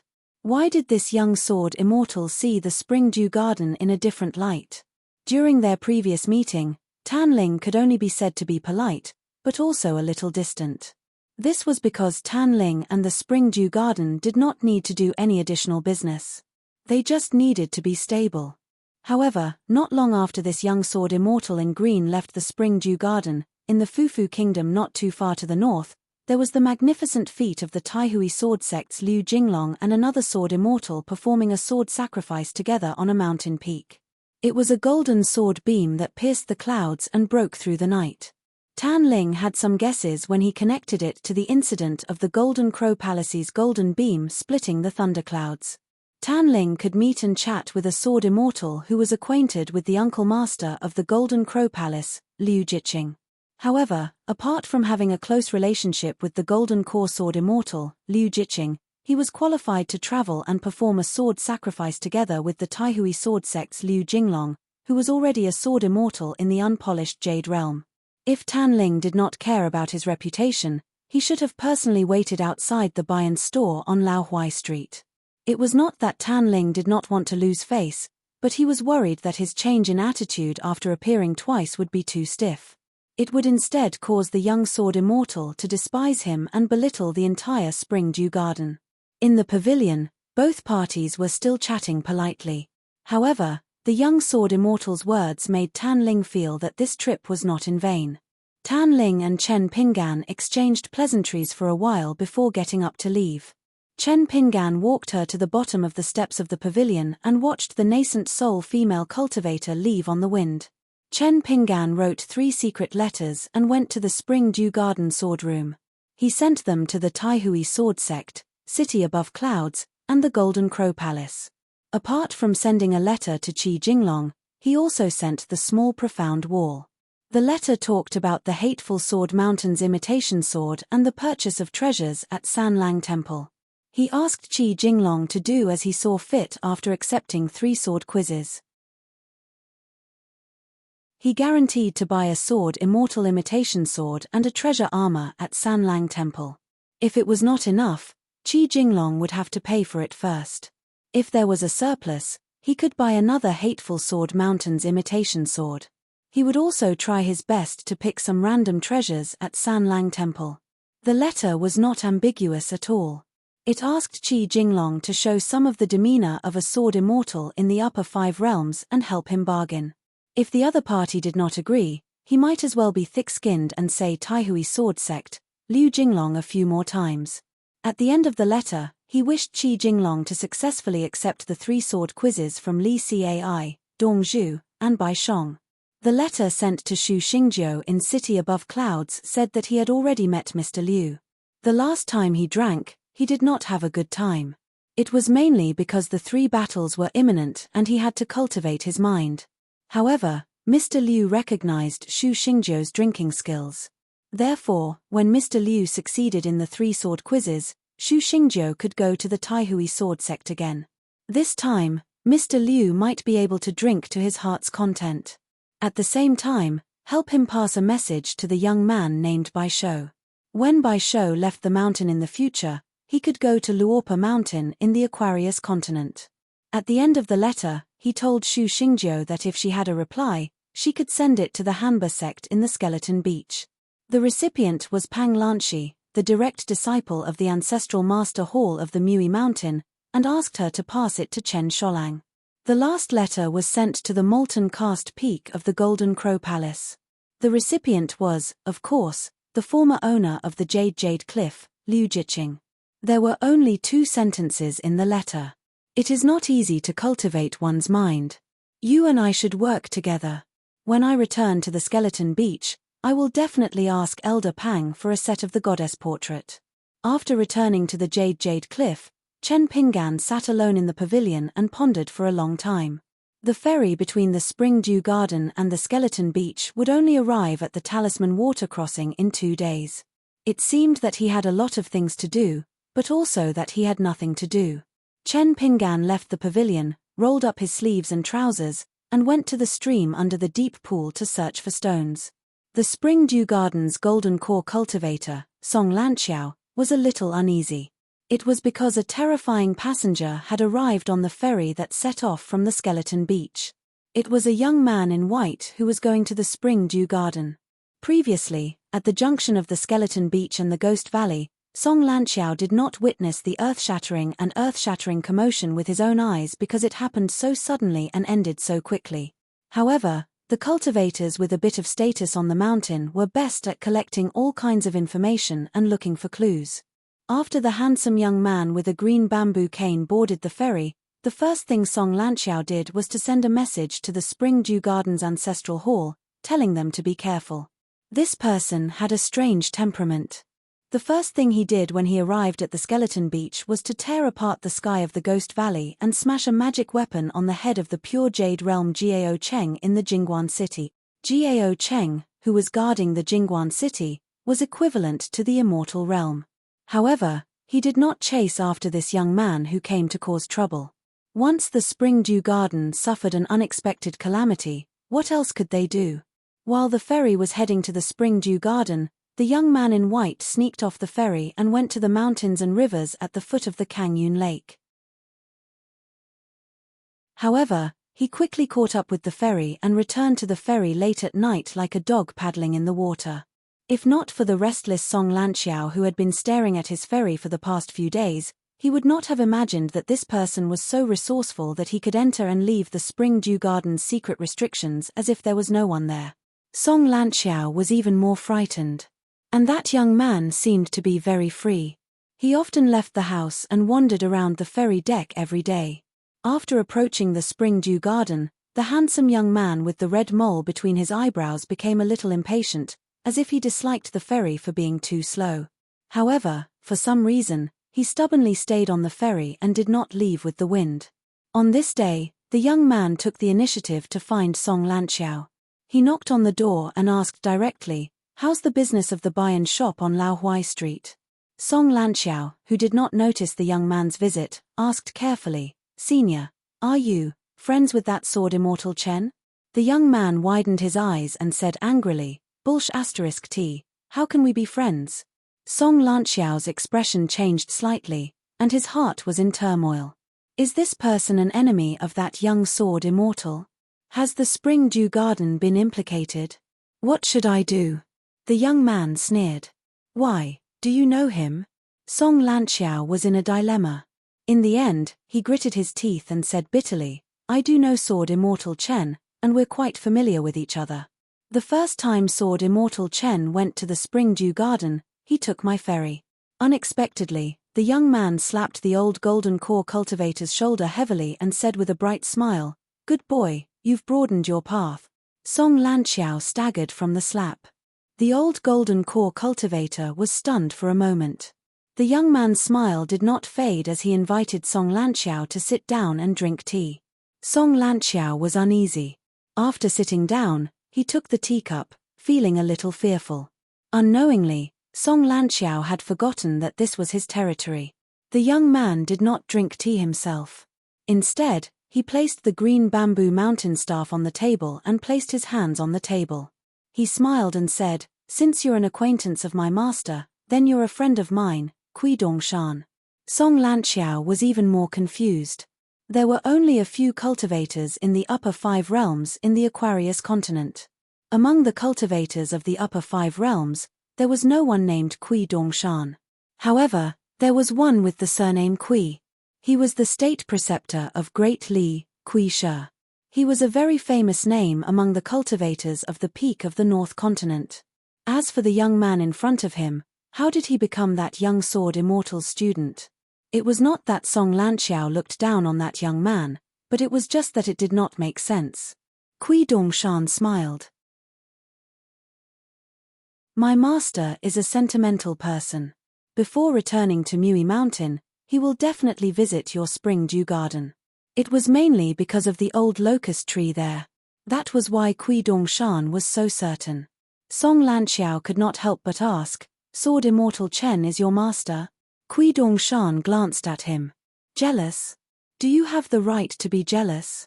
My master only accepts disciples from thousands of people. None of them are like that. Song Lanxiao was about to break down. What the hell was going on? That young sword immortal who had some ties with Spring Dew Garden along the way treated people and chatted casually. It could be said that he was polite and well-mannered.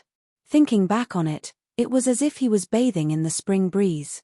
How could there be such a strange student? Kui Dongshan suddenly smiled. Lanxiao, do you not believe that I'm your master's disciple, or do you not believe that your master has a disciple like me? Song Lanxiao's hair stood on end.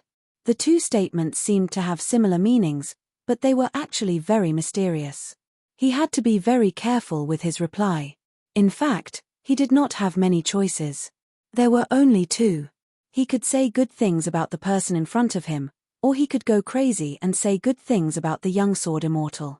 It was inevitable that he would belittle this eccentric person who was bold, had many Dharma treasures, and had a high cultivation level. Song Lanxiao quickly weighed the pros and cons. He felt that it was better to be honest and seek safety. He said slowly, I really can't believe that the young sword immortal Chen has a student like you. Kui Dongshan shook his head and said, What a pity. You've narrowed the path again. Song Lanxiao cursed in his heart. Seeing such an eccentric senior like you, I'll have to offer incense to my ancestors when we reach the Spring Dew Garden. Kui Dongshan chuckled. When we return to the Spring Dew Garden, it's time to offer incense to your ancestors. Song Lanxiao's heart tightened. Kui Dongshan smiled. A clear conscience is not afraid of ghosts knocking on the door.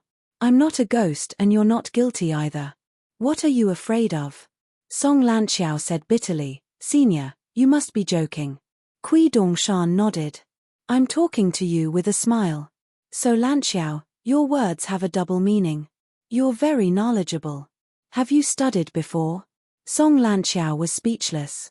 Kui Dongshan picked up his mountain traveling staff and stood up. Then I'll take my leave first. I'll try my luck and see if he's already at the Spring Dew Garden. Lanxiao, you won't have to worry so much. Song Lanxiao felt that there was nothing he could say, so he shut his mouth and silently sent the senior off. The handsome youth in white robes and green bamboo cane crossed the threshold and strode down the corridor. He raised his hand and waved. There's no need to send me off. Song Lanxiao stood rooted to the ground in a daze. He was sweating profusely and was oblivious to it. Kui Dongshan walked to the bow of the ferry and rose. The entire ferry plummeted hundreds of feet. That person transformed into a streak of light and left. A snow-white figure with a thunderous momentum. Chen Pinggan was bending over to pick up pebbles by the stream. He placed them in the pocket of his green robes and shielded them with one hand. Suddenly, he stood up and looked over. He saw Kui Dongshan. Chen Pinggan was stunned for a long while before asking, "Senior Kui has left?" Kui Dongshan acknowledged and lowered his head. Chen Pinggan said, "I'm fine. Are you okay?" Kui Dongshan raised his head. "Teacher, not so good." Chen Pinggan let the pebbles fall into the stream and walked to the shore. Unknowingly, the teacher was half a head taller than the student. Chen Pinggan reached out and pressed on Kui Dongshan's shoulder. "Then let's go home together."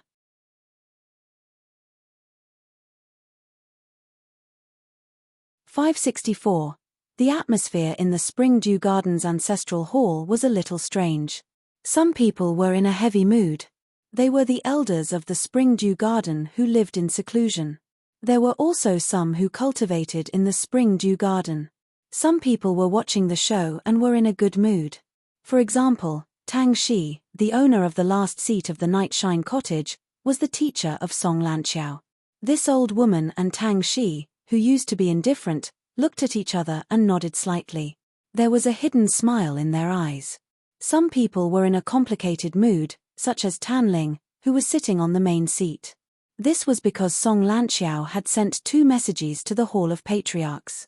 The first secret message was about a foreign cultivator with an unfathomable cultivation base. He was dressed in white and looked like an immortal. After he arrived at the Skeleton Beach on the Zhuang sect's cross-continent ferry, he threw a storm of magic weapons at the Jingguan city. Jiao Cheng and the Ghost Valley did not take any action, as if they were quite afraid of this person. The second secret letter said that this person claimed to be the young sword immortal's student. He kept calling the young man Chen Mister. His temperament was strange and unpredictable. Song Lanxiao admitted that he would not be able to fight back if he fought with him. Tan Ling passed the 2 secret letters to everyone.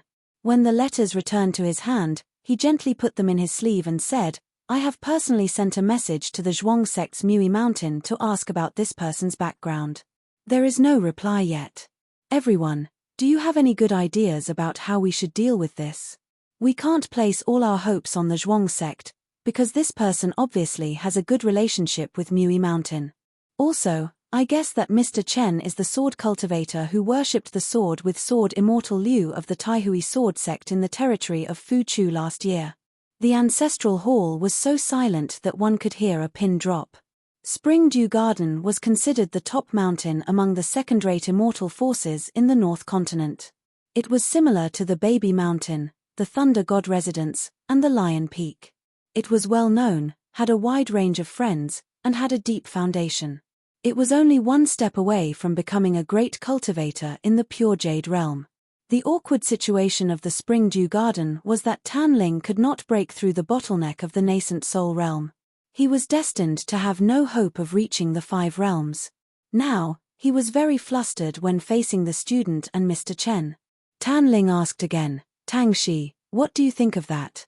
Mr. Chen's temperament?" This form of address caused Tan Ling's expression to become somewhat unnatural. Tang Shi, who was sitting closest to the door of the ancestral master hall, reached out his hand and gently stroked the armrest of his chair. He carefully considered his words and said slowly, "I can't tell his cultivation level, and his background is shrouded in fog. But when it comes to doing business, Mr. Chen is very particular about fairness." Today was the first time that Tan Ling had seriously asked Tang Shi for his opinion in the Spring Dew Garden's Hall of Ancestral Masters. The old woman smiled and said, "Young Master Chen is a very polite and well-behaved young man. Perhaps you haven't interacted with him before, so you don't know. In any case, I like him very much. Young Master Chen took the initiative to visit me twice, and I received a spirit tool and a small profound wall tea cake for free. Now, I'm worried about what gift I should return the next time young Master Chen climbs the mountain. We can't possibly let him go up the mountain 3 times and return empty-handed. Young Master Chen himself said, "Don't do things more than 3 times, save it all together. It's a pity that my family is poor. When the time comes, I don't know if I'll implicate the spring dew garden. If I return the gift with a shabby one, it'll only be a joke." The old woman's words were full of mysteries. Tan Ling smiled a little more. "Junior Sister Lin, you don't have to worry about this. Junior Sister Lin can choose a decent gift from the Spring Dew Garden's Hall of Ancestral Masters today." The old woman said with a fake smile, "Senior Sister Tan, won't this make our Spring Dew Garden spend a lot of money? That's not very appropriate, right? In fact, I can sell everything I have and borrow some immortal money from that useless disciple, Song Lanxiao, and gather a magic weapon." Tan Ling's expression was normal as he smiled and said, "There's no need to trouble Song Lanxiao. Song Lanxiao has been cautious and conscientious for so many years. It's already not easy for him to manage the ferry business for the Spring Dew Garden." The old woman pretended to be enlightened and said, "Senior Sister Tan is a nascent soul great cultivator after all. Your memory is better than a useless golden core junior sister like me. This old woman almost forgot that I have a golden core disciple like Song Lanxiao who is always running around outside." The old foxes in the Hall of Ancestral Masters became more and more alert. Judging from her tone, this old woman wanted to pull her disciple into the Hall of Ancestral Masters. This was no small matter. Let's not talk about that disciple of mine who works hard. This child was born without a good life. Unexpectedly, the old woman quickly changed the topic and didn't mention the addition of seats in the Hall of Ancestral Masters.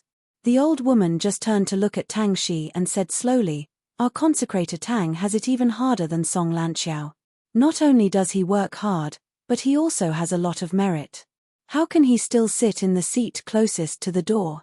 Half of the Spring Dew Garden's business is from Yi Yi Cottage. If I remember correctly, the chairs in the Hall of Ancestral Masters were built by Yi Yi Cottage. We old people who live a stable life have to have a little conscience. In my opinion, why don't I exchange seats with Tang Shi? I'll move to the door and sit there, so that Senior Sister Tan and everyone else won't be in a difficult position." Tang Shi immediately stood up, cupped his hands and bowed. He said in a deep voice, "Absolutely not. I'm a businessman. My cultivation aptitude is very poor. Although the business I have is not small, it can only be done by relying on the Spring Dew Garden. I've always been aware of my own abilities. To be able to discuss matters with everyone in the Hall of Ancestral Masters is already taking credit for myself. I wouldn't dare to have any improper thoughts." The old woman grumbled, "Tang Shi, you only have one daughter, and she's about to get married.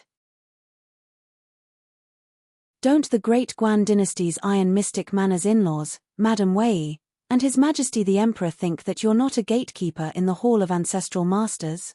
Tang Shi, you're magnanimous and can take all the gossip. Even I, an outsider, feel uncomfortable listening to it. I don't have any congratulatory gifts, so I can only exchange seats with Tang Shi. Take it as my humble effort." The Spring Dew Garden actually had an old patriarch in charge of finances, but Tang Shi was publicly recognized as the Spring Dew Garden's god of wealth. Compared to the former's reputation, Tang Shi was clearly more respected inside and outside the Spring Dew Garden. The old woman kept calling him Tang Shi. This wasn't disrespect, but a clear show of closeness. An old man who was in charge of the Hall of Ancestral Masters was livid. He sneered, "Aren't we discussing a countermeasure? Why are we talking about Tang Shi's daughter's marriage? If we can step on watermelons and slide wherever we want in this strictly regulated Ancestral Masters Hall, then should we talk about the Skeleton Beach's dark tea and see if it tastes good? Do you want to prepare a few catties of tea in the Ancestral Hall? Next time, we can chat about trivial matters for 14 to 14 hours while drinking tea." The old woman smiled. To senior brother Gao, the marriage of Tang Shi's only daughter and the friendship between the Spring Dew Garden and the Great Guan Dynasty's emperor are of course trivial matters. The old patriarch of the Spring Dew Garden, who was in charge of finances, pressed down heavily on the chair handle and said angrily, "Lin, stop trying to confuse us. Your little abacus is so loud that it can shake the heavens. Do you really think that all of us here are blind and deaf? The old woman exclaimed and mocked, "Oh, so you're not." Tang Shi smiled bitterly and started to hold his breath. This new ally of his was still a little impatient. If he added fuel to the fire now, the gains wouldn't make up for the losses. It was better to wait and see. Tan Ling waved his hand lightly. These are naturally not trivial matters. After we solve this urgent matter, we will talk about it, and it will be today. First, we will try to confirm the date of their departure. Second, we will think about how to smoothly solve this troublesome matter during this period. As for whether we can make use of this incense, whether it's Tanling or the Spring Dew Garden, we won't have extravagant hopes or demands. Finally, we will discuss who will come forward and choose a candidate. It can be Song Lanxiao or anyone else. I will also say the ugly words first. No matter what the final result is, good or bad, the Spring Dew Garden should record this person's achievement. If the result doesn't meet expectations, if anyone dares to make irresponsible remarks, bring up old scores, and make sarcastic remarks, then don't blame me for using the ancestral rules. Speaking up to this point, Tan Ling smiled. If you feel that you need me to go personally, as long as it's the result of the discussion in the Ancestral Masters Hall, I will not shirk my responsibility. If I don't do it well, if you have any complaints, even if you criticize me in front of the Ancestral Masters Hall in the future, I, Tan Ling, will accept as the Mountain Master. After half an hour, Tang Shi took the lead and left the Ancestral Masters Hall. The rest of the people in the Ancestral Masters Hall quietly waited for news. The old woman smiled and said, "It's clear who's doing the work and who's retreating." These words, Tan Ling frowned. The old man was furious. "Lin Suao Yi, say that again?" The old woman asked in return, hard of hearing. Tan Ling said in a low voice, "Gao Song, Lin Suao Yi, shut up." The old man and the old woman were angry and smiled, but in the end, they stopped talking. Tan Ling sighed in his heart. The two of them had almost become immortal Taoist companions in the past, but the grudges between them could not be resolved clearly. They could not be severed, and it was even more chaotic. A guest elder of the Spring Dew Garden suddenly said, "Mountain Master Tan, should we use the mountain river observation magic to check for signs on the Jade Cliff? If Tang Shi makes a fool of himself, we can prepare in advance." The old woman smiled. "There's a hard of hearing, and now there's a blind one." Tan Ling and the guest elder turned a deaf ear to Lin Suao Yi's sarcasm. Tan Ling shook his head. "This is not appropriate. The other party is at least an old nascent soul cultivator, most likely a senior in the Jade Raw realm. If it's a nascent soul cultivator, it's fine, but if it's a Jade Raw realm cultivator, no matter how careful I am, this person will be able to detect traces. Then, Tang Shi's trip to the Jade Cliff will be very dangerous." The old woman said sarcastically, "Hasn't Tang Shi always been an outsider of the Spring Dew Garden? There are many people coveting his family business in the Ancestral Masters Hall. Tang Shi died in vain, and we can use Tang Shi's business to solve the problem. We can settle the displeasure of young Master Chen and his student. Maybe the Spring Dew Garden will make a profit." The guest elder smiled bitterly. Tan Ling was extremely angry.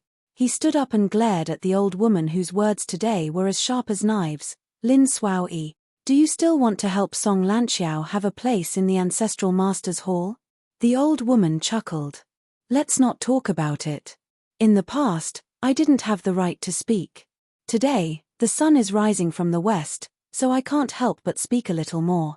As long as my disciple can enter the Ancestral Masters Hall, even if Song Lanxiao can only lean against the door with a small stool and be a gatekeeper, I, Lin Suao Yi, can guarantee that I will still be a mute in the future."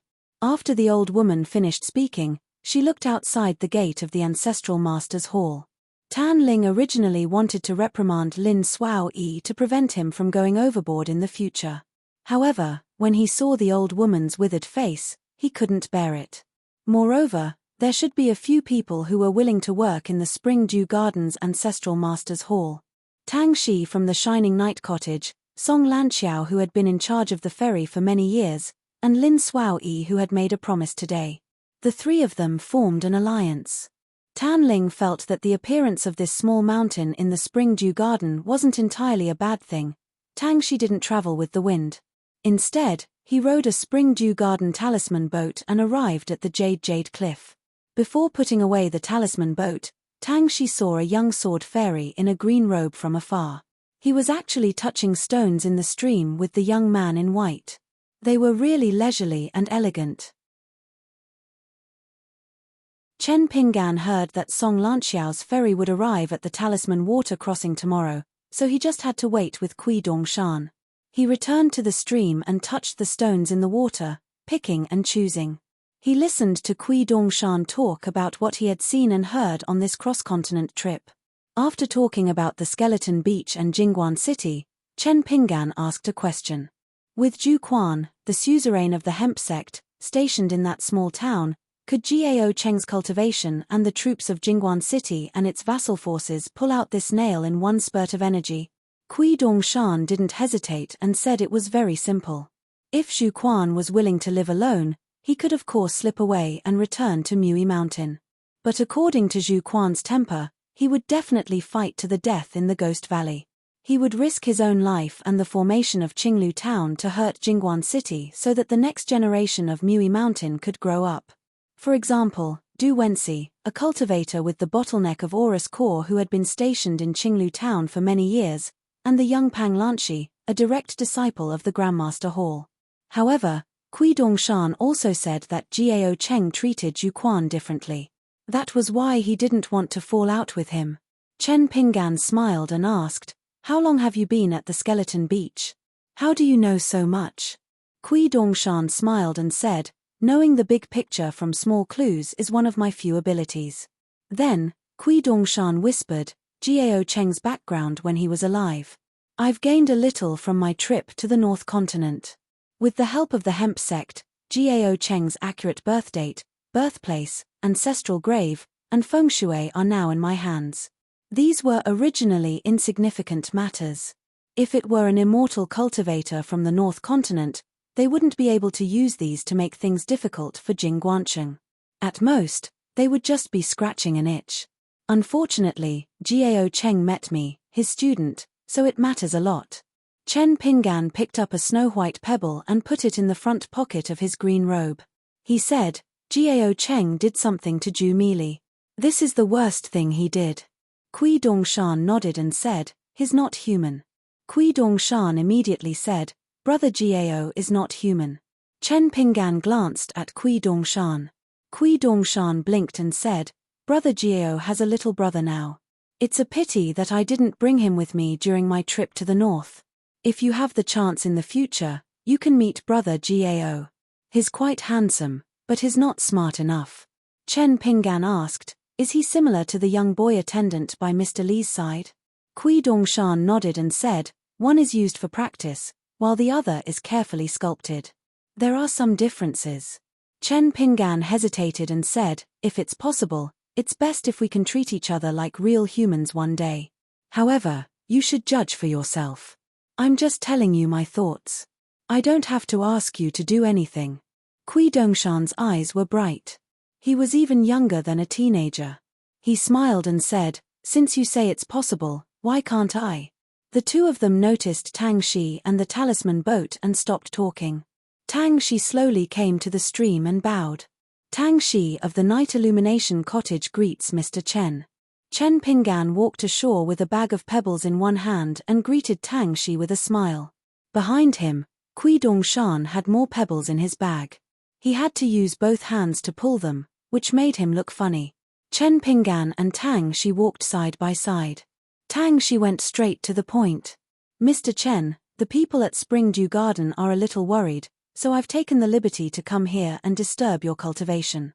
Chen Pinggan smiled and said, "Immortal Master Tang, please tell Mrs. Tan not to worry. My disciple and I will soon take Senior Song's ferry to the Skeleton Beach. The two of us will not cause trouble for Spring Dew Garden. Otherwise, we'll be biting the hand that feeds us. From this Jade Cliff to the shop on Lao Huai Street, to Immortal Master Tang and Senior Lin, we owe too much to Spring Dew Garden. When we arrive at Lin Insect's Mori Mountain, I'll try to put in a good word for Spring Dew Garden with the people I know there.